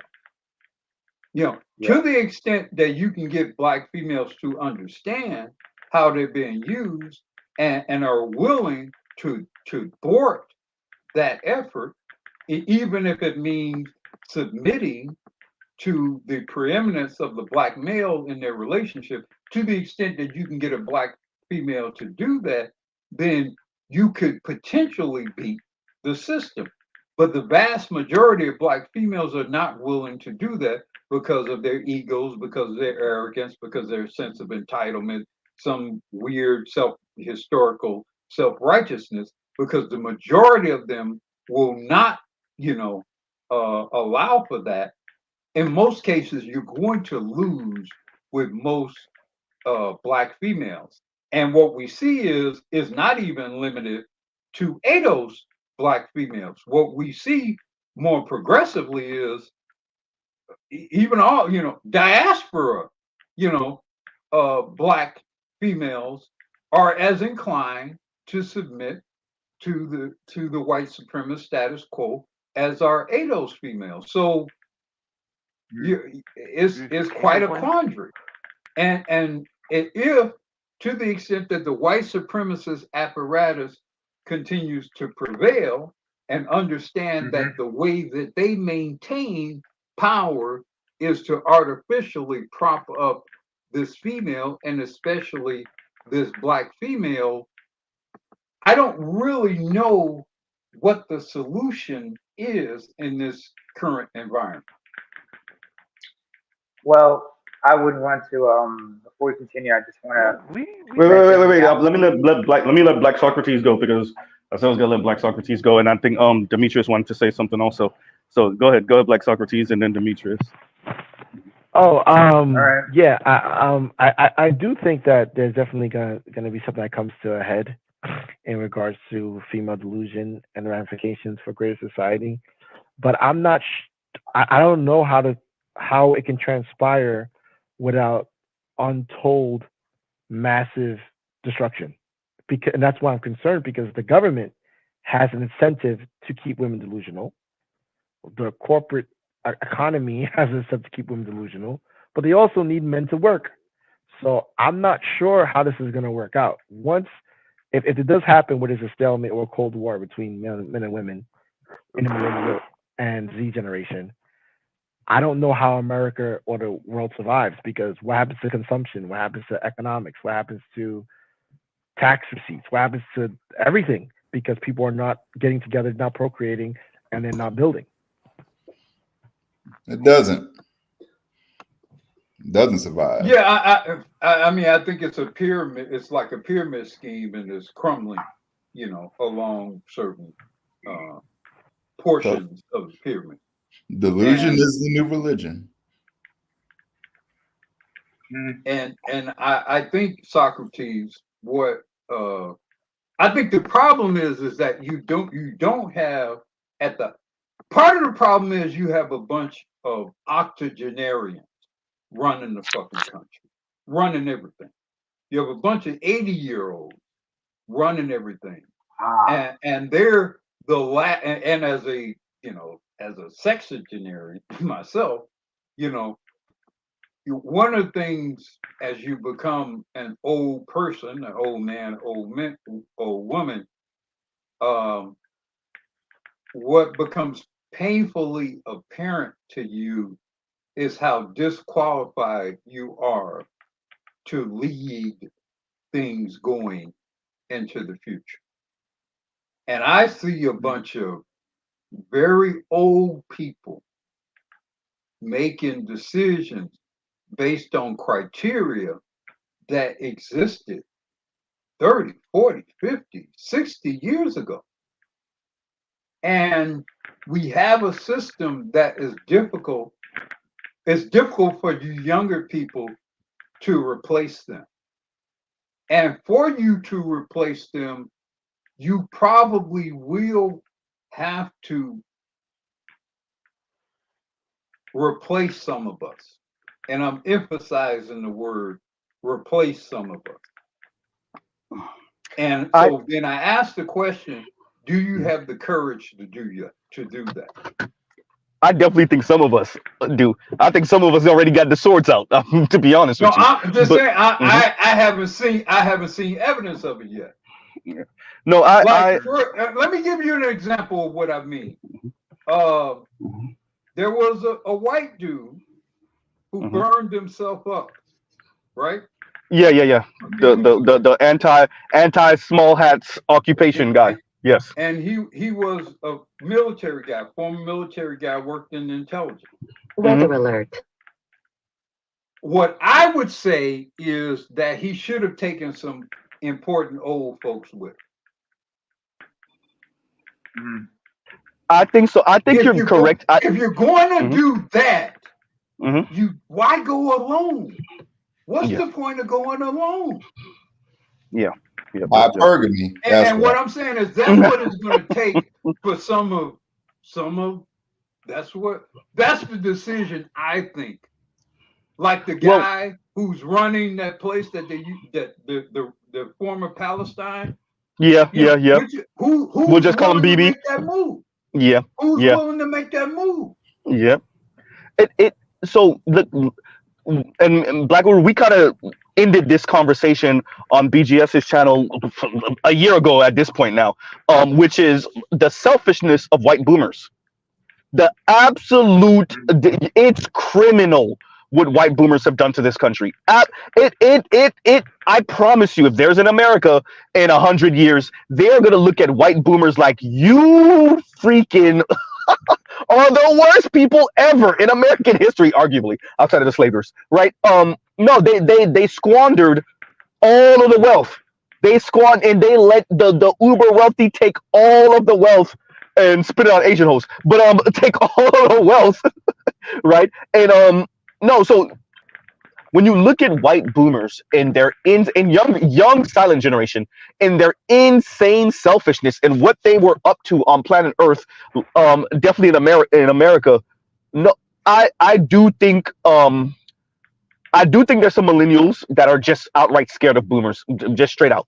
And all the talk they're doing, it's really fright. They're really afraid. But I do think there are a number of younger Xers, millennials, and oldest Gen Z that want to get them out the way. The boomers and the silent gen have all the political power. So the reason why I said I think it will require, I said earlier, what was it? Y'all great Thomas Jefferson said the tree of liberty must occasionally be, watered with the blood of tyrants and patriots. And I think we're reaching that point of this whole water in the tree of liberty with the blood of tyrants. It's pretty obvious to me. I mean, you got, hey man, you got billionaires like shutting down universities in this country because they protest. Yes. They are telling you all what they are on. So what they're basically daring you. They're daring you to change things. And I think in the dare is some blood. And here's the problem. You guys aren't used to, y'all not used to bleed for something. Y'all used to social media and whatever. Y'all not used to bleeding for something. And what these old people are telling you, y'all, I'm going to tell y'all what these old people are telling y'all. Y'all some punk bitches. What y'all going to do about it? That's what they're saying. I mean, literally, when you hear Dave Ramsey talk, he low-key is saying that. When you hear Dave Ramsey talk, he low-key is really saying that, though. Yo, Train track. What's going on, G? Hey, G. Hey, no, that's what they're telling you. And I'm not saying y'all not punk, y'all are punk bitches. I'm saying as an old person, that's what I see happen. Can I get in? I agree.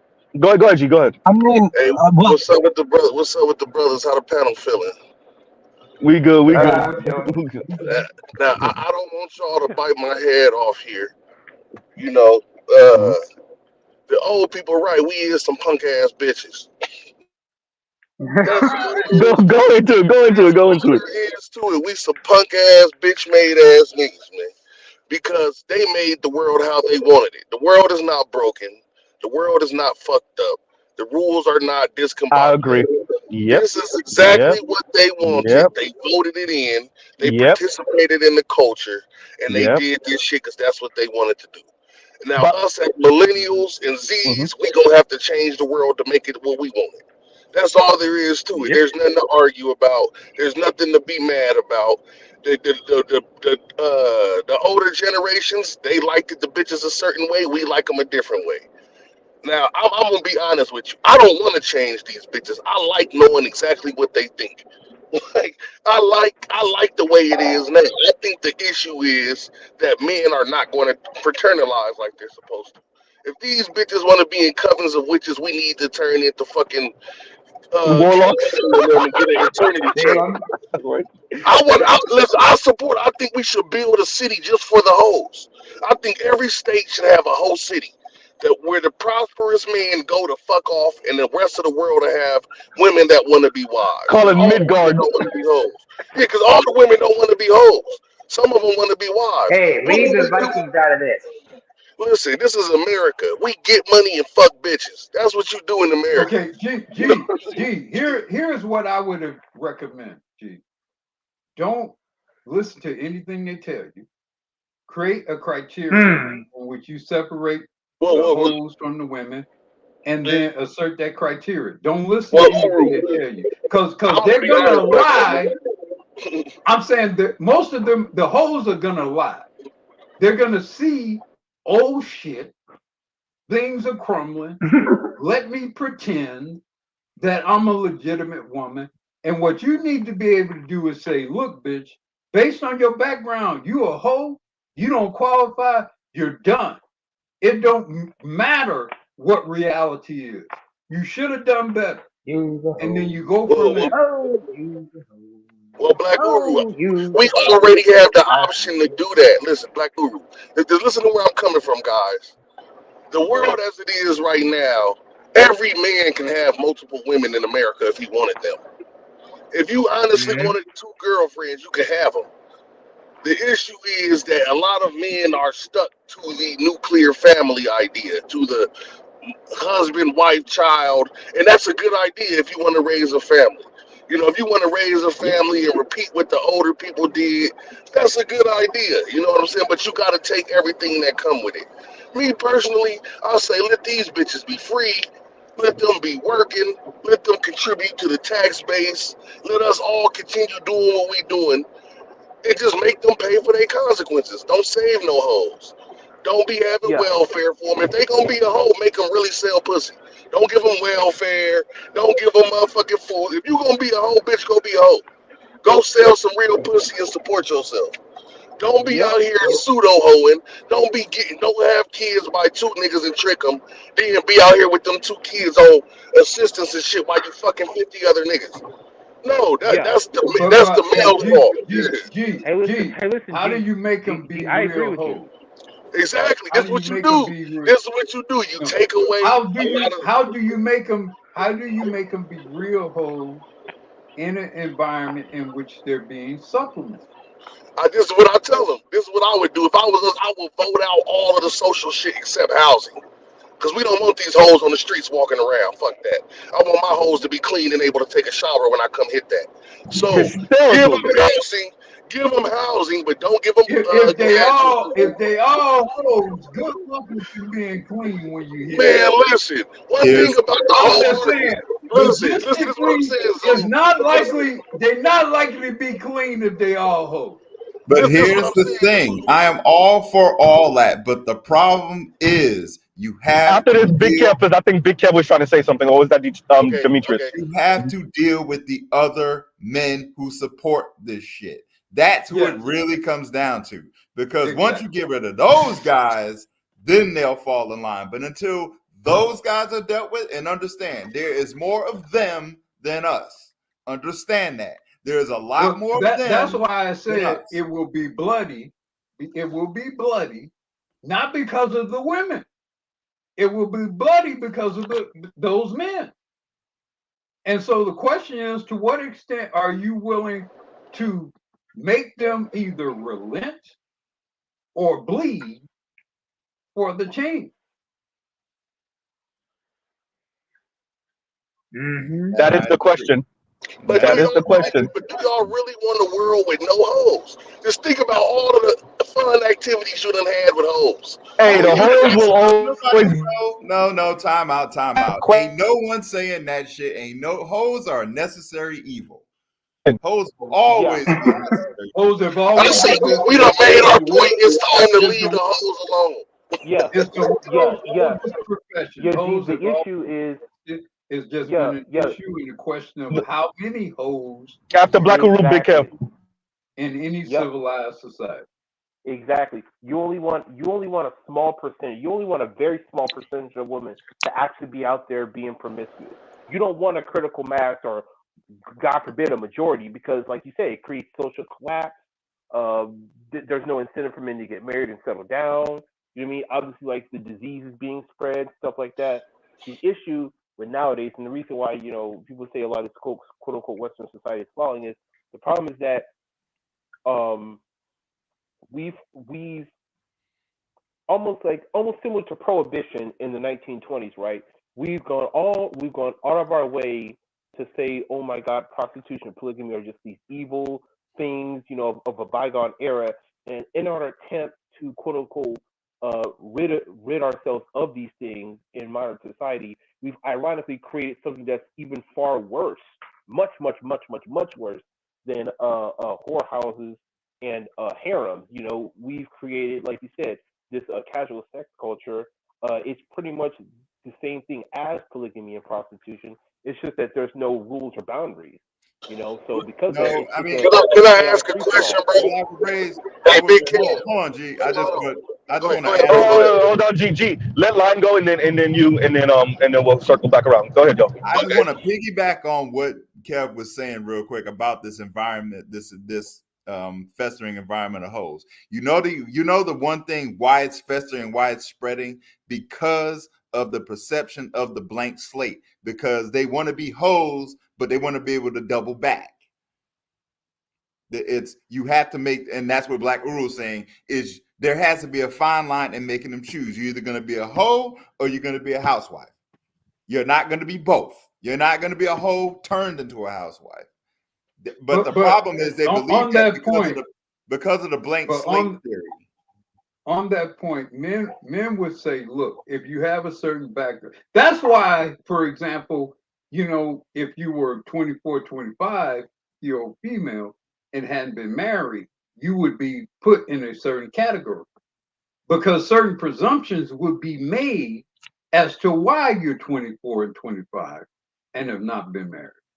So, see, part of the problem is you cannot, unless any of you all are telepathic, you all are not going to know the history and the behavior and the background and the character of these females. So some of this is going to be, you're going to have to make a judgment call based on what you do and do not know about this female's background, her age, where she went to school, where she grew up with, who she grew up around. Like I said earlier, if she went to private school with a lot of white guys, if she went to a PWI, she'd have been a bust down for some white dudes. I'm sorry. Unless she can prove to me different, that's what I'm going to assume. And if you don't want to marry a Black woman who's been a bust down for a white guy, then maybe that's not the chick you get with. For example. I agree. That's what I'm gonna say to that. I agree. This is what I'm gonna say to that. I think men already know what a hoe is and what a hoe ain't. It's just that we don't G, give me 1 second. G, give me 1 second. Give me 1 second. Naima, do me a favor. Look up the definition of negative liberty because I'm gonna ask you to read it in a minute. Go ahead, G. This is what I'm saying. We already know who the hoes is and the hoes ain't. And we know that these bitches is choosing to be hoes. Like, it's not, nobody's making them do anything. I would rather have them operating under their own free will than restricted society. Like, I don't want to sleep with no woman that don't want to sleep with me. I don't want to be around no female that don't want to bust it for me. Like, I don't agree with that culture. And maybe it's because I was raised in this feminism shit. I think the biggest issue is men's lack of adaptation. All we got to do is adapt. I'm pretty sure men will adapt and be like, look. I gotta interrupt you again, G. I gotta interrupt you again. I think that's the problem. Black men have adapted. Black men in particular. Men have adapted. Men have. You want to know how you know men? You want to know how you know men have adapted? If I want to get real dark and ugly with it, because a whole lot of Black women are walking around here without black eyes. Exactly, and a whole bunch of Black women are walking around here without no husband. See, back in the 50s and 40s, they had husbands. They had husbands and they were still hoes. See, back in Uru day, they were still hoes. They just had husbands. And they was fucking behind their husband back and shit. Over the years, black men said, I'm not marrying this whole ass bitch with these niggas' kids. I'm not marrying these hoes. And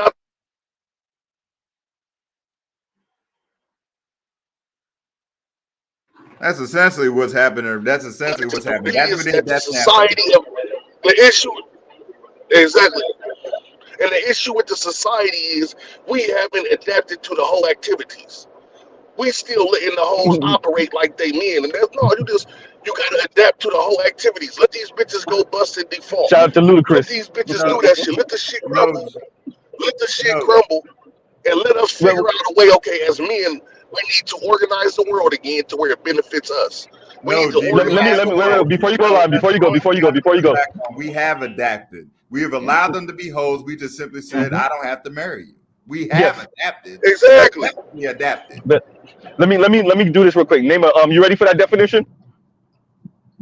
I got the one from Wikipedia. Thank you.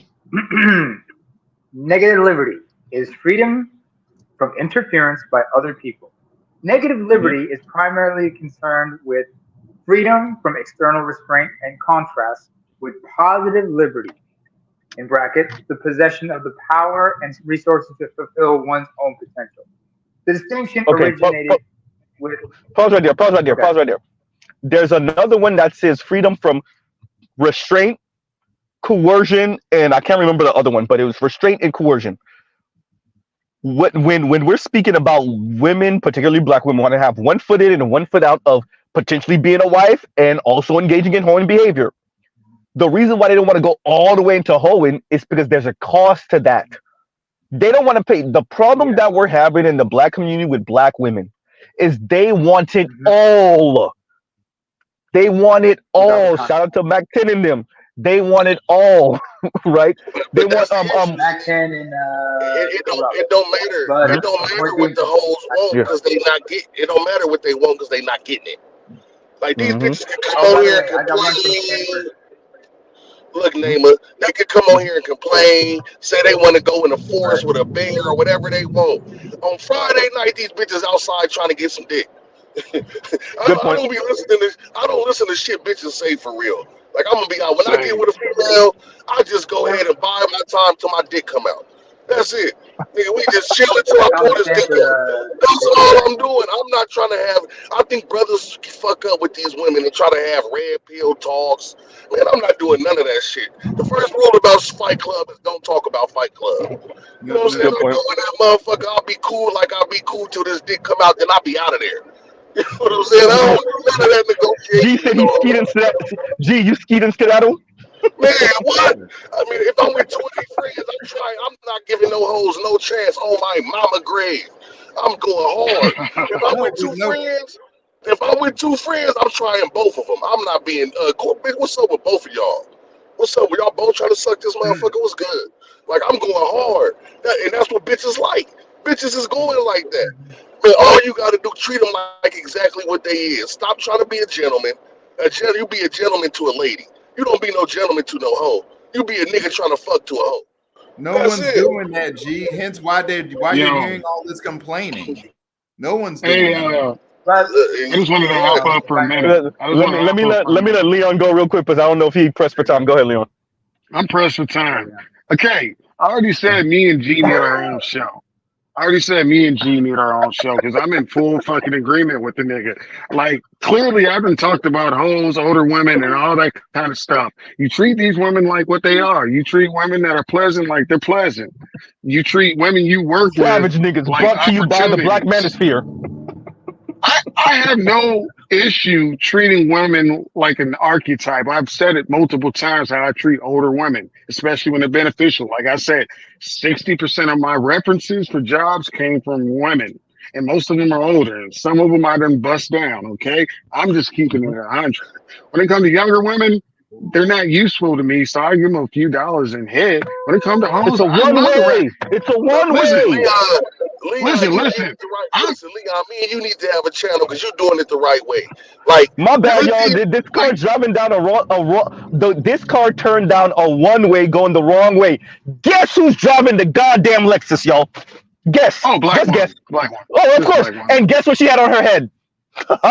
Damn Guess what she? Goddamn bonnet. Jesus let me add Christ. to it.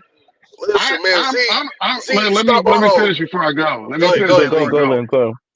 I'm the first black guy in the manosphere that says that he likes sexy red, and people thought I was tripping. No, I like the archetype idea of sexy red and what it means. That's like the social media has got this access to who women really are, what circles. I can click on a girl and follow about 8 channels that she follows, and I can see every single comment that she puts on social media. Before, when Instagram came out, it'll show you exactly what they said if you were friends. There was a button for it, but they took that away. So all you do now is follow the chick and follow 10 of the coolest people that she follows. You find out everything about the shorty. You know, oh wait, hey, y'all know I live in Central Texas, right? Y'all think I wasn't at Junction 45 that night when the girls were sticking dildos and cucumbers and whatever that. I was at the club when they were doing that night. Oh man, Leon, you live in Central Texas. You live in a Oasis. Bro, why do you think BGS always has that conversation with me? Because he knows I live in a Oasis. He knows I never had an issue. I done DM'd BGS, my side chicks, all that shit. He knows that's not my issue. So what I'm saying is, accept these hoes for who they are, accept them for their class ideas, understand some of them are immigrants, understand all that, right? Just look at them as their archetype and move the fuck on. Okay? I got married because my woman's family lived in proximity to my family. They live a fucking block away from each other. Her family is upper middle class. Okay? We're never gonna be poor. We didn't bring up the day based on my woman's income, all she can get from me is $400 a month. But if I was dating a sexy red, she'll get $1,800 a month from my ass. So I look at bitches like what they are, who they are for, and that's it. We need 20% hoes to cycle out and cycle in. I need my hoes. I need my sexy reds. Like, share, subscribe, hit the super chat. And that's the thing, Z. Y'all niggas didn't learn how to have a double life from the boomers yet. Y'all didn't learn how to have two bitches from the boomers. Say that. We need to stop acting like that men are some noble creatures, that we were just being fucked that. Oh, my daddy always had multiple women. My grandpa had multiple women. Nigga, just like our grandmas had multiple niggas. You know, real quick, G, you know me and my girl talk about that all the time. Me and my girl always talk about, bro, grandma's was out here. I don't know where the hell people get this idea that granddad was the one with the family on the other side of town, but nobody talk about the fact that grandma married granddad after the 2 other baby daddies. Exactly. Yes, I'm talking. Let me finish that. Let me finish that. We're talking about our grandmas that were born in the 19 teens and the 1920s and the 1930s. Yes, your grandma.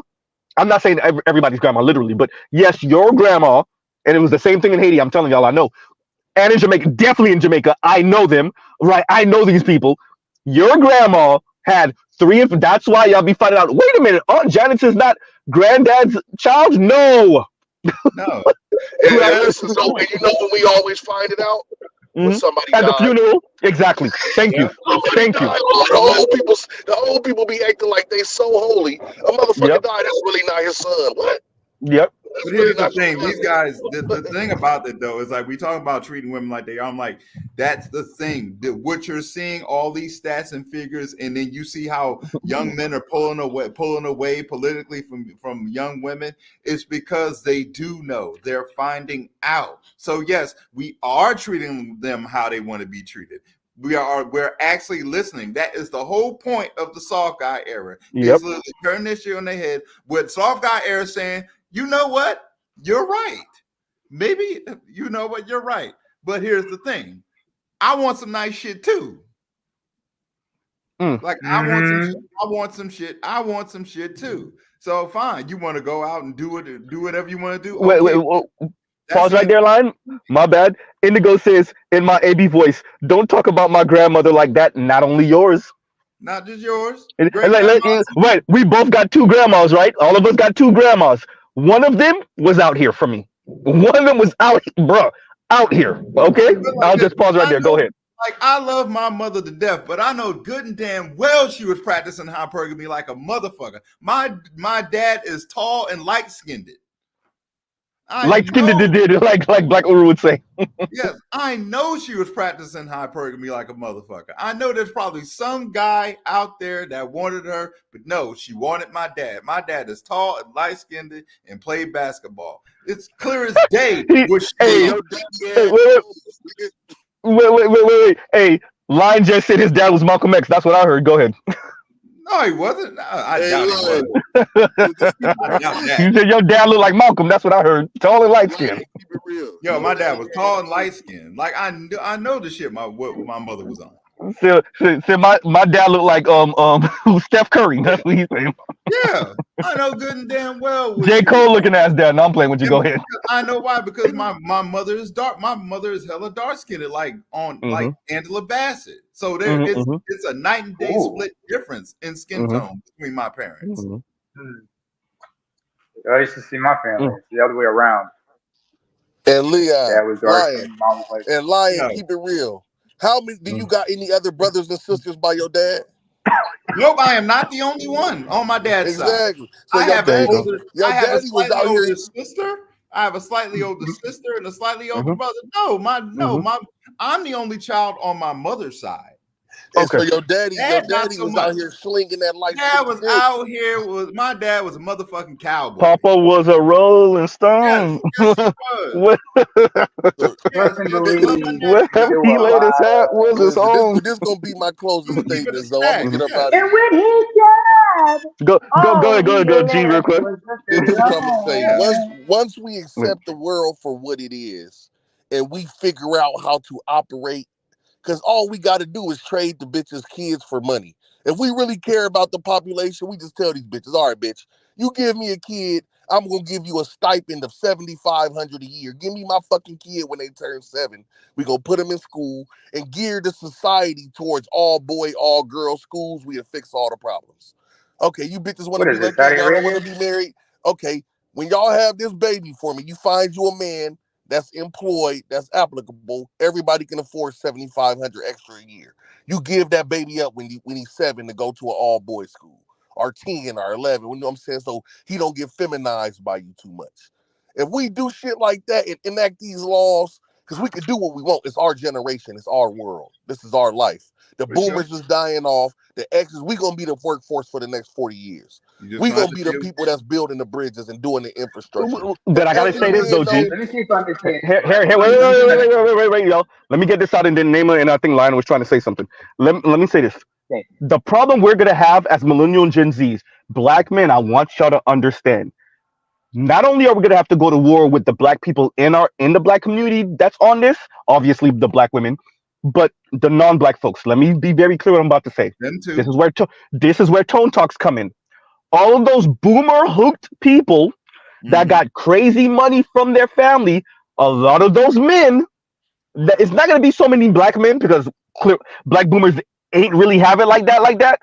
But definitely the white Latino, not so much Latino too, and Asian, definitely white and Asian, millennial and Generation Z that were boomer hooked, they're going to be a problem because they're going to say, well, I got my first house when I was 28 and I got married by the time I was 27, 26, and I graduated from law school like this and I did that, and they're going to consider it that they did it because of they had the right character and they were serious about school and they studied, and they're never going to tie it to the fact that they were floated by their parents and grandparents. That's going to be our issue. Go ahead. Not to mention the average house was motherfucking like 60 grand when you were coming, when they were coming up. That's not part. It's gonna happen in stages though with that, Z. Before we can even get to the Zoomer old non-black dudes, we gotta deal with niggas like FB first. Oh, you're right. You're right. First, we have to deal with that. First, we have to deal with that consciously in them. Yep. Like the one right. people that you react to, that you put in your video, first before we go anywhere near them, the powers that be. Because they've been indoctrinated. Because they've been indoctrinated. Because the thing about it is they've been indoctrinated too. And there's a reason why they don't come over here, because we remind them that they have been indoctrinated. By the way, Lion, when you're done, read this comment out loud for me, please. They were grandfathered. They were grandfathered in. Exactly. Nino's funny. That's a good pun. That's a good one. But they were grandfathered in. They were grandfathered in. They were grandfathered into the shit. Just like the old, the non-black, the rich elites. They were grandfathered into their money. The black men that who are against what we stand for and what we talk about, they were grandfathered into the gynocracy. Yes, because they're not the ones oftentimes that got to feel the full weight of it. That's why they could go on and pontificate and bloviate, no pun intended, with all the bullshit, because like foreign man in a foreign land, consciously, FD signified. These are all married men, by the way, y'all. Yeah. They're all married, and yet they talking the way they talking. Meanwhile, they're lecturing down to us while they're married. They're talking to all this anti-patriarchal talk while they're married. I guarantee you can't. If you walk into one of their houses right now, them niggas will have the tule pointed in your face. Their wife won't. Their children won't be in the living room. They're gonna be waiting for you with the tule in your face. Why? That's manhood. That's wait for it. That's the protection part of patriarchy. Yeah. But yet they keep on waxing poetic about anti-patriarchal talk. So I'm just agreeing with you, Lion. And shout out to Nino for this comment. This is hysterical, Nino. And Nino said they were grandfather in. Go ahead. Go ahead. Neymar, and then whoever was next. Morpheus said most of these people are not ready to be unplugged. Lion. Go ahead, Neymar. You got it, though. Yeah. What do you know about lions, man? I come from a land of lions. Shit. Anyway. Yeah, I gotta flex my Africanness on you. First and foremost, there was an analogy I was trying to bring up earlier that what Black Rule was saying. How you gonna wait? How you gonna flex your Africanness on Negroes in the West? You need to flex your Africanness on them goddamn Arabs. That's who you need to flex your Africanness on. Well, he has a point there, because I am across the Red Sea from them. But yeah, I'm just saying. Anyway. Exactly. Go ahead. Yeah, how you gonna flex? You're hating this on me for that. I mean, we did flex. We do flex our blackness on the Americans, and yeah, it don't be working because the niggas got both. We flex our blackness on Europeans as well. We do flex our. You gonna let us be a black man out here? You understand that shit? Right. That shit right now. You gonna let us be a black man? Lion. I'm gonna call you out for being a lion. What do you know about being a lion? What do you know about being a lion? Anyway, you ain't got no mane anyway by your avatar.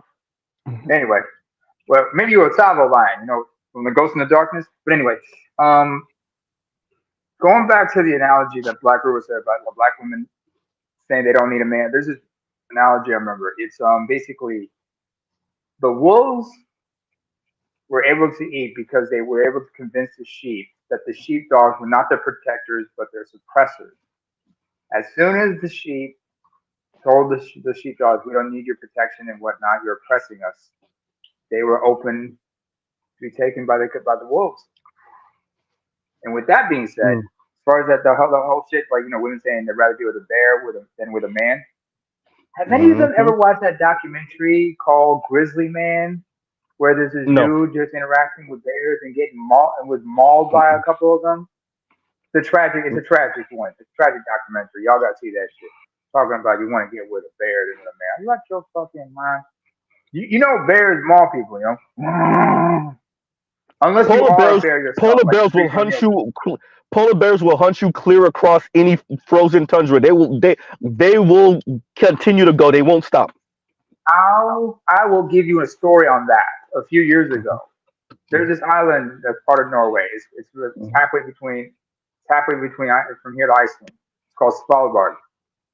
Now, Russians have a part of that, but while a bunch of British kids, they were there vacationing, and they were fucking around out in the wilderness, and they got mauled. They got taken out by a polar bear.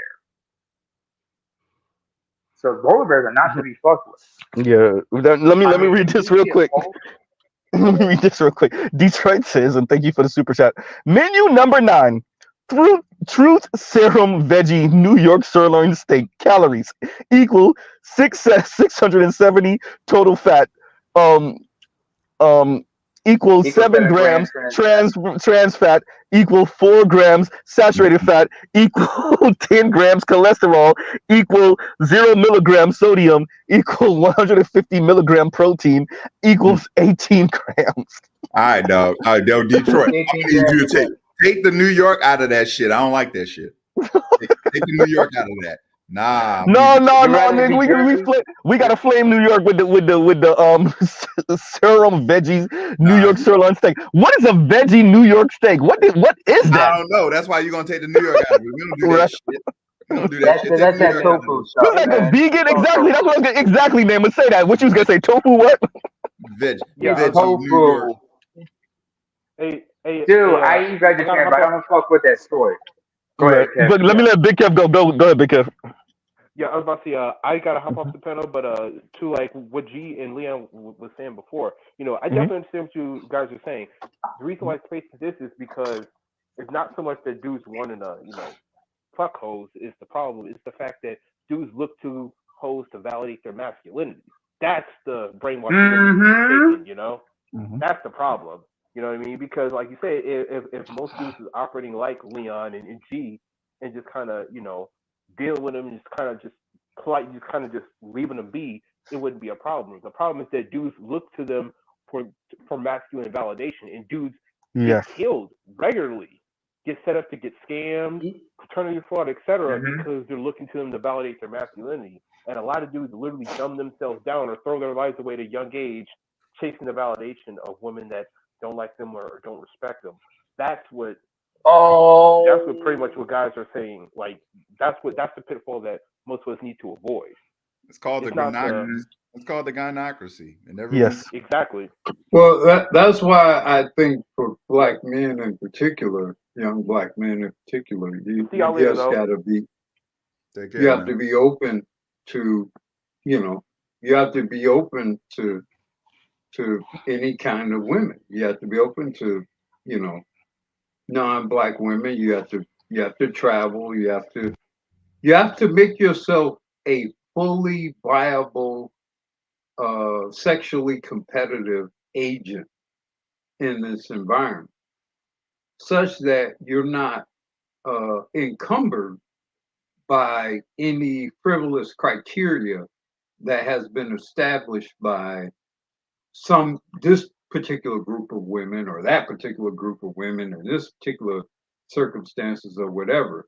And that's a difficult thing to do because most of us have a certain female aesthetic that we aspire to, or desire, and we give preference to or deference to.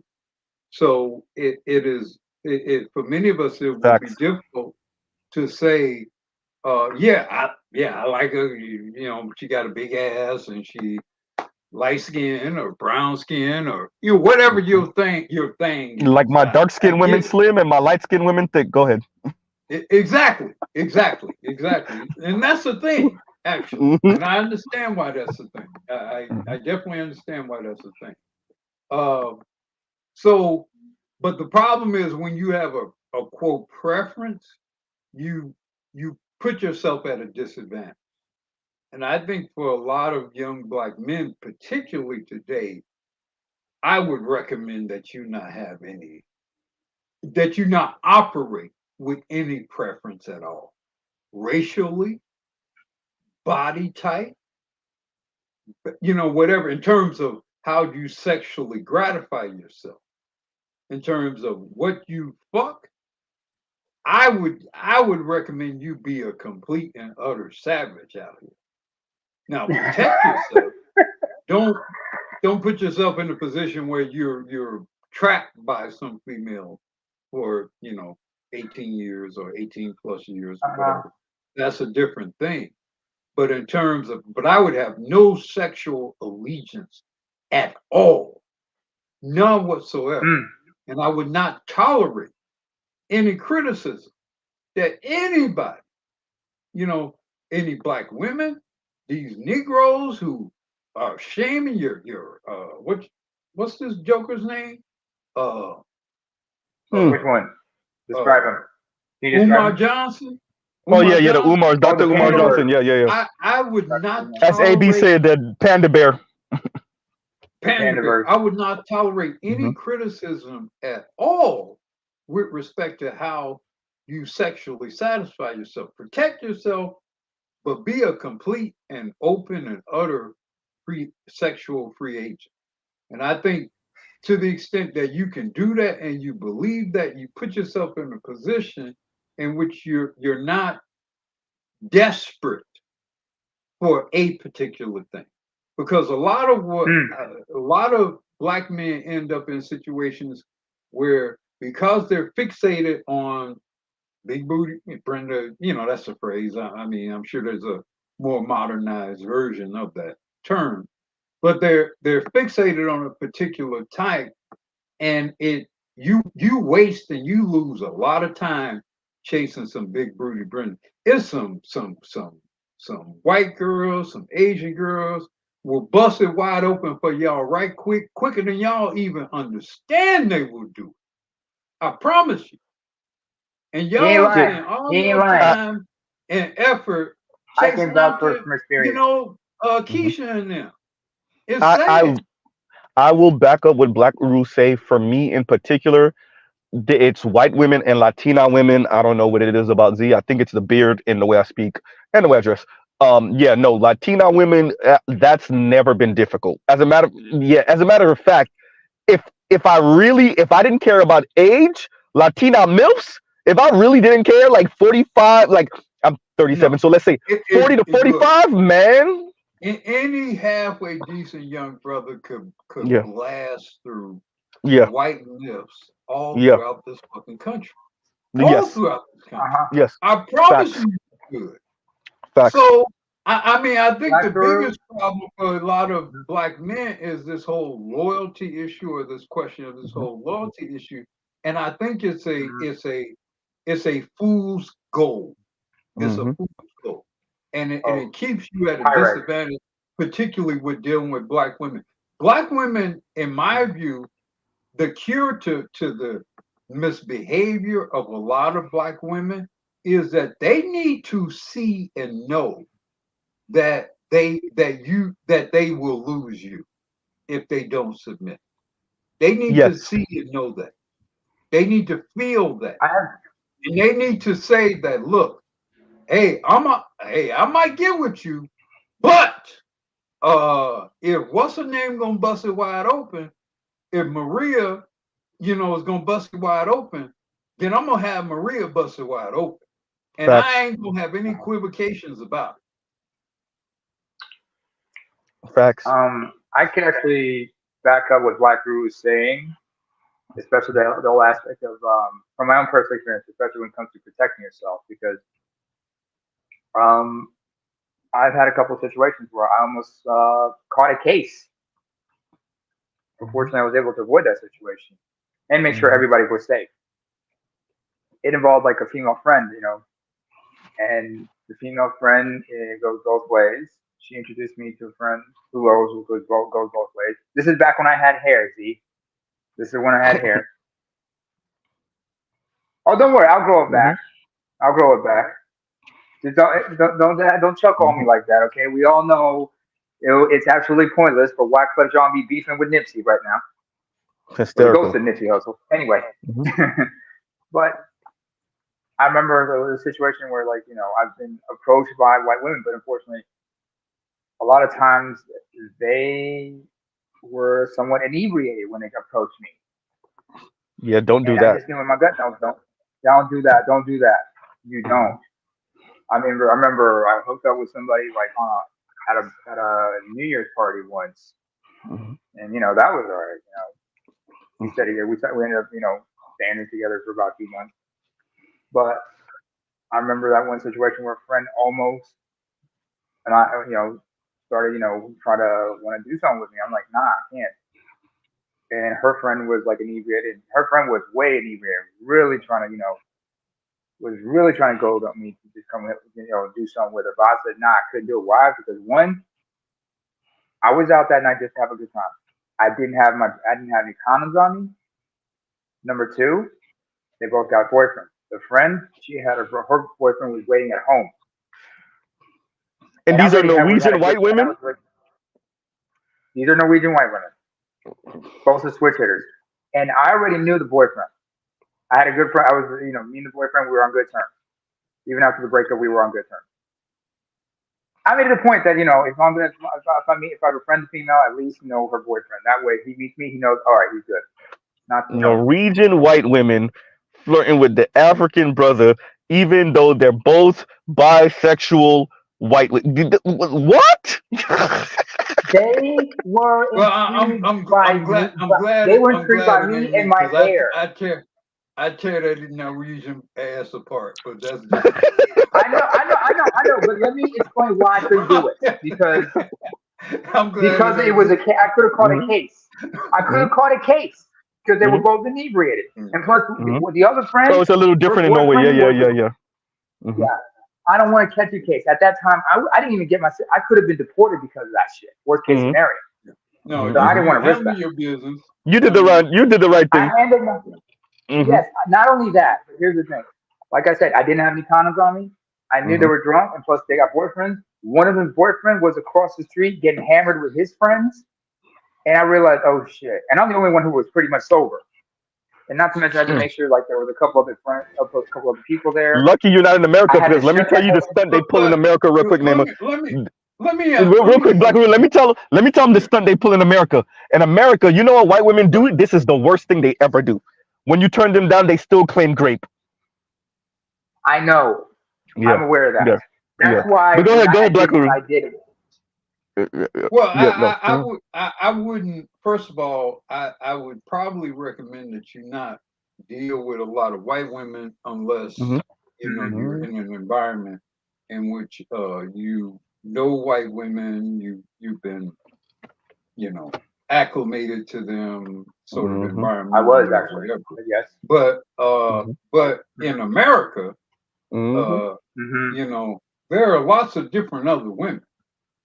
And to the extent that you will make yourself available to, other non-black women, most black men, I think, or a lot of black men will be surprised how available other women are to you.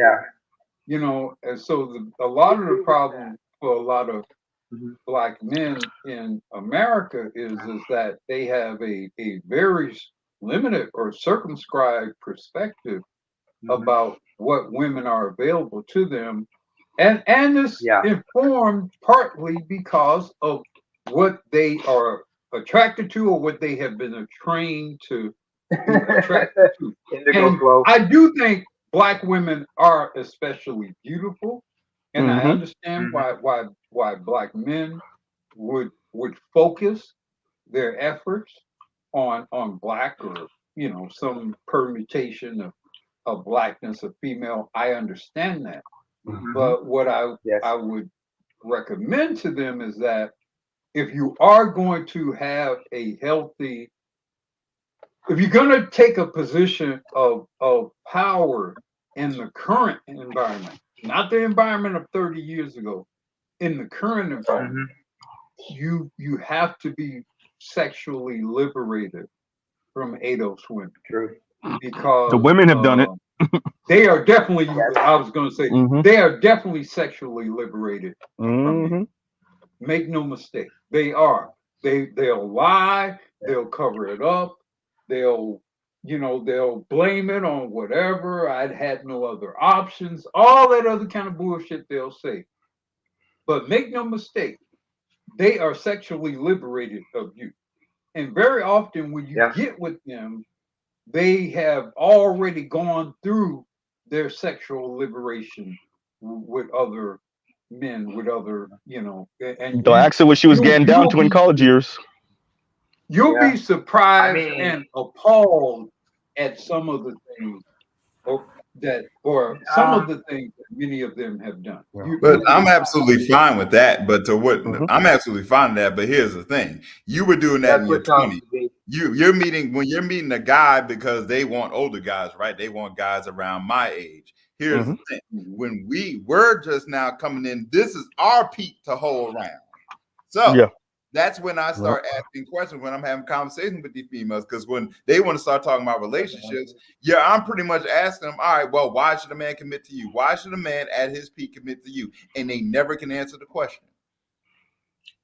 They can't answer. There's no answer. I know there's no answer, but that's why I ask them, because I just like seeing that stuck look on their face.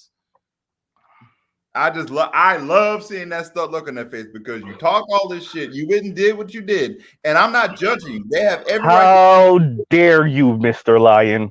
How dare you flummox and freaking paralyze black women? It's not even just black women. It's not just black women. They all believe this bullshit. They all. That's a fact. That's actually true. That's actually true. That's true. That's true. They all drinking the same delusional Kool-Aid. I swear. And regardless of looks, it's not even the most beautiful women in the world taking in this shit. Lion Spain Man got an answer for you on why the answer that the women be getting want to give you. Because I'm me. Because I'm me. Shout out to Edward Anderson.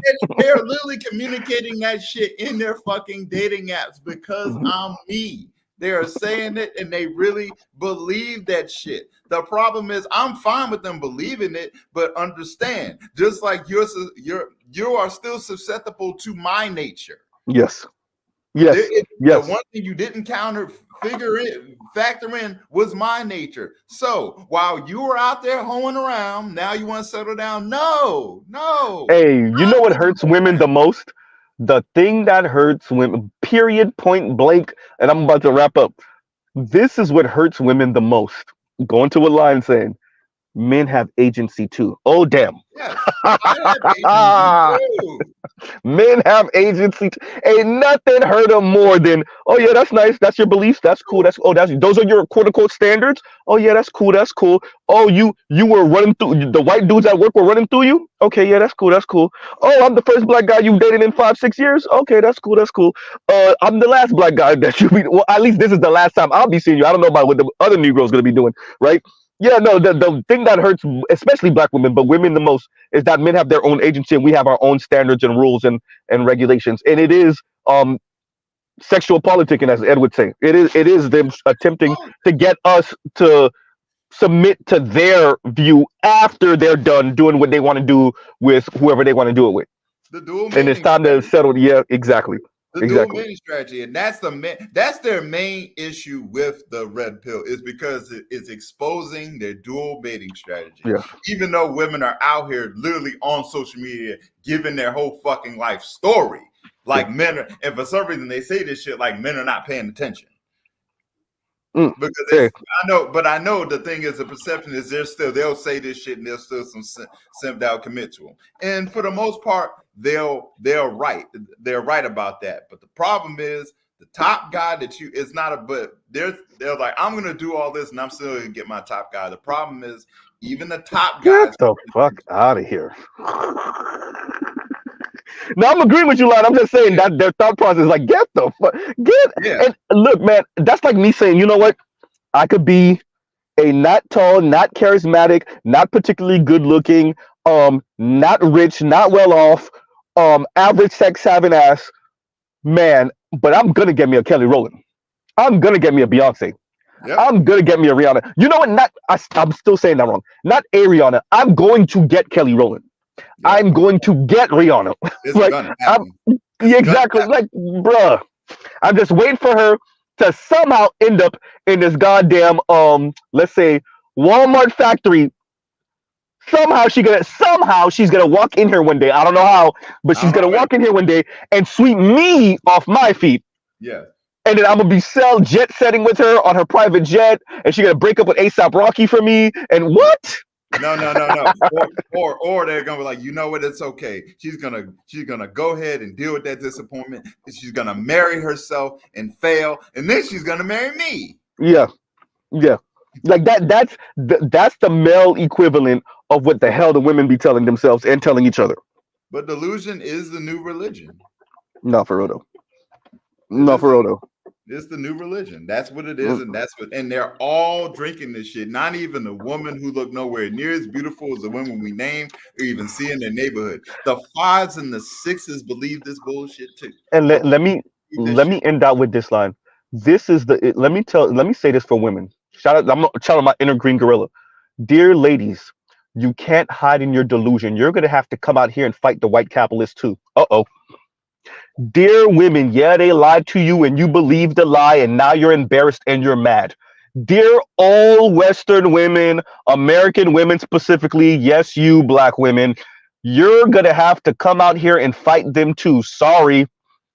You can't hide in delusion and manifest talk and witchcraft and voodoo and okomi and whatever the fuck else y'all doing. It's not going to work.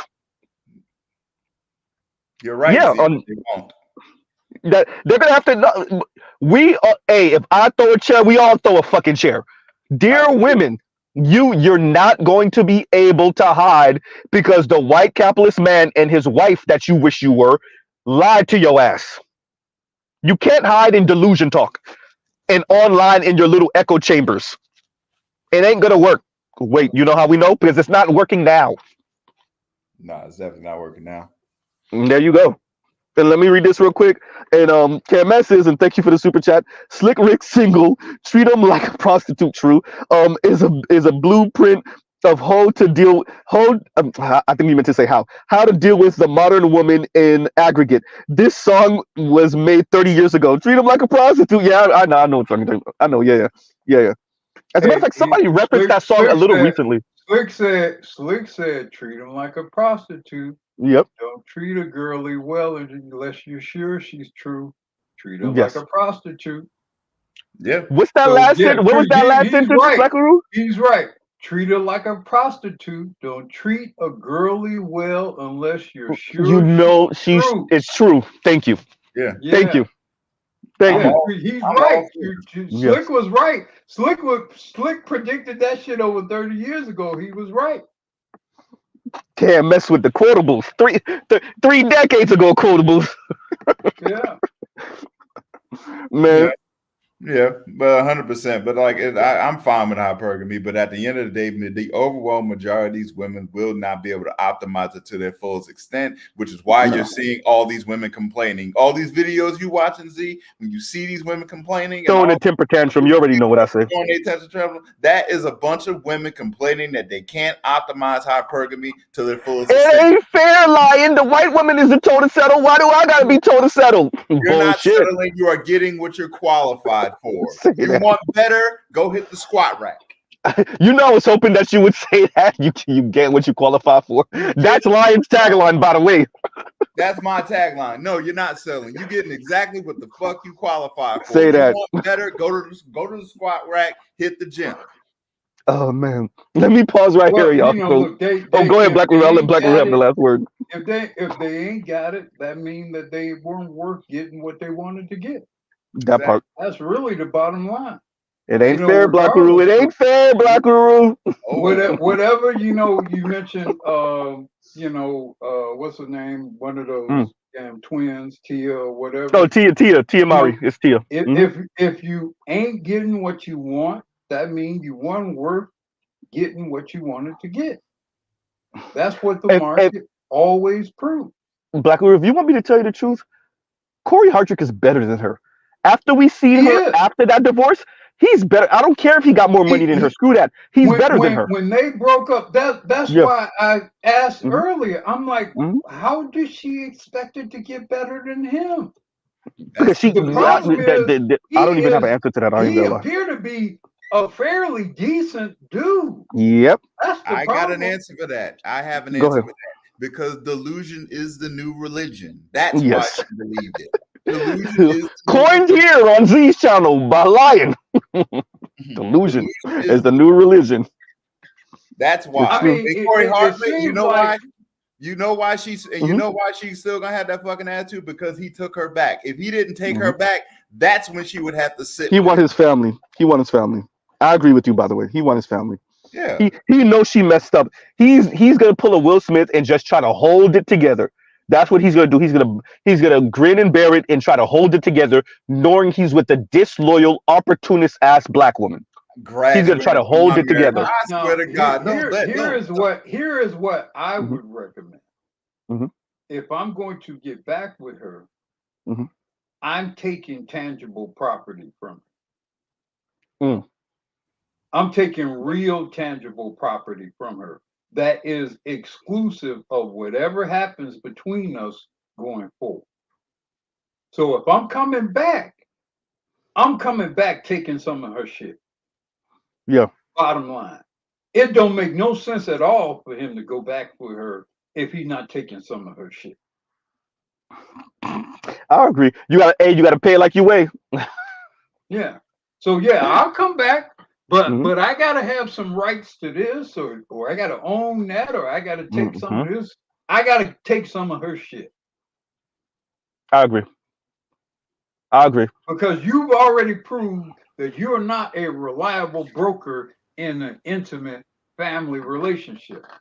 So in order for me to potentially hold you to some standard, potentially, that means there's must be some exchange of property, exclusive of what you have control over. When you decide to go renegade.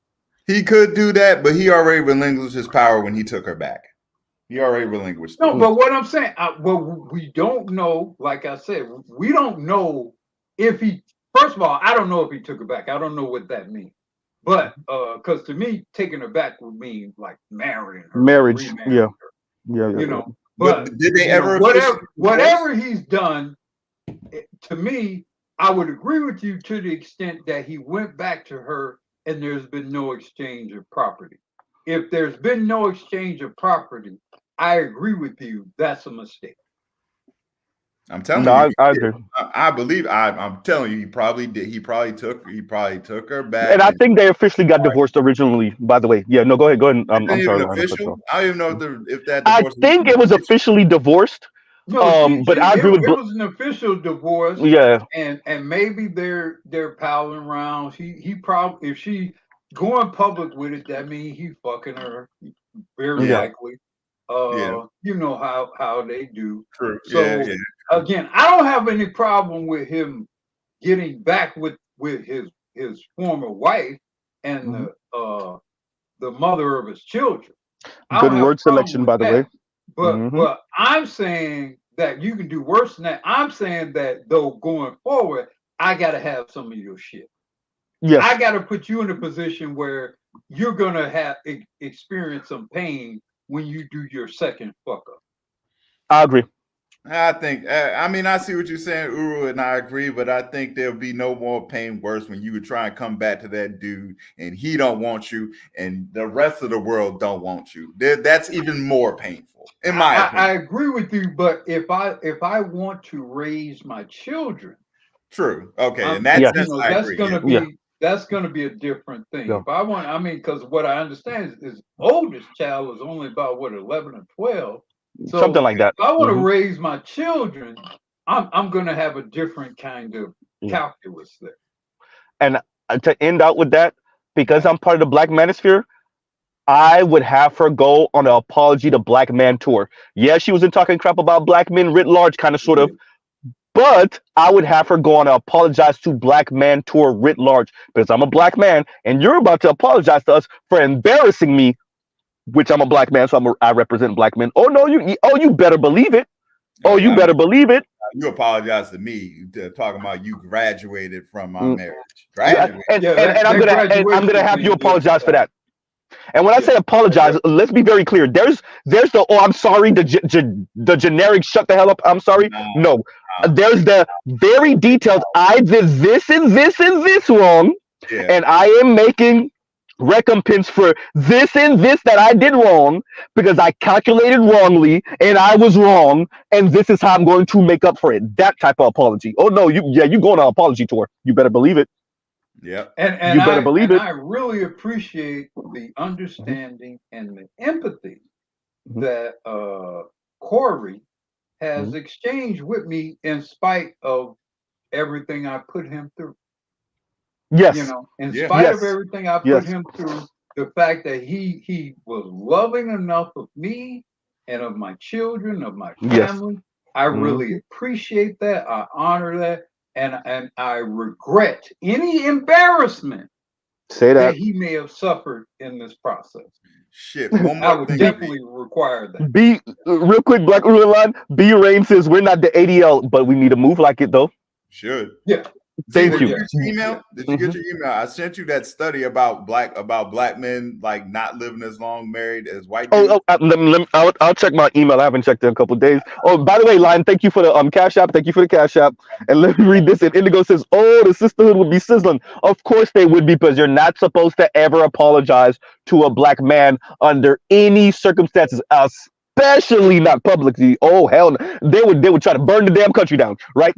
Especially not publicly." Did you see what Simone Biles standing by her? Yeah, I loved every minute of it. I loved every. I was like, that's why she married. I saw that. Like, that's why you married. He is 20 toes down for that boy. I love it. I love it. She G-checked the hell out of the sisterhood again. She checked the sisterhood again. She pretty much called y'all bitter crazy women. That's what she pretty much said. She's like, y'all bitches are crazy. I love this dude. What y'all talking about? Yeah. Yeah. She was like, the look on her face, I'm like, she was talking about all the shit that she was saying, like she needs to leave him. She was getting DMs and shit like that. I'm like, yeah. Why is it that the black woman who was raised around white folks ain't leaving her man? Oops.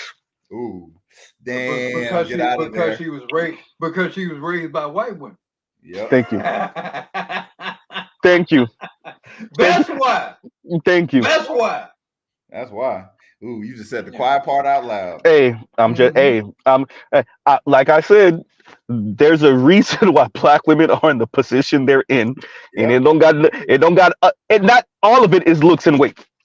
That attitude, though. That attitude. Pretty. I'm just saying. Hey.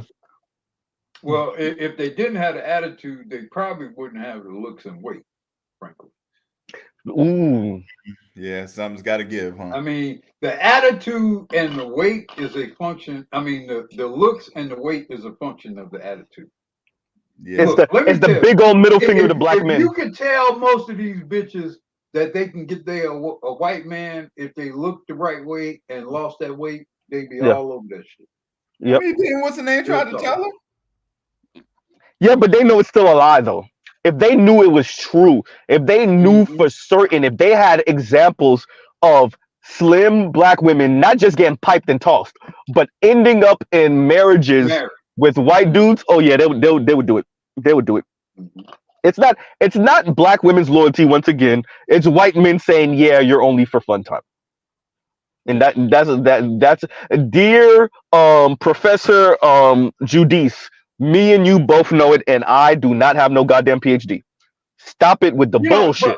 Y'all feeding the delusion, though. I mean, look at the examples. I mean, you know what I'm saying? You got Eve. You know what I'm saying? You got Serena Williams. How long did it take for Eve to have that goddamn one mixed kid from the dude? Go ahead and believe him. No, Z, shut up. I'm trying to get you the delusion. Drink it. Drink the delusion juice. Drink it. Good point. Yeah, as a black man, you cannot know. You know, the sad part is you cannot know how inured in white male supremacy that the many, if not the majority, of black women are. It's a humbling and disheartening thing to feel, because what black men wants to believe that black women are so subservient to this myth of white male superiority. None of us want to believe that, and we take it personally. Take it personally. Let's be real. We take it personally. We take it personally as men. And what I would recommend you do is you don't do that. That you separate yourself from that. And the extent to which that you separate yourself from that and say that is a malady that she is operating under. that she feels, that she believes, that is on her. That is a malady that she must surmount. And I don't have any control over that. You know, if you view it like you view her having any other disease, that you are more likely to be able to deal with her and the situation as it should be dealt with, and not as something that you're responsible for. Facts. No. I'm past that shit. I'm not taking responsibility for authority. No, that's not where we are with it. Definitely on my channel, we detail, we explain, we elaborate, we pontificate. Even though I'll be talking shit about people be pontificating, Mr. Z, a whole hypocrite here. But we don't take it personally. We make sure, and that's really some of my project also is explaining this and then telling other and especially younger black men, this is black women reacting inappropriately to a toxic environment, and this is other women of color responding right inappropriately to a toxic environment. Y'all gonna have to fight this shit. Yeah, and it's just ain't no interracial sex with white men out of it. Go ahead. I'm sorry. I would say consider her background, because like I say, if she went to private school with these white dudes, if she went to these PWIs, chances are she's a bit. There's a high potentiality that she's a bit. You know what? Yep. High potentiality. But shout out because you have to think about it. You have to think about it in terms of time and opportunity and circumstance. Yeah. If she's at the University of Michigan and only fucking 3% of the motherfuckers on campus are black men, there's a high potentiality that she done lie down with some white dude. That's fine. I don't care. At the end of the day, this dick ain't free. No, but my point, you're right. My point is for the less initiated black men who are going to go into exchanges with these women, understand what you're dealing with. Oh, yeah. And don't be you're dealing with the white man's cast off. The lies or the deceptions, and she's wearing a dashiki or a kente cloth or whatever kind of bullshit. That kind of thing. Don't look at what her real background is and say, what's the likelihood that this whole done busted wide open for beta gamma rho white fraternity? Hey, very likely she had. Put it like Black this. It's not even the top, Brad. Don't even think Chris Evans or wannabe Chris Evans. No, I'd be extra regular white dude. It was probably some bum ass Brad too. Let me say this, because even what did BGS say? The most pro black women are who? Oh yeah. They got done super dirty by some white man. Yeah. Right. On the low, and remember, many of us don't know that she was getting ran through by the white dudes in college campuses, or the white dudes had a field day with her at the firm. So you just meet this black woman that's super pro black 5-6 years down the road. You don't know that when she was 22 to 23, 22 to 25, them white dudes was having a field day with her at the firm. But we can't now. We can't assume that now. There's too much information out here. True. Yeah. Way too much. Yeah, I mean, like, Amanda was, Amanda Seals. She or whatever, she graduated from Columbia. What were you doing in them 4 whatever years or wherever you were at Columbia? What were you doing there? True. Yeah. I mean, ain't a whole lot of brothers at Columbia. Yeah. For example. So what were you doing there? Right. So I mean, these are the kind of questions I hope that brothers start to ask a lot of these people, these women. What were you doing? Yeah. No, go ahead, Black Uru, and I'm gonna let Better you go, and then I'm gonna close out because go ahead, Better. No, go ahead, Better you, because Dr. T is streaming, and I don't want to stream on top of him too, because I want to listen to what he got to say also. So yeah, go ahead, Better you. I was just gonna say, like, because I just hopped back here like 2 minutes ago, so I don't know if it's been said already, but like real talk, I went to a PWI. And I can tell you, like, it was the big white frat was the Lambda Chi's. And there are a lot of black women that you would think, like, nah, I don't think she go for white guys. Say that. You will see them at the parties, and you will see them in certain people's faces. And it's kind of like what Lion was saying. Like, it's like, really, that guy? Motherfucker that drink Bush Light? Yeah. It's really that guy. It's the unsuspecting motherfucker you would never thought. That's who they end up with. Trust me, I see it out here all the time. I was out here having lunch with some of my coworkers. We were at this restaurant, and we were sitting there. In walks this Latina. She was attractive, and this most basic looking Brad I have ever seen. He's got on jeans and got paint marks on him. He looked like he was like blue collar, but it was like night and day. I was like, let me say this. Have y'all ever seen Alexandria Ocasio-Cortez man? Have y'all ever seen him? Basic like a motherfucker. Thank you, Black people. That gotta be, and he's balding, Thank you. White men are the devil and white supremacy, and she got a basic ass white. And let me be very clear to everyone: the position that Alexandria Ocasio-Cortez is position, she is positioning herself to be the next Nancy Pelosi in the next 15, 20 years, if even that long.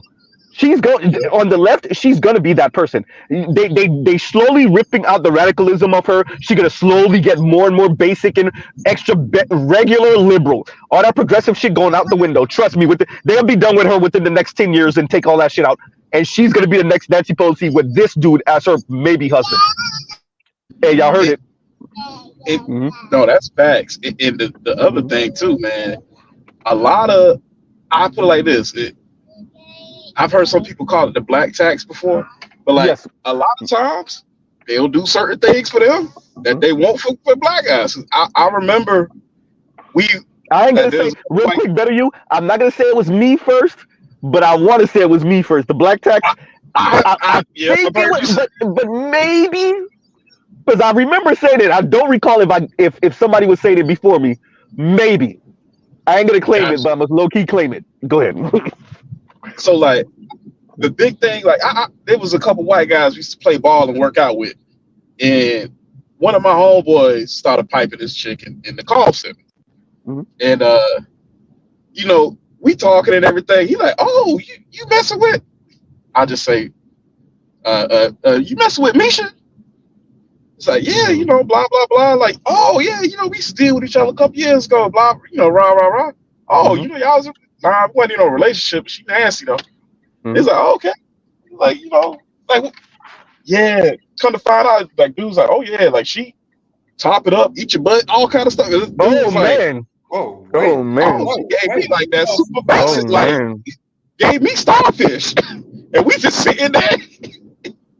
Wow. So, but I mean, like, think about it. If as the world is currently constituted, white men occupy the top of the racial gender hierarchy. When women get with white men, particularly white men that look like they're upwardly mobile, look at what they're willing to do with black men that they think are upwardly mobile. What you think they're willing to do to white men, bro? That's gonna be acrobatics and gymnastics in that goddamn bedroom, right? I'm telling you, for real. All the Kama Sutra stuff humanly possible. She gonna go read, walk into the Indian store. Like, do you got the Kama Sutra, all the positions? Okay, thank you very much. Because she ain't trying to lose it, and I get it. That is what it is. Yeah. But this is why I don't feel bad for white dudes. You already know I said that. Oh yeah. No, white men, you get what you get. Yeah, you get what you get. Like you don't even. It's like y'all make it like they make it sound like they gotta be Chris Evans. No, you don't. Well. I missed the part where we supposed to feel bad about white dudes. Can y'all? No, we don't. No, we don't. That's exactly what Lion is saying. You get what you get. I don't. Yeah. I don't. You get what you get. If you traffic on and I'm not saying that you shouldn't take advantage of it, because I would. Yeah. If you traffic on and take advantage of the current position that you're in, knowing why they're coming to you, then when they try to baby trap you, go ahead and eat that. When they busted out your windows because you were supposed to be the lottery ticket, and you, As we've seen as of late, white guys know how to deal with problems with black women. Oh yeah. I mean, come on. We know, we know. They know, they not, Yeah. I mean, they not delicate about that shit. Yeah. And but I'm saying for the ones that don't take it all the way there with it, when she busting out your windows, when she try to baby trap you, when she's pumping up, when she literally doing to you what she do to us. She's not gonna do all that to white guys. She's not going. How often do you hear about them? Okay, that's true. That's true. Not often, but I definitely know of a couple of stories personally of black women popping up at the job, and literally, Here's the thing. For one, in many cases, if not most cases, they don't want to give white guys that kind of trouble. But the other thing is that if dude is capable of taking shit to a biblical level, and they know he's capable of taking it to a biblical level, they ain't gonna do that shit.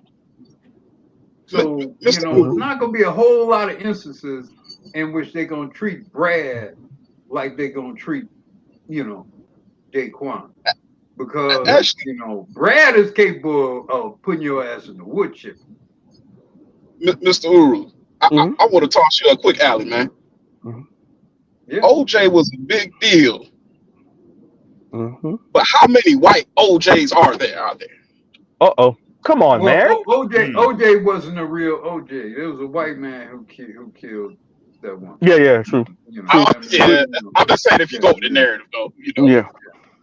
Yeah, but no. I mean, we even have more recent stories of that. I'm going from a pampered football star and a media star, and I'm cutting off heads and shit. Come on, bullshit. By the way, I can barely walk and I can't close my fingers all the way. Yeah, bullshit. But that's another. We can talk about that. And KMS's, I gotta read these two real quick. Uru and Lion are right, but they are tickling around the plate. These bitches ain't shit. Point blank. I went to PWI. Man, listen, I've seen too much, bro. So when I was in college, I went to a community college. So I know of stories, and I've definitely heard black women and Latina women espouse some of this. Obviously young, but it was really the time at the firms that really solidified this mentality and this type of behavior of using availability and sex and just things that black men you would be surprised at a law that firm, attorneys have extreme.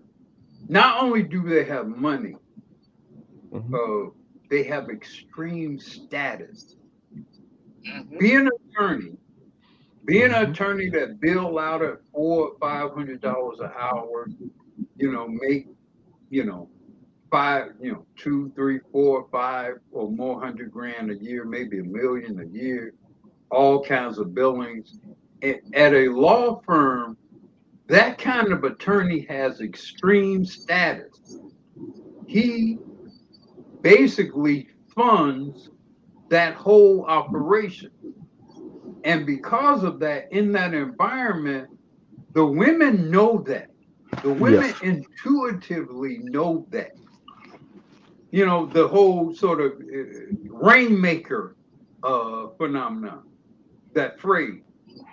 The women know that. So in an environment, in a law firm, I've seen it at CPA firms, consulting firms.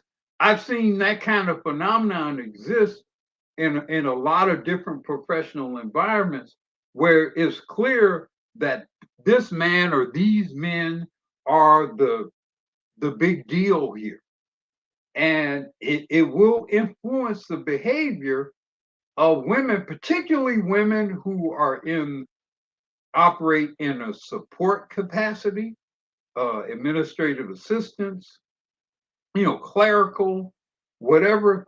They will blast through all them little hoes, all of them. Yep. I've seen it. I've heard it. It's very it becomes almost a part of the ecosystem of that kind of environment.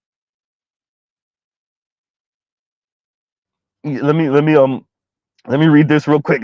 And KMS is, I don't want to give too much information about myself, but, and thank you for the super chat by the way, and the previous one. I don't want to give too much information about myself, but my red pill moment, especially with black women, came in 3 forms. 1, being a D1 athlete. 2, having white male roommates. 3, C-suite corporate America.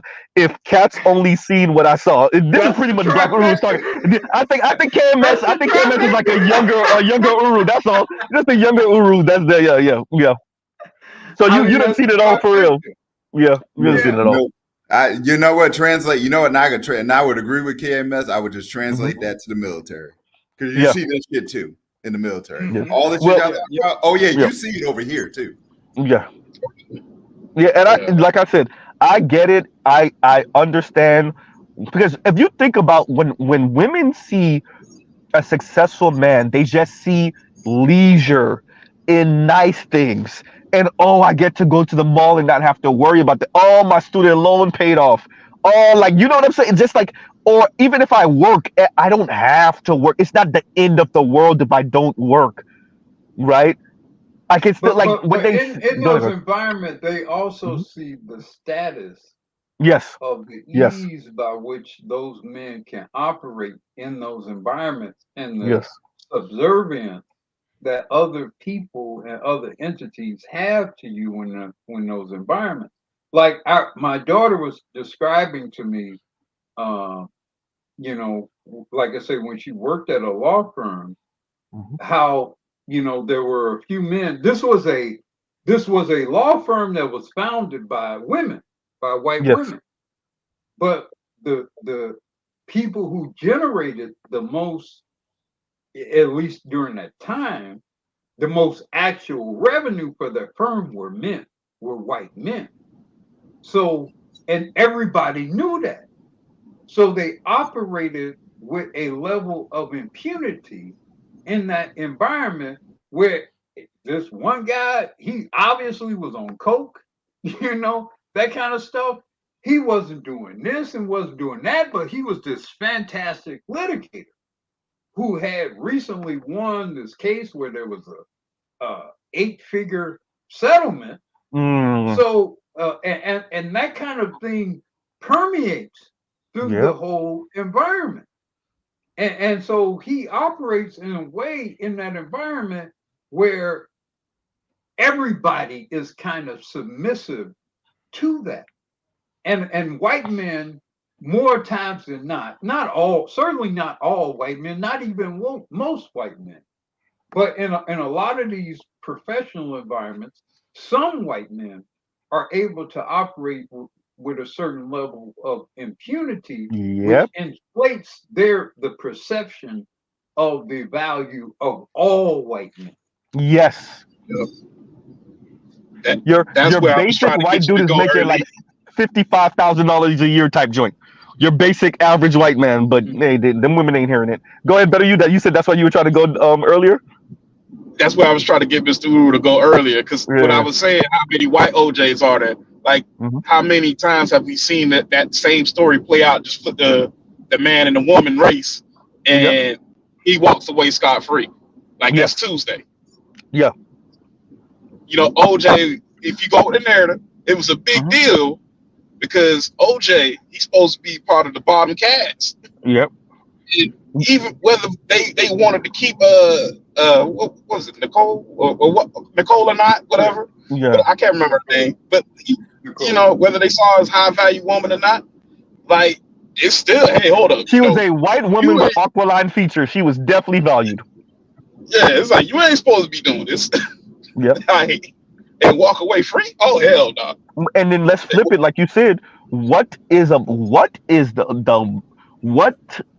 How much does a black woman's life matter in comparison to a white Anglo-Saxon Protestant male in America? Okay, you're his quote unquote wife. Virtually nothing. Thank you. Virtually nothing. I mean, there's not going to be a whole lot of effort to destroy the life of a white man over a black woman. That's just not going to happen. That's not going to happen.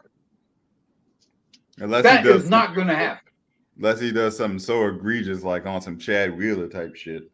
But even with that, unless, first of all, we don't even know what the status of that shit is. I mean, they got a lot of press initially, but we don't know is Chad Wheeler in prison? Yeah, he's been sentenced. He just got sentenced a couple of months ago. And even when you say a lot of press, Black Uru, I don't even know. Did it really get a lot of press? I mean, we were talking about it in the black community, but like, it got mentioned in ESPN. Exactly, that's my point. Yeah, that's my point. A lot of public press. No, yeah, that's my point. And this is a man who clocked a black woman when she came to. He said, "I thought you were dead." You still there?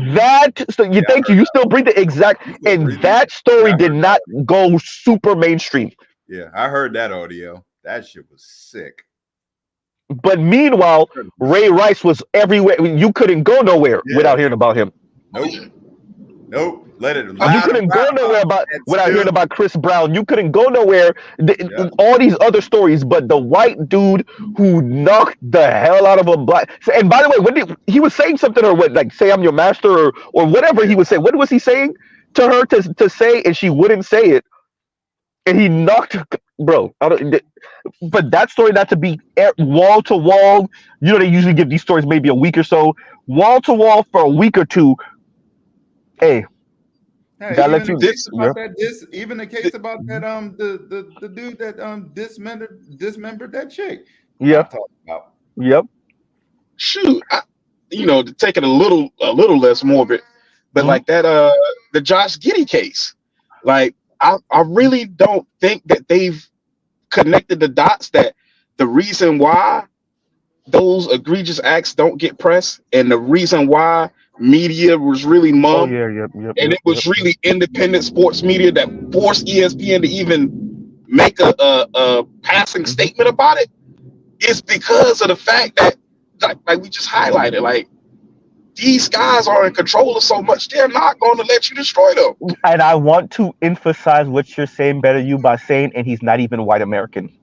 Yeah. Exactly. Thank you. Yeah. And he's not even white American. That's what makes it even. He's an Aussie, right? He's Australian, right?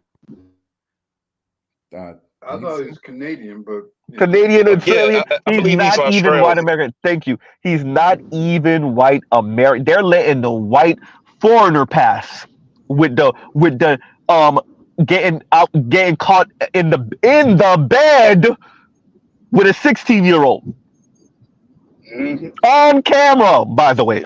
Sorry to be shining y'all ear, Black Guru. On camera. God damn, man. Go ahead, Black Guru. Go ahead. That they're reinforcing the status quo. And Black Uru 10, thank you for the super chat. And Black KMS says to you, Black Uru is stealing all my money. Corporate America had me staring at the black pill. If you a white man rainmaker, you are the man, right? You bring in enough revenue, they will find a way to keep you. And there you go. I mean, they're not gonna even mess with you. And like all this business about like sexual harassment and Me Too. If you know anything about how the real business world works, you know that's bullshit, man. Look, if you're the top salesman here, or attorney, or consultant, or whatever, them dudes are fucking everybody, man. Yep. You know that, and they're people taking business trips all over the country. Black Uru, I need you to pause. You didn't say women. You said they're fucking everybody. You said I want to be very clear. The difference that I'm making here.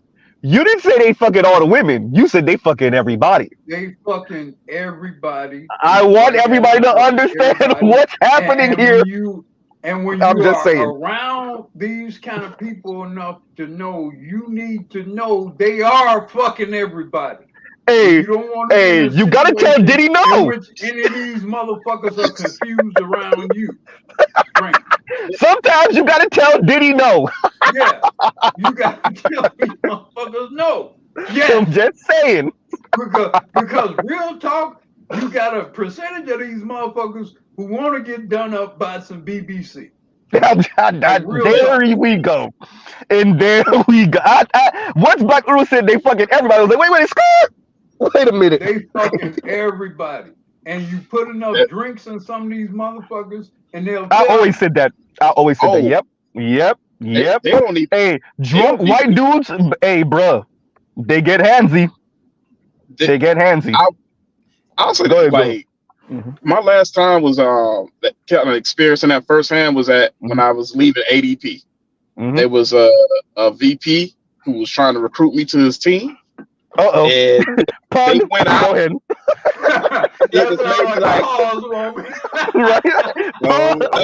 Oh, that's okay, Better You. I got you. You're done. No Diddy now. No, Better You. I can raise you to be in the military. You go try going to a military party in the barracks. Oh, hey, we're gonna have to have a whole conversation about that window, like, because I know them white military dudes is getting down. Bullshit. No, don't ask, don't tell. All right, whatever. I know they're getting down. Yo, listen, I'm just gonna put it to you like this, yo. Them white dudes, when they get drunk, hey, bro. Hey, what you would say? Let's just say you are more accurate than you know when you talking about them fucking everything. Look, I'm just saying. Get around the white guys. Them dudes are weird. And some of them motherfuckers start crying or some shit like that. Yeah, that's true too. Yeah, that's true too. That's true too. Yeah. Yo, they are. Yo, these motherfuckers are weird. The dude when I went out to dinner, it was a dozen. It was 10 chicks, 2 guys, not including myself. And my adopted sister, like she's my frat brother's sister. She was on the team, had just joined. And you know, you don't expect to hear certain stuff, especially the Me Too era.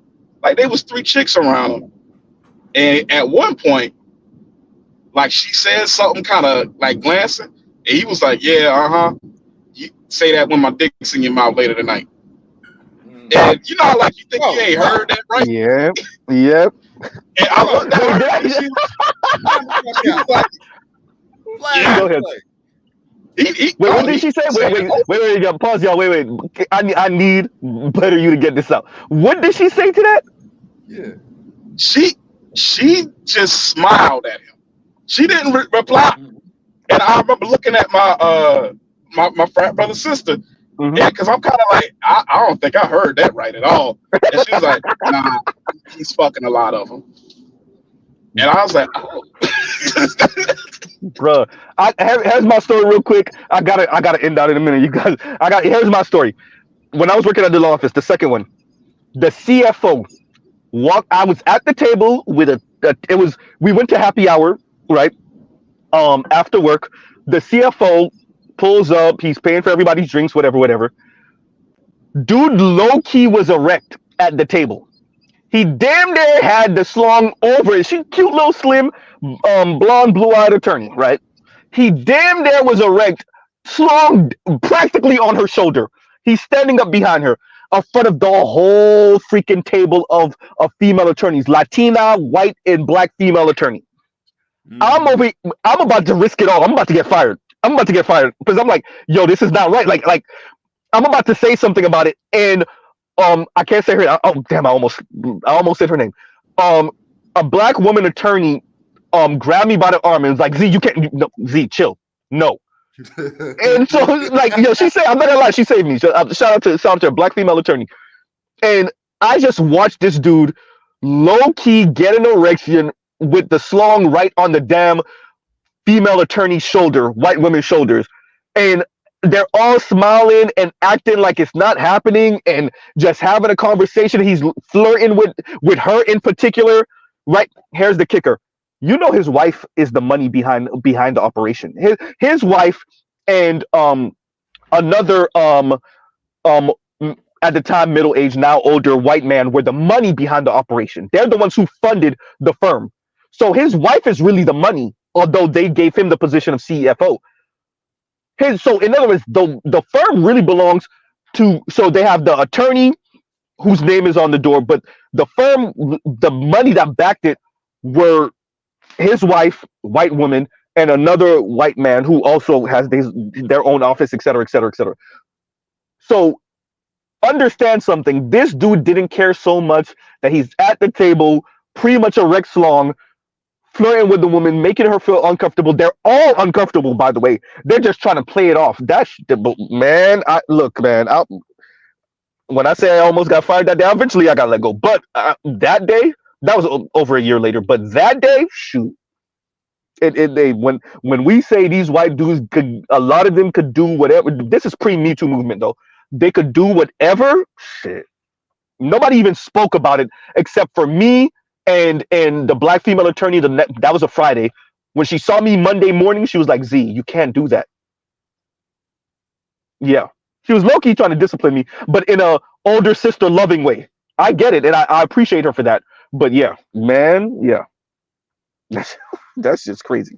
Y'all are right. Well, I Yeah. mean, they were basically, look, I mean, Me Too was one of the worst gaslight scenarios ever because everybody knows that, a lot of the movement in the business environments, corporate environments, pretty much anywhere that women are, frankly, sex is a part of the commerce in that environment. Ooh, say that.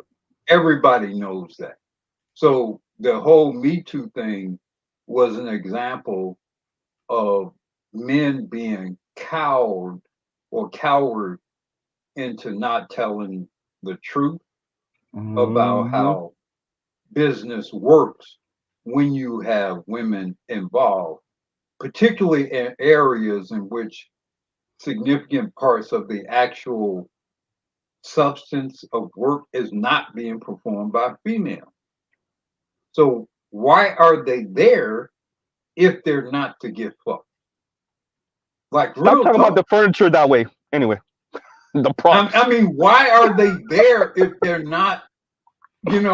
I mean, and so, for a lot of these environments, business environments, particularly, you have highly talented, aggressive, risk-taking, usually men, more often white men, black men when they get an opportunity, but talented people, they operate with a level of abandon, right? Yep. And part of that is, and you see it to some degree in the sports world, where part of what fuels a lot of men is this a certain degree or level of recklessness or risk taking, and it will manifest in their sexual behavior. Yes. Sometimes they'll consume narcotics or alcohol, and sometimes they'll be particularly robust in their sexual behavior. But we can't, in this fallacious environment, we can't acknowledge and talk about that. Like we can't talk about, like we talk about how great Michael Jordan was, for example. I'm just going to use a sports example. Michael Jordan was fucking a lot of hoes. Yeah. Yep. Yeah. Everywhere he went, I know. Look, my wife her friend was a hairdresser to Juanita Jordan. And Mike was fucking everybody. Oh man. Right? So, we got this image and we got this, this thing we got to sell that makes a whole lot of people a lot of money. And I'm not.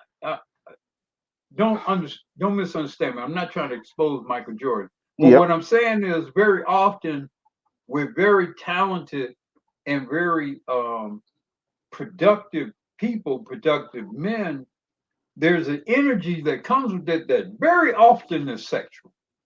Very often is sexual. And we have covered that up. And because of women and feminism and all this other kind of bullshit, we want to pretend like that's not a part of it. But if you actually operated in business and built businesses and have dealt with people, you know that at a certain point, some motherfucker's gonna try to bend the secretary over a desk somewhere. Like if you've actually conducted business, like for real. Power lunches. Right. You know, hysterical. all that. And Something's getting powered. And the martinis and you know, all that shit comes with it. And what comes with the power lunch? Plowed. Well, anyway. I've spent time in Miami. I know what comes with the power lunches and the martinis in Miami. Damn it. I know I've ear hustled that in Miami. I know too. Exactly. You know, so I mean, part of this is that we've allowed women to perpetuate lies about how things are really done. Let me read this real quick. And KMS says the hashtag #MeToo movement was the equivalent of a speeding ticket for real though. All right, y'all. All right, y'all being sloppy. Keep it down, please. Keep making us money, please. Exactly. So slow up on it. Y'all being too flagrant. Slow up a little bit. One of the reasons why they don't want brothers to succeed is, God forbid, you have X number of BBCs winning in these corporate and group. It's the whole global dynamic change. Let me so everything changes, man. Let me say this. Everything changes. The other day I watched a little bit of the Godfrey interview with Shannon Sharp. And these are 50-something-year-old brothers. And I was like, and going to what Black Guru was saying, if you had Godfrey in a suit, Shannon Sharp in a suit, with the Idris Elba, white men can't do nothing with that in no goddamn firm. Well, how are they gonna compete with that? They can't do that with them brothers in a firm. How they gonna compete with Denzel and Eddie and all them in a firm? No, they can't. They haven't got none on that.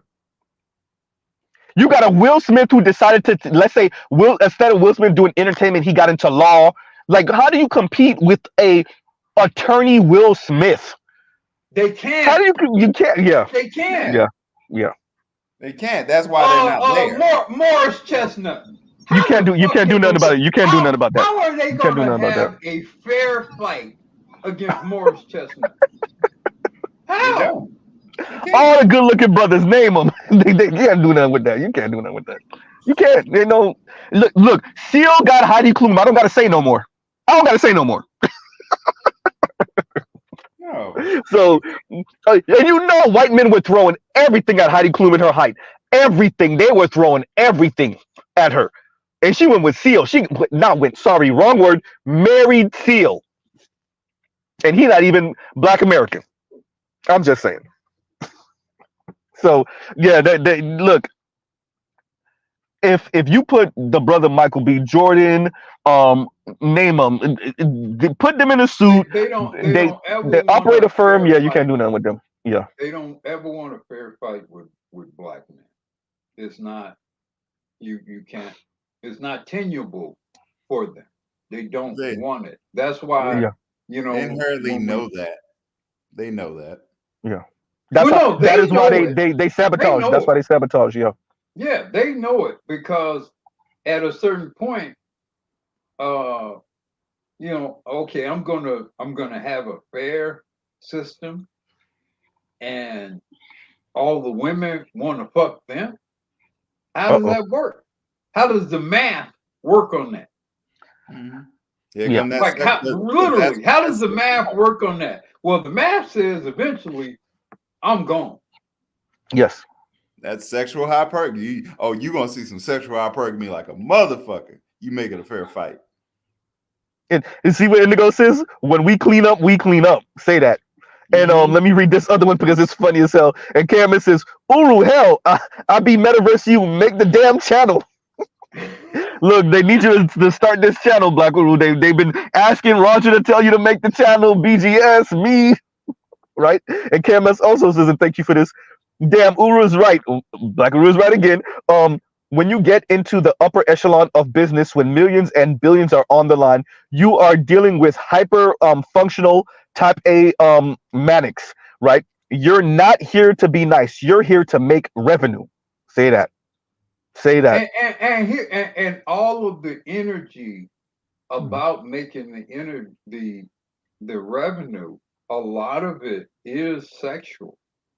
Yes. It's sexual from the standpoint that's the fuel of dominance, of acquisition, of the act of fucking is an exertion of dominance. It's an exertion of planting your flag in this territory. But we can't have that kind of conversation in polite environment. Yes. But white men know very well, and they know very acutely that if and when black men figure it out and are allowed to do so, I don't see how. I don't see how they stop brothers. I mean, it's not. They can't stop you. Look, I've been in too many environments, corporate, whatever, where once you pass this particular threshold where you've been kind of qualified, the legs start opening up, brothers. They start getting very comfortable. They start getting very. Yeah. But you said Black Uru crack some corny jokes on purpose to see if they laugh. But that's always been my point. There's a reason why they don't want y'all reading by third grade. Facts. There's a reason why they don't want y'all reading by third grade. Facts. But that's always been my point. That's always been my point of contention, because the black men have to literally be Michael B. Jordan to get noticed. I mean, it is what it is. I mean, it's been going on for so long. It is what it is. But that's always been my thing. And this is why I don't feel. But this, like I said, this is why I don't feel sorry for white dudes. I'm like, y'all really don't have to do shit. And notice how Michael B. Jordan moved. He's very quiet. Very quiet. Very subtle. I respect that about him. I definitely respect that about him. If he shows any effort to try to take over some shit, I'm telling you, they're gonna come after him. Nah, but you see, we saw what they did to Jonathan Majors. No, but you see, not. It doesn't even have to be that big of a scale. Go back to you did a video on this when Michael B. Jordan was like talking to that girl that called him corny in high school. Yeah. I'm L'Oreal. Right? And how everyone clowned him for just saying that. Yeah. For just like saying up, you talking about the corny kid, right? People took issue with that. Meanwhile, black women get to be around here, goddamn, in their 50s and shit, still mad about who didn't take them to prom when they were fucking 17 and nobody say shit. Exactly. Be 57 years old, 57 years old with a brand new grandchild. Fucking their kid already had a grandchild, and they're married and they're still mad about who didn't bring them to prom when they were 17. Get the fuck out of here. Get the fuck out of here. And that's a real thing, by the way. Michael B. Jordan is not the corny dude. Yep. He's not Michael B. Jordan. He has been sabotaged long before we ever probably even know who he is. Say that. Let me ask you this question. Who's the other Michael B. Jordan? Of our generation, there is none. There is none. that tells you how skillfully he has navigated the environment to get to where he got. Because there is no other Michael B. Jordan. I have to wait, but I'm sorry, Black Widow, I gotta cut you off because I gotta enlist you because KMS is over here making demands and he dropped 100 on it, so I gotta oblige. Black Uru, look, I gotta enlist you because I told KMS because he's my number one financial contributor. Whenever he want to drop a topic, let me know, and so he dropped 100 on it just to say this. Here we go. Z, I found the topic I want to speak on. Topic is Black Uru talking about whatever he wants to talk about. Thank you, Z, for all you do, and Uru for being you. Uru is right again. Professionally, I have reached escape velocity, but I'm still a black man in America. And saying that, let me read your previous comment, which is, and thank you for the whole hundo super chat. And he says, Uru, I'm in those meetings and in those rooms. I downplay it for tactical reasons, definitely understandable. Like Black Uru said about Michael B. Jordan playing it down, I get it. Still black, but yeah, it's there if I want it, like on tap. And we understand what he means by it's there if I want if he wants it. All, brother. I came through it in the '80s, and then I did some things independent of that later on. But I know of this. I've seen it all. It was very interesting. A lot of what was interesting to me, in my experience, was how part of the treachery of the environment that I experienced in the '80s and the '90s and whatever was how many white women, not exclusively white women or non-black women, but especially white women, were available. That was something that was daunting to me coming from where I came from. You know, poor kid, Chicago, west side of Chicago, latter part of the 60s, 70s, coming into the early part of the 80s. And I was not prepared for how I was not prepared for the sexual marketplace outside coming into the broader majority environment. And what I saw and what I have spoken of are things that I've seen and things that I've observed of black women, of the behavior of black women in that process, and how disheartened very often I was of what I saw from them when I compared it to what I was trained to believe and want to feel about black women. Emphasis on that word feel. There you go. Feel is very important. You're right. Feel is very important. And I became crestfallen about how I felt about black women.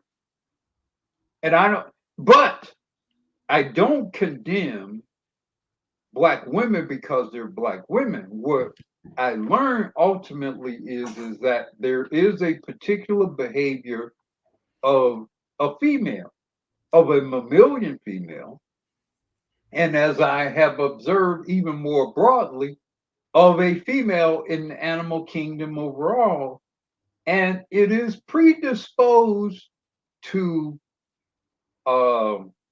survival in a way in which very often the males in that environment get the ass end of the deal.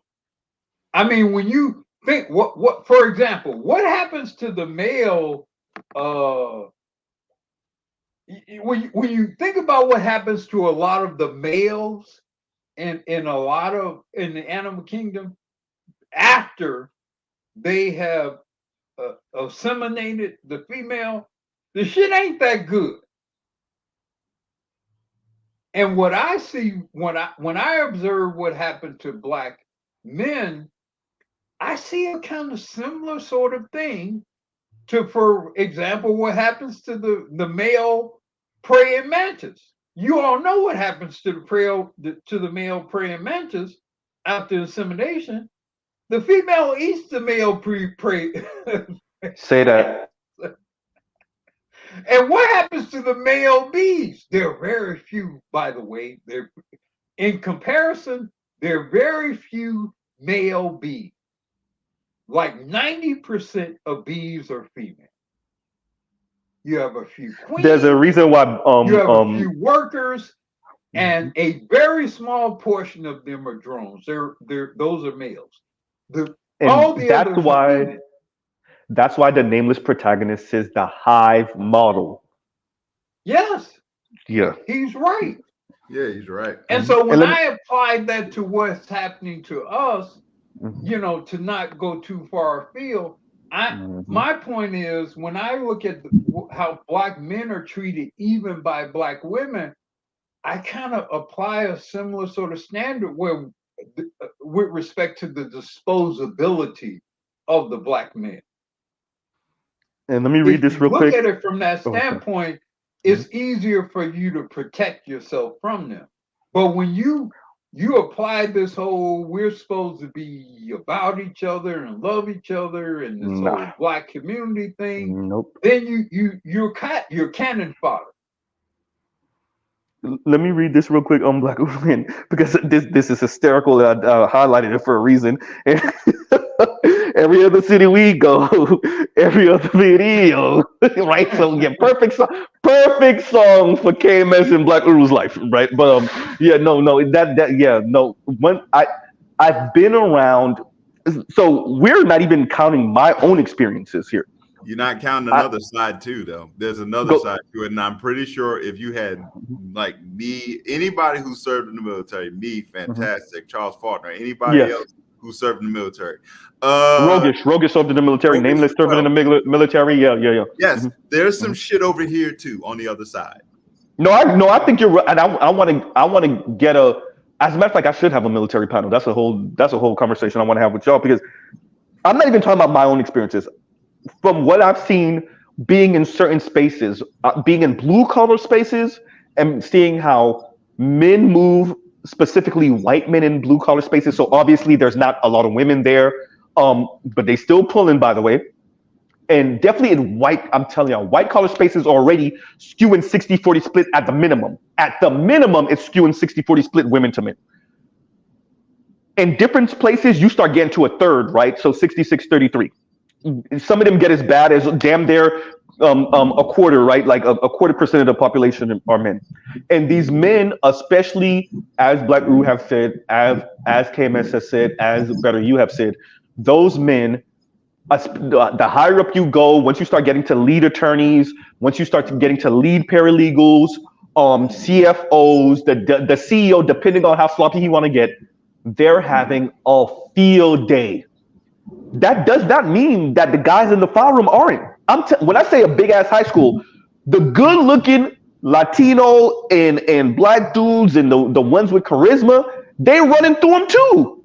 You have to do a little bit more work, right? Because you don't have the status. You have to make up for the status, because you're literally in a space where the head guy is some 6'2" tall, chisel chin Chad, and he's the lead attorney, right? So to get what he got, you just gonna have to be extraordinary, but it doesn't mean you can't. These spaces is just insane. Go ahead. The talent is in operating and manipulating around their emotions about what they're not getting from that high status dude.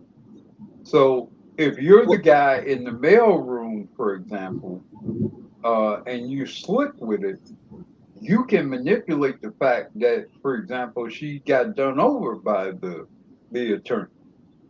Yep.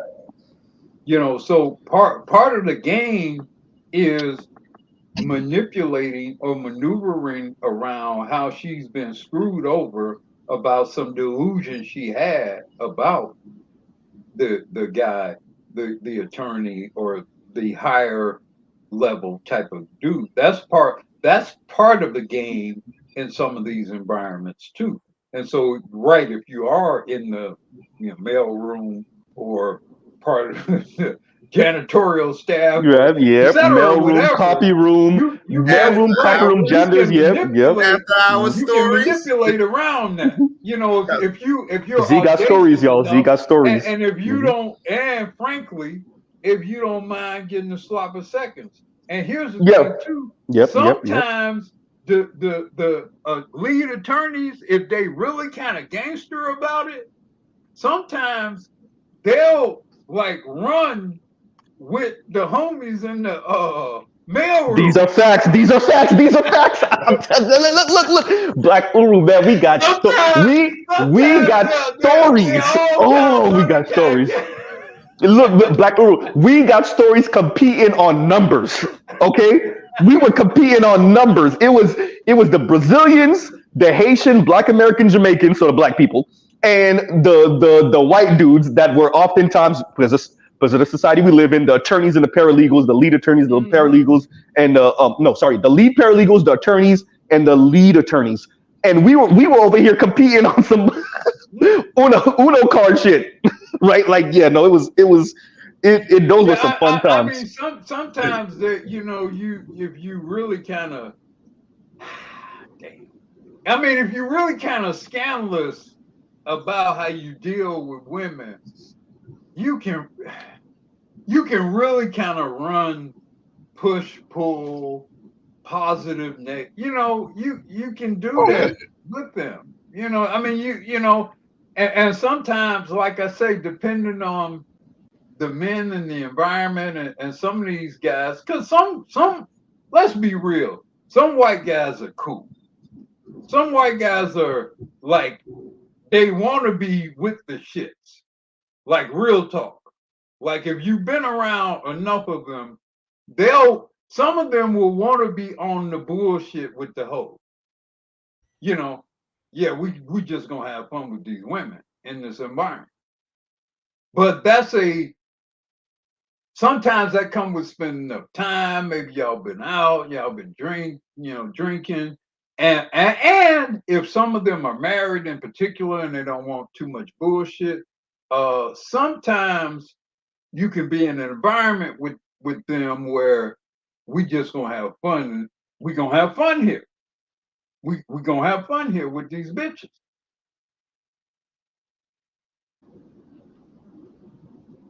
My bad, y'all. I'm looking at Mr. Shook to you comment, and he says the forklift drivers, the forklift operators, and dishwashers are even getting it, and everybody piping.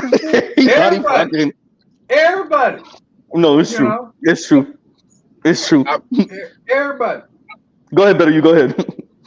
I think what we're really witnessing in particular with women coming into the workforce, more and more over the last a few decades, it is we as a society are kind of, there's a bit of social denial. That sexual energy is there and it's present, and matter of fact, it's desired by a lot of those women themselves. Say that. Like I remember when I first got the job I'm at now, and my office and everything. I called up a girl that I talked to off and on, and just was telling her how the first couple days went and everything. She was like, "Yo, you have an office?" I'm like, "Yeah." "Yo, after hours, can I come by? You take me on your desk?" Like, why did I feel like I knew you were gonna say that? I didn't want to cut you off. I should have cut you off just to prove the point, but I knew you were gonna say that. Once you said, she was like, "Oh, you got an office?" I already knew where that was going. I knew it. I bet you Black Maroon knew where that was going too. I knew what I was going. Yeah. But the whole thing of it is that desire's there. Like, if you were a guy with any type of money, power, and status, of course, that's a given. But if you got any a lot of it is status. A lot of it is status. A lot of it is, money, power is, but a lot of it is just what is your status in this particular environment? Who answers to you? Does somebody answer to you? Does somebody respond to you? Does somebody do what you tell them to do? Did somebody change something because you told them to change something? I mean, you guys will be surprised at how having the ability to change or affect or direct the environment that you're in will dictate the behavior of the women in that environment. Aphrodisiac. Yep. Yep. Yeah. Yep. Yeah. No, that's now we're talking about men and women's base nature, and now we're getting into the place where a lot of feminists will get real cringy when you start talking like this because women are not supposed to be these people that want to pipe on the desk. Especially, she's not the one that's supposed to initiate it. No, my bad. Can you guys hear me now? Yeah. Okay, my apologies. No, I was saying no. That this is when women feminists start. They start cringing because it's not supposed to be that the women are. A woman is asking better you. Hey, you want to do something on this desk? That's not the way it's supposed to be. The status is not supposed to be an aphrodisiac like that, and they're definitely not supposed to admit it. Oh no, this is what it is, and this is what it's always been. This is what it's always been throughout human history. Period. But we're not supposed to say it. What the hell? What world are we living on? Go ahead. Name me in the back, bro. Oh, okay. I mean, the dilemma for black men is that with all these black women being in these environments where the white men are given this artificial access to status. Very often, black men are at a disadvantage, whether it is in academia or in certain business environments or employment, et cetera, or whatever. Very often, you're competing against the status, the artificially enhanced or asserted status that is being given to white men. And these white men are telling other people what to do, including black men and black women and women in general are intuitively responding to the fact that this man is telling these other men and these other people what to do. That's why when we talk about issues regarding equality and whatever, I'm always suspicious of that because I know that white men know that they benefit from their artificially enhanced status. And they're not going to casually give that shit up.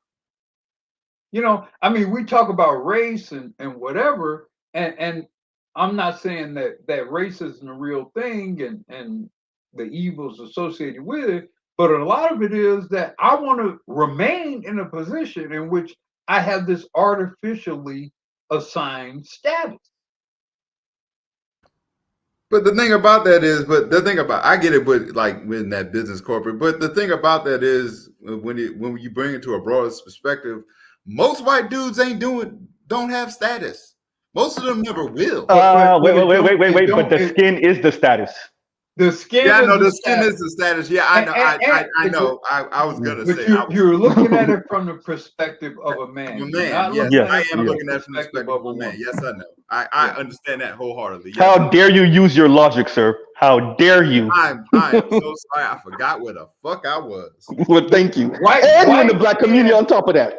Yeah. White skin is environmental, particularly to women. Yes. Like BGS says, women more than anything are informed and moved by their environment. And white skin is environmental. Yeah. White male is environmental. Mm-hmm. And so until it's proved to the contrary, white skin is going to have immediate authority. Yes. White male. It's slowly but surely happening, but that's starting to wither away, but slowly but surely. Well, yeah, I mean, but we all, first of all, have to be an active agent of that. Yes. But our parents, our grandparents, we're all a product of having been raised by people who have also raised by people in this sort of white supremacist thing. And let's be real, we're still going to banking systems to buy cars, etc. We're still primarily going into systems where we got to have a white man sign off on some shit.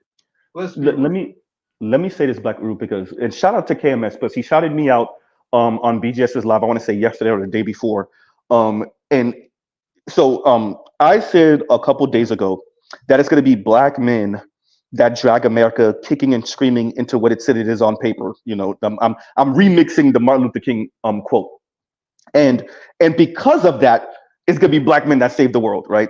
And KMS shouted me out, and he asked BGS what he thought, and BGS said it's going to be the Chinese. But what I'm saying is, because black men are going to change America, whether we like it or not, it's nobody else. Nobody either got the numbers or the wherewithal. That's my point. The numbers don't work in anybody's favor. The Native Americans don't got the numbers. The Latinos are racially schizophrenic. Black women jumped off the boat 60 years ago. White women want to protect white supremacy. White men want to protect white supremacy. It's going to come down to black men in America, and then the black men that changes are the dynamic. Ones that have the guts, the will, and the motivation. That's my point, and that in turn changes and saves the world. Right, so you know, and then shout out to KMS for shouting me out the other day, and so when I'm sorry, not Black, but when BGS said no, if anybody, it's going to probably be the Chinese. Let's see what the Chinese citizenry does, but I doubt it. The Chinese are an intermediary to Africa. I don't think the Chinese are anything. I think the Chinese are an intermediary to Africa. I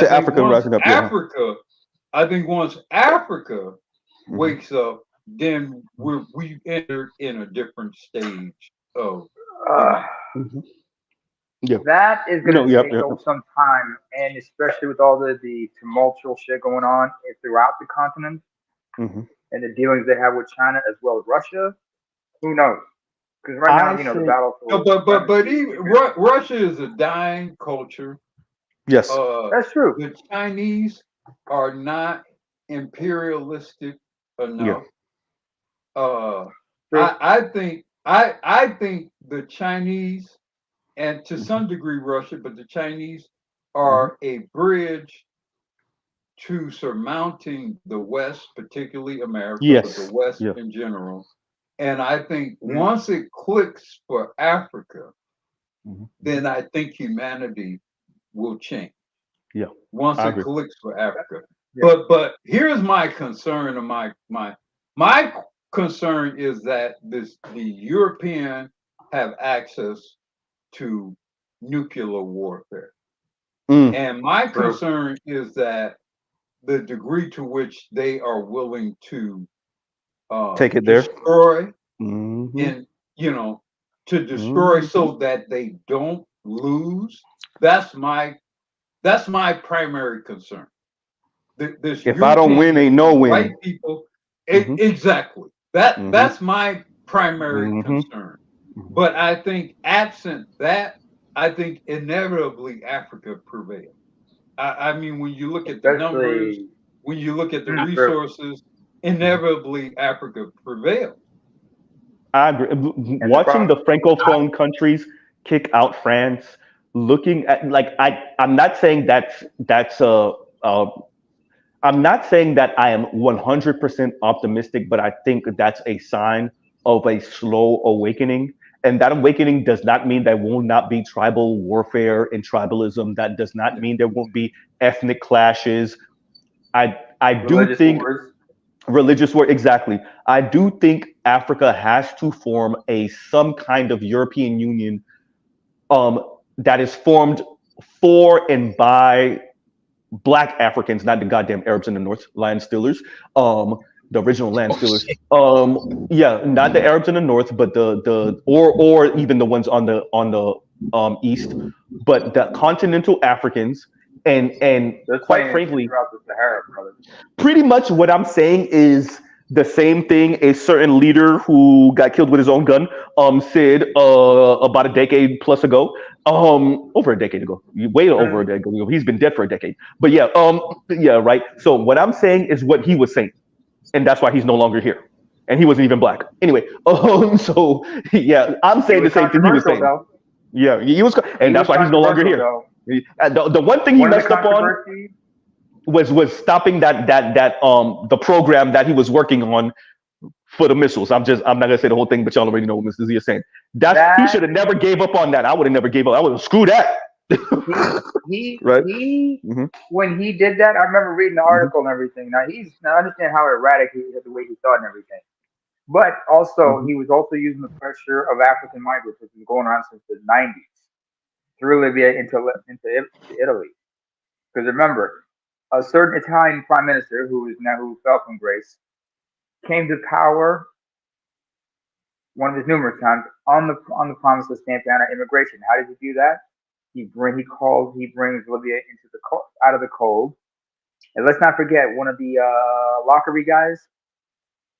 As a precondition, they have released him because he was dying from, he was at like stage 4 prostate cancer. He wouldn't die until like 2013, because they had to let him go on a compassionate release and whatnot because he was dying. Also, I remember in 2010, this is months before he died. He was saying that the EU had to pay. Let me ask you a question. Go ahead. Why can't Africa or Africans just take over France? I think France got at least one aircraft carrier. They got about 400 nukes. They got a few submarines. They have drones like a mug. They got helicopters. They got tanks. They're part of NATO. And they're part of the European Union. There's a lot there. But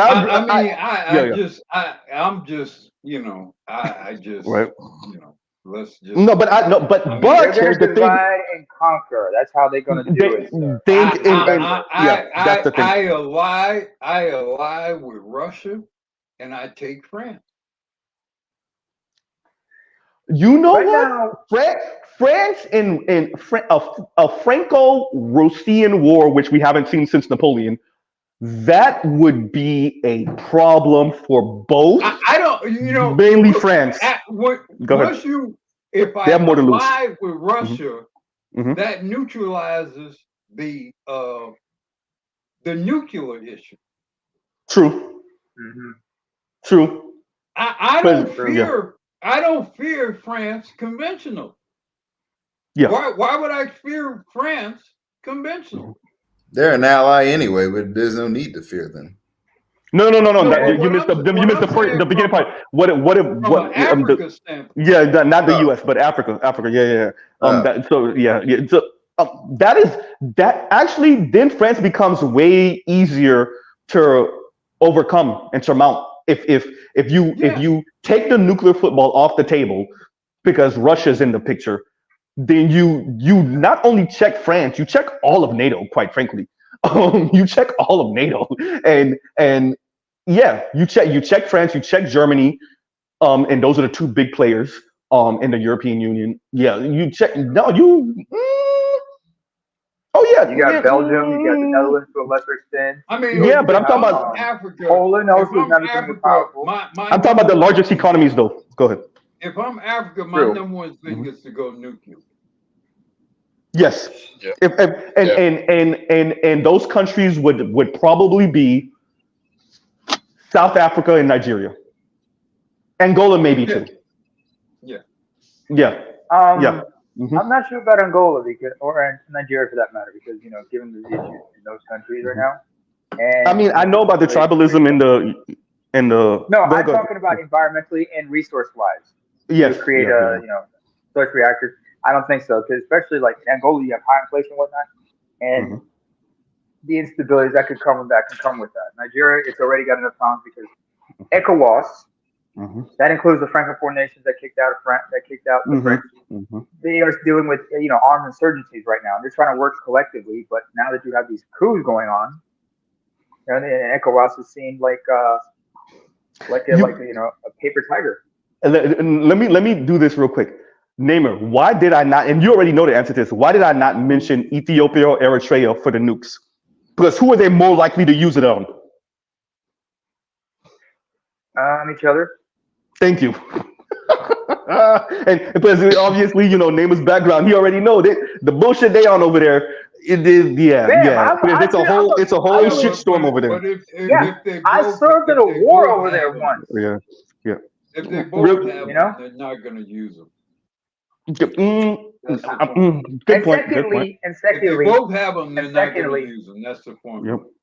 Yep. That's true. And secondly, you gotta if you look at East Africa right now, the biggest rival everyone has right now, whether we're talking, is basically Egypt, and Sudan, who's aligned with Egypt before the civil war, because the whole thing about the control of the Nile River. Because let me ask you something, Namer. Who was the first? What was the first country in the Arab world to acknowledge Israel? Egypt. Thank you. 1979 to Camp David. What did I say? What am I talking about? No, that's where you're going. I'm just asking the question. Go ahead. No, that's not where I'm going. That's not where I was going. Where were you going? Because you guys were asking about me. What's going on in Ethiopia? I said their biggest problem is with Egypt, and that's because of control of the Nile River. I said the Nile. I thought the Nile flows up to Egypt.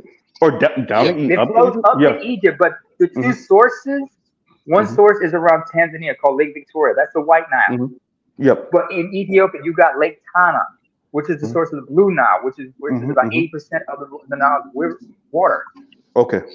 And so, Egypt has always been trying to make sure that none of the countries where the White Nile and Blue Nile passes through cannot have any hydroelectrical dams or anything like that, because they say it's a political threat because of resource manipulation and such like that. Ethiopia, which has this hydroelectrical dam called GERD, G-E-R-D, the Great Ethiopian Renaissance Dam. It's like several miles. It's like a few clicks from the border with Sudan. Egypt has been making a ruckus about that dam since they broke ground in like 2010. Sudan has been saying the same thing, despite the fact Sudan has aspirations to set up a dam themselves. So right now, everybody's just like fighting over control of the waters. I mean, this goes back all the way to the 70s, because even when the young officer dictatorship in Egypt, they were trying to influence, they weren't trying to create instabilities in these other countries, just to make sure that they had unfettered access to the river, to the Nile River. One of those ways they did that was the geopolitical issues between Ethiopia and Egypt at the time, because Egypt at the time under Nasser was an ally of the Soviet Union. Ethiopia under Haile Selassie was still an ally of the West. Nasser was before Mubarak. First is Gamal Abdel Nasser, then Anwar Sadat. Sadat is the one who signed the Camp agreement with Menachem. Okay. And then he was killed in 81, and Mubarak came into power then. Yeah. So you have people who've been fighting for control of everything. Ethiopia also has been trying to influence Eritrea for access to the Red Sea, which goes back to like 800 years. Yep. So it's a lot complicated. And all these countries have their own issues. Certain countries have issues with each other over border disputes. You have tribalistic uprisings. Like one of the Francophone countries that had the coup, Mali. The North, every once in a while, the indigenous tribes that live up there, who are descendants from the ancient, Carthaginians, the Tuaregs, they keep having uprisings, not just in Mali, but I also think in neighboring Niger. Namer, let me cut you off, because I want to say this to Black Uru. Black Uru, Namer just gave you your answer. Your question on why doesn't Africa? Namer just gave you your answer. Why doesn't Africa? That's why I wanted him to keep on going. Why doesn't Africa take France? There's your answer. The tribalism, the internal fighting, and the religious. Yep. Go ahead, man. Religious, ethnic animosities. I mean, right now there's talk about Mali, Niger. I call it Niger, the French pronunciation. Niger, Mali, Burkina Faso. And also, there's a third one. There's a fourth one, Guinea. Guinea and all four of these countries, three of those countries minus Guinea, are thinking about forming one big nation. And I'm like, good luck doing that. Because I can tell you right now, back in the 70s, Syria, Egypt, and I think in another country, I think it was Libya, tried to form into one big super nation. That didn't work. First of all, where are you going to have the administrative capital? Which is going to be the administrative capital for all? In the case of the 4-3, like I said, is it going to be in Ouagadougou and Burkina Faso? Is it going to be in Bamako, Mali? Or is it going to be in Niamey? Let me say this. Here's the problem that I think that Black Africans in particular are going to continue to run into. Their beef with each other across ethnic, religious, cultural lines, language, all of it, right? That to them is more pressing than the Europeans that they continue to let buy them out and be corrupt and then sell out the country to and the resources. To them, the internal beef is far more pressing, and that's that got to be the most pressing issue. As long as they continue to infight, they don't move an inch, and they will continue to get knocked off when the Europeans want to remove them. I think there's one other issue. I agree, but I think there's one other issue, and that is how do you protect yourself from European sabotage? Because what we have observed is that when there have been efforts by Africans to take a stand and become independent and to take control over the resources and whatever, invariably some sort of sabotage occurs. Yes. And I think ultimately from what I've observed of the European is that you have to be a threat to kill them before they respect the fact that you need to make a deal. And if I can come into this with that. Wait, Damon, before you go, please, I want to say this real quick. And this is Mr. Z with his this is kind of going to be cryptic, so y'all bear with. There is a way that Putin handles enemies. And just because you're in another country does not mean your tea will not be right. Let's just say your tea may not taste the way it need to taste, and you may not still be here within a month, right? It's not even that long. And so I'm just saying. My point would be to let you mentioned Putin and Putin was with the KGB. Yep. Yeah. So my view is that let's play a real Game of Thrones here. Because to me, a real Game of Thrones would be anybody can get got. Oh, you want to move like the Mossad then? And when I say that's how the Mossad moves. I mean anybody. I know exactly what you're saying. But there's a reason why I didn't mention in the Star Spangled Banner and whatnot. But by the way, I understand what you're saying. But no, and so yes, no, I think playing tit for tat is good. I don't think Africa has really appreciated what that meant, because I agree. I think you have to go. I think other people have to be as concerned about your killing their leaders as you are about them killing your leaders. Bottom line. Indeed. Bottom line. If I may also mention something, sir. Also, all these groups are going to be fighting one another for control of resources. But you also have to consider that Mr. Z would be back. But some of the tribes, you got to look at their populations to understand, can they control the nation? If not, because some of them are ethnic minorities who were left there by the Europeans to control that on their behalf. Okay, but Namer, I'm saying to me, that's secondary. That's tertiary. I'm saying, look, we can work that out, right? But our common enemy is France. And because our common enemy is France, we need to do what we collectively need to do to neutralize France. and then we can figure out amongst us how we gonna divvy up our shit. But our common enemy I is see what you're saying. I see what you're saying. But let me bring it back to next door from where I'm from, Ethiopia, for example. You're talking about a nation of about 120 million people, divided among over 70 different ethnicities, for example. And given the history of the Abyssinian Empire, first of all, Ethiopia was not called Ethiopia until after World War II. It was always known as Abyssinia prior to that. You have certain ethnicities who still harbor age-old gripes and still experiencing marginalization to this very day. And their numbers are small and whatnot by the dominant ethnicity. And right now, like I said, Ethiopia, you have several, and like since the 1970s, you've had ethnic regional based rebel groups operating throughout the country. Some being also fueled by neighboring countries who have political beefs with Ethiopia.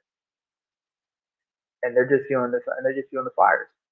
And so long as these ethnicities are marginalized and not running into the hold, that government is going to still have an uphill battle. But how do you try to reconcile with everybody if people are not willing to reconcile? I mean, people still. I mean, and this goes in coincides with goes on in Eritrea. We often still have our ethnic slurs for one another. We still have our animosity. Some are age old. These things go back centuries. And it's going to take a lot of time to reconcile. But this recent civil war, that's not completely fun. That hasn't been completely finished. That hasn't been brought to an end. That has pushed back that ability to reconcile and sort things out some 20 to 30 years back. You know what you're describing, Namer? You're describing what happens when you and I'm not going to be blunt, but I'm going to be blunt for a purpose. By all means. By all means. You're describing what happens when you don't have an Alexander who comes in and kills up a bunch of people and makes them. That's what you're describing. You're describing what happens when you don't have a Caesar or whatever that says, you know what? I know we disagree, but unless you all get on code, I'm gonna kill up X number of you all until y'all get on code. Facts. Otto von Bismarck or Alexander. I agree with Black Guru on that. Well, we do have a dictator where I'm from right now who's like that. So no, you don't. You don't have a dictator, because if you had a true dictator, he killed up enough of the other folks in order for them to get on code. Fair enough. I'm not gonna argue with you, sir. Hey, you see what Lincoln did? Lincoln said, "F that Constitution." Yeah, the South. What you think you're doing, South? Okay, watch this. Thank you. We taking and killing up everybody and whatever, and then y'all ain't on code, so we're gonna bring in these Negroes, and then they gonna kill up some folks. I don't think people really understand the disrespect that Lincoln served the South with saying, "Guess what? Guess who we got on the team now? The same Negroes." if they I'm gonna tell you, they were right by killing Lincoln, because had they not killed Lincoln, this would be a whole other different country. Had they not, with Lincoln, because here we go. The progressives at the time wanted to take it all the way. They wanted to put salt in the wound. No, they were going to cleanse. The South. They were going to cleanse the South. Yes. Yeah. And Lincoln would have let him. Lincoln would have let him. Mm-hmm.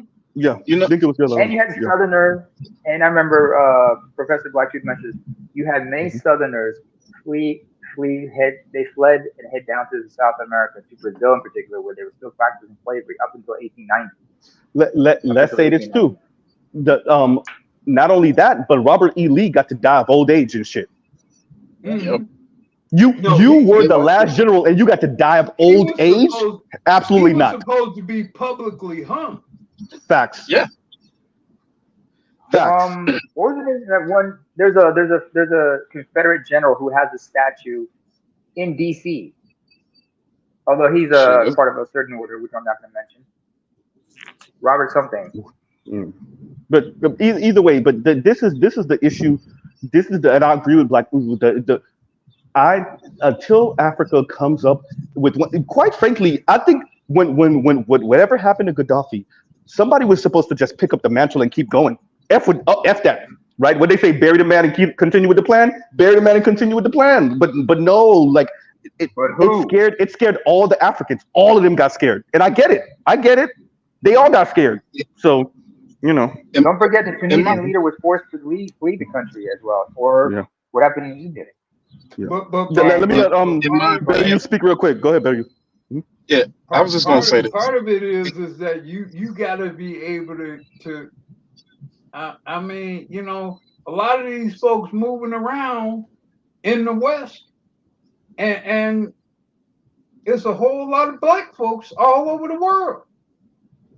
Like real talk, a lot of these folks able to move about very comfortably, and there's black folks all over the world. I agree. The atrocity of the fact that white people get to still live in South Africa talking like they oppressed. Let me show you what oppression really looked like. Let me show you what oppression really looked like. Them folks were supposed to be ran out into the ocean. Them folks were supposed to be ran out into the ocean. Yeah. And let me let Better you talk real quick, and then back to Black Rue, and then name an enemy. Go ahead. In my opinion, like in order for Africa to actually come up and assert itself, a lot of the points that y'all hit on is exactly right. But one of the biggest things to me is if you think of the Russians, you have the Kalashnikov. If you think of the Americans, we got the M4, the M16. There's not a military industrial complex that is manufacturing those weapons. Like I've seen and the materials come from where? In Africa, like Nigeria, I want to say it might be Nigeria, but a lot of those countries, they're flying 3rd-gen fighter jets, not 4th-gen, not F-15 Eagles, the 116 Sabers. Let me speak to the layman about that. What Better you were saying? They're flying shit from the 1960s and 70s. Because the F-14s in them, the F-15s and 16s are 80s. So they're flying shit from the 60s and 70s, y'all. Go ahead. And I really feel that with what we're seeing, especially playing out now in Ukraine in particular, is the master plan for how you combat larger nations now. Because what we're seeing is a proliferation of asymmetric warfare. The Houthis down in Yemen is the same thing. Say that. What we're seeing is you can fight asymmetrically, and I think if you really have especially with technology, and you can dump the resources into special forces, into some of these technologies with the drones and whatnot, like you can be a problem for somebody. And I really feel that for Africa, the track is going to be a change in strategy. Where first thing is the porcupine strategy. If you fuck with me, it's gonna be hell to pay, and you just have to build your strength until you can get to a point to where it's like, hey, look, y'all motherfuckers go sit down at the table and I'm gonna tell you what it is. Either you get down or you lay down. Wait a minute, that's not wait. And Better you finish that sentence. What's the rest of that sentence? Either you get down or you lay down. And what's the rest of that statement?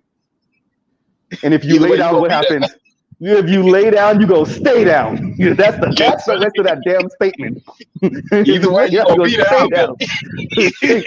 So, ain't no getting back up. Okay. Mr. Z, is it possible I can say something now? Go ahead. Yes. And ladies and gentlemen, I want to be very respectful to you, but I just want to mess around a little bit and use a traditional accent where I come from. This is old school. I can't do that anymore. Oh, hurts my guts. But Better you, that's not the porcupine. That's the honey badger strategy you're talking about.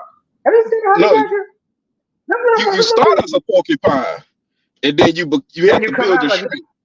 Yeah, it's like the Philly shell. Like, hey, you know what? I gotta buy my strength. Hey, let you wail out a little bit, and I come out that shell. Hey, I'm swinging. Wait, but no, I mean no. Real quick, man. No, so what Better You is saying is important. What Black Uru is saying is important. We have examples, both black and non-black examples, of how this can go, right? How this can go, and I think that black people don't really have a choice. I'm just gonna say it straight out. Either we move this way or we go extinct. And when we say extinct, it may not be real extinction, but it will be permanent underclass on the globe extinction. You don't really got a choice in the matter. We got to get our act together. I mean, the problem is like, you still have too many good columnists and whatnot to deal with from within. And there are too many people who still, like, it's like what Cicero always asks, cui bono? That's the first question you have to ask regarding the status quo. Cui bono? Russell Gian, thank you for the super chat. Thank you for the super chat. My apologies, name it. Russell Gian, thank you for the super chat. Thank you for the super chat. And Evil Genius, thank you for the super chat. I'm not Cash App. I said super chat. I'm sorry. Russell Gian, thank you for the Cash App. And Evil Genius, thank you for the hundo. I'm gonna just call it hundo from now on. I like the way that sounds. The hundo on the Cash App. Thank you very much. Thank you very much. I guess that's what happens when you do a goddamn 7-hour stream. Go ahead, Nemo. First of all, you turn into Ethiopian the way you run like a marathon, man. Secondly, sorry, Black Girl, if I may. First of all, y'all, you should have had me in back. You should have let me back in earlier, but I remember this quote by one Simon Mwanza Kapwepwe, who was one of the independence leaders of Zambia. He served as as vice president in the late 60s, early 70s. And there's a quote, real credit to him, that goes, "If African nations do not manage their independence properly, their colonizers shall return as their investors." Yes, Indigo Floor. Honey badgers don't give a That's the ones that be eating snakes, right? The ones that the ones that mess up a lion. Yep. They're immune to cobra venom, and a tiger and a lion cannot kill them because all that loose skin is a defense mechanism itself. They don't need quills like a porcupine. They got all that loose skin, so you can't puncture them or anything like that. They're nasty little critters. They're the African Wolverines. But like I said about Simon and Mwanza Kapwepwe's quote. If African countries do not manage their independence properly, their colonizers shall return as their investors. So they can't, you do have political independence, you don't necessarily have financial. Even after independence, the trade agreements still remain. So that's what I was going to say, Namer. When we say political, the primary issue with Africa, and from what I've observed, has been when there has been genuine effort to create true independence, that has been sabotaged. They've been assassinated. One name comes to mind. Or sabotage. Sabotage. So to me, the issue has not been, from my perspective, and this is not at all the expert perspective, but from my perspective, the issue has not been, the issue has been, how do you defend once you decide you are going to be genuinely independent, how do you defend yourself? Namer, before you go, Namer. Namer, before you go, because I want to emphasize what Black Guru just said. He said genuinely independent. Yes. What Africa got, the Francophone countries, what they got going on with France is not no genuine independence where you get first right to say no to resources, where we got to use the franc even though you don't use the franc. No, absolutely not. Absolutely not. And you have control their overseas resources. Their hard, you have possession of their hard currency and such. And by the way, they could come in whenever they want to, or when they're leaving, they get to. But I was watching, which country was it that didn't sign on to France's Francophone back? I think they said no back in the 70s or something. Like, I can't remember what country it is. Say it again.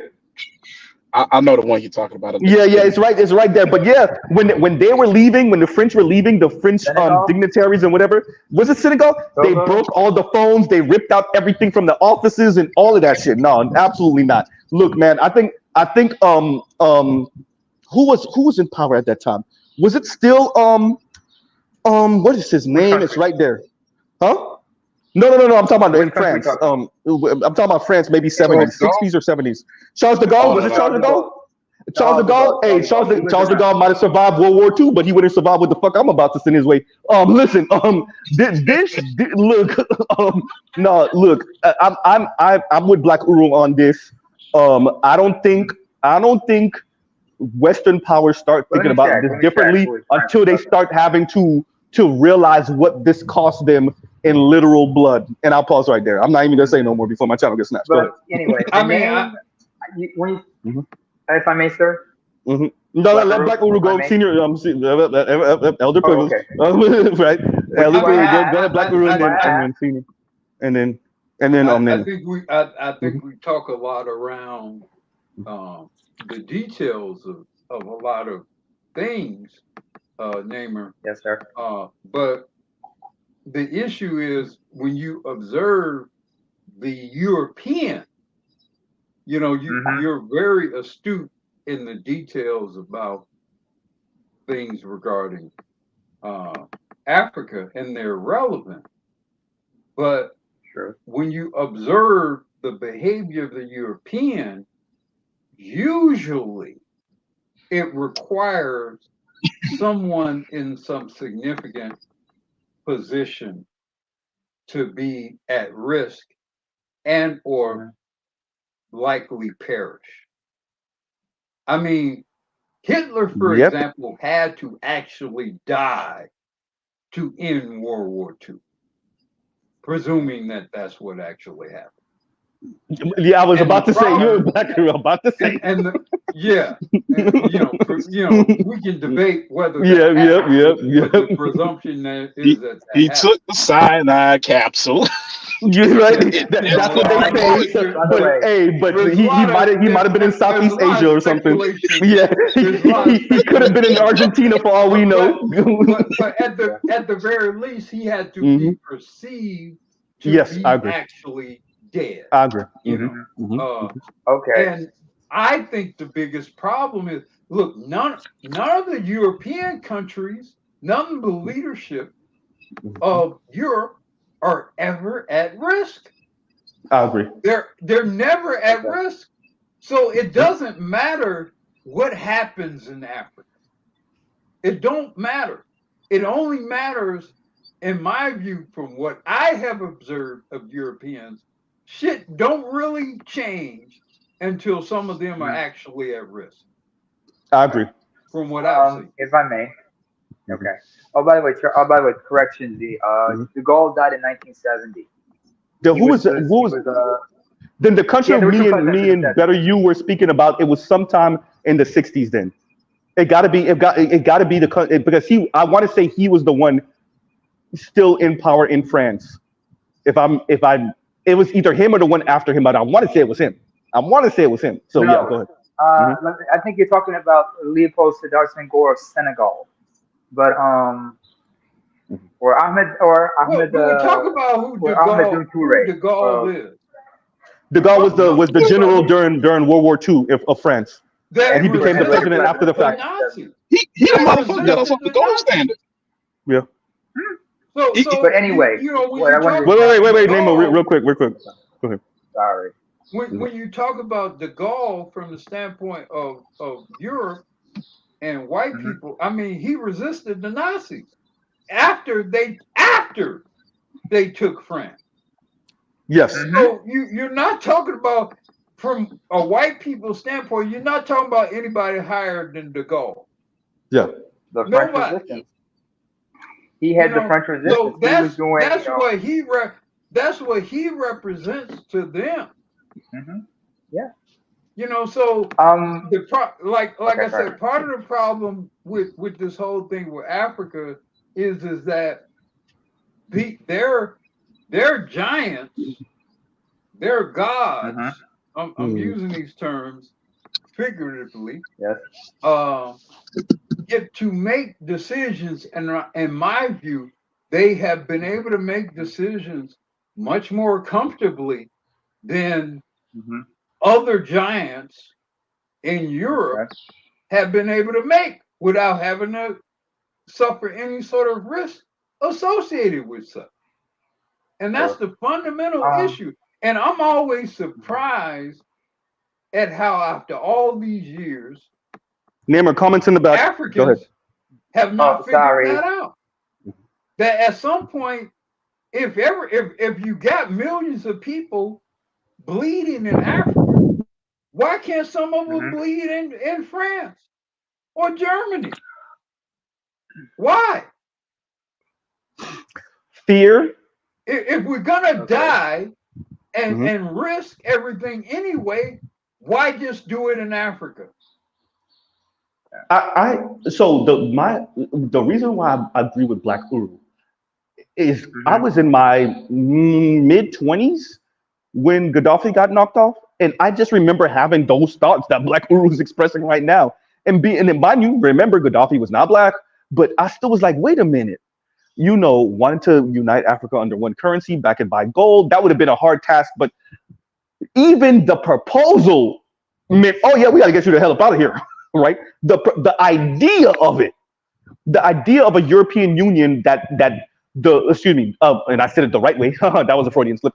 The idea of an African Union that wasn't headed up by Europeans was enough to get him the hell up out of here. Backing a currency by gold designed by the Africans, where European and American and everybody on the planet and Chinese and all had to trade with using this currency was enough to get him out of here. And so when they knocked him off, and I watched no other African, whether it be the Arabs or the blacks, to watch nobody do nothing, like nobody even said anything. I want to be very clear. Not only did they do nothing, they said nothing. Oh no, yeah, no, that right there for me was like, I don't even know where you go from there. If you can, and then for Hillary to say, we saw, he died, and like snicker about the shit, and then Benghazi happened, right? Snicker about the shit afterward. For her to say that jovially, like jokingly, and to see no African leaders say anything, do anything, no nothing, even at the UN, nothing that I heard of at least. Maybe somebody got something, but not that I remember hearing.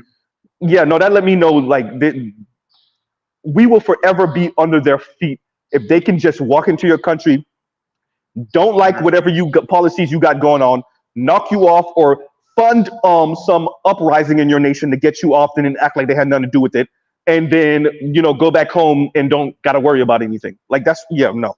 Yeah. Sometimes they don't do it. They do it through third parties and whatnot. Or intermediary groups to fund those rebel groups. But by the way, just to mention, like de Gaulle died in 1970. So in the 1970s, when you had all this turmoil, you had two different presidents of France. One was Georges Pompidou. He was president until his death in '74. And then the other one was hang on a second, was Georges Pompidou, who was good friends with François Mitterrand. François Mitterrand would not come until 1981. Before him was a man named Valéry Giscard. Giscard. But one name, when you talk about true independence and everything, one name does come to mind to me, and that's Burkina Faso's Captain Thomas Sankara. Although that was not easy, because he was preaching self-reliance.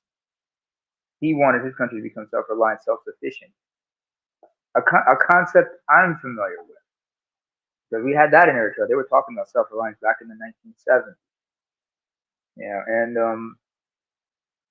Neighbor, while you're speaking, I'm thinking about the scene off of Black Panther 2 when they go in for the vibranium, and it's linked to, I want to say France, which I think is perfect. But I think it was France. It was in the US. I want to say it was France that went in and tried to snatch it anyway. And like, I remember reading some comments from white folks, and they're like, "Oh, that would never happen." Shut your ass up, because it is what happens actually. That is exactly what Africans have to deal with on a daily basis when signing these weirdo contracts with these European powers, in particular China too. China be on some scam shit too. And I, like I said, I don't really think that Africa gets from under the foot of these people until these people start having to, as Black Guru said, worry about whether I can do this and get away with it. If they have to worry about making it back home, then yeah. The only way. The only thing they understand, if you Yes, observe their history, the only thing they understand is threat of life and limb. Yeah. That's the only language of leadership of white people, life and limb. I mean, we have observed recently in the issue involving, the Middle over East. there. Yep. And we have heard and read about X number of times that they violated, international law with human rights impunity. laws. Yep. And there's hospitals and all. Nobody's concerned about anybody being, arrested or killed or whatever. And so, to me, it's like, okay, it's well and good all this talk about tribal issues and unresolved stuff, and I'm not saying that those are not valid issues, but as long as that's your primary goal, you will never ever beat these white people if you're fighting tribalism. Because here's the thing with white people. They resolve. You know how white people resolved all their tribal issues, Namer? You know how they resolved them? No, they killed all the tribal kings or whatever, this guy, this monarchy or this duchy or whatever. They killed him or they had him submitted and fell on his sword or whatever the fuck they did, and all that shit became Germany. Yes, and all that shit became England. Because England used to be Wales, and it used to be this shit, and it used to be all that shit, and eventually it became England. Right? This is facts. And they all submitted under one English king. Right? Unification Germany, unification of Italy in 1870. I mean, until like Africa figure that out, they're never going to beat these white people. They're never ever going to beat these white people. Is huge among the groups, and both of them are, and they're all still fighting each other for control of resources. I mean, look at Well, that's why I said, if some guy, if like I'm using this term, I'm using a Eurocentric reference for lack of a more effective one. Maybe I don't know, maybe Shaka Zulu would be. No. Somebody said it in the comments earlier. Somebody said Shaka. Somebody said Shaka earlier. Somebody who come through and say, "Look, we either do this or I'm gonna kill you." Yes. And it's not because like that. I'm like it's evil. Not power hungry. Like, we gotta be on the same program. Yes. We gotta be. And guess what? If that means that your son gotta marry my daughter, whatever, okay, let's do that. That's fine. We can have some sort of sharing of things here. But the buck's gotta stop somewhere. The buck's gotta stop somewhere. Let me say. Let me read this last one, and it was from KMS. I had it up forever, and I didn't read it. And KMS said, "I'm a military brat, and both my parents were career military. I want to say, career military. They have stories they still can't tell me, and I'm in my 40s. LOL. Right? So talking about military stuff, but okay, y'all. Look, I can relate to it. I can relate. Z is at 5% battery right now. Okay, so we're gonna pause right here. And look, thank you, Black Guru, for coming up. I gotta give it Black Guru because KMS said I gotta let Black Guru talk about whatever the hell he want to talk about. So I'll let y'all know which I'm trying to figure something out. And but thank you for coming up, Black Guru. Thank you for coming up, Naima. better you. Shout out to Line. Shout out to everybody that came up earlier, Leon and whatnot, Demetrius and everyone, AB. Shout out to everybody that came up. Apparently, this is what I'm going to be doing from now on: is 7-hour streams on a Saturday. Apparently, so it's like the second time in a row. But yeah, no, thank y'all for coming up. And look, you see how this conversation went? At first, we started talking about these weirdo academics and them advocating for swirling in a weird way with 4 and 5 syllable words. Shout out to Gus T Renegade. And then we end up talking about geopolitics. I'm just saying, in Africa. So because black men are multifaceted, as Charles Faulkner would say. Go ahead, Nima. We still got to do that stream later about the Disney princes, not the princesses. Oh yeah. Because I'm gonna love to see your breakdown of the Princess and the Frog. Second, well, in my case, it's the frog and the scorpion. But also, we also have to discuss, like, I promised I'd explain to you about the whole issue with ASAP Rocky, and since because I heard you said what you said about Rocky, you better pray to God he gets arrested in Norway, because it'd been a whole lot worse for him up here. The prison. Yeah, no. He's okay now, but yeah, no, yeah. Rocky was a whole different type of how it works. I'll explain how the legal system works and what happened afterwards. What happened with that? Because we have to reference that with G-Eazy the year before. Oh no! And let me address this low key lightly. And Leon says, "I just came back up. Damn, Z, go be a husband." Actually, Z is living super reckless right now. I can't even tell y'all how ridiculously reckless Z has been being for a minute. I'm not even gonna give a time just in case. But yeah, Z, so I'm just gonna say do that. what you do best.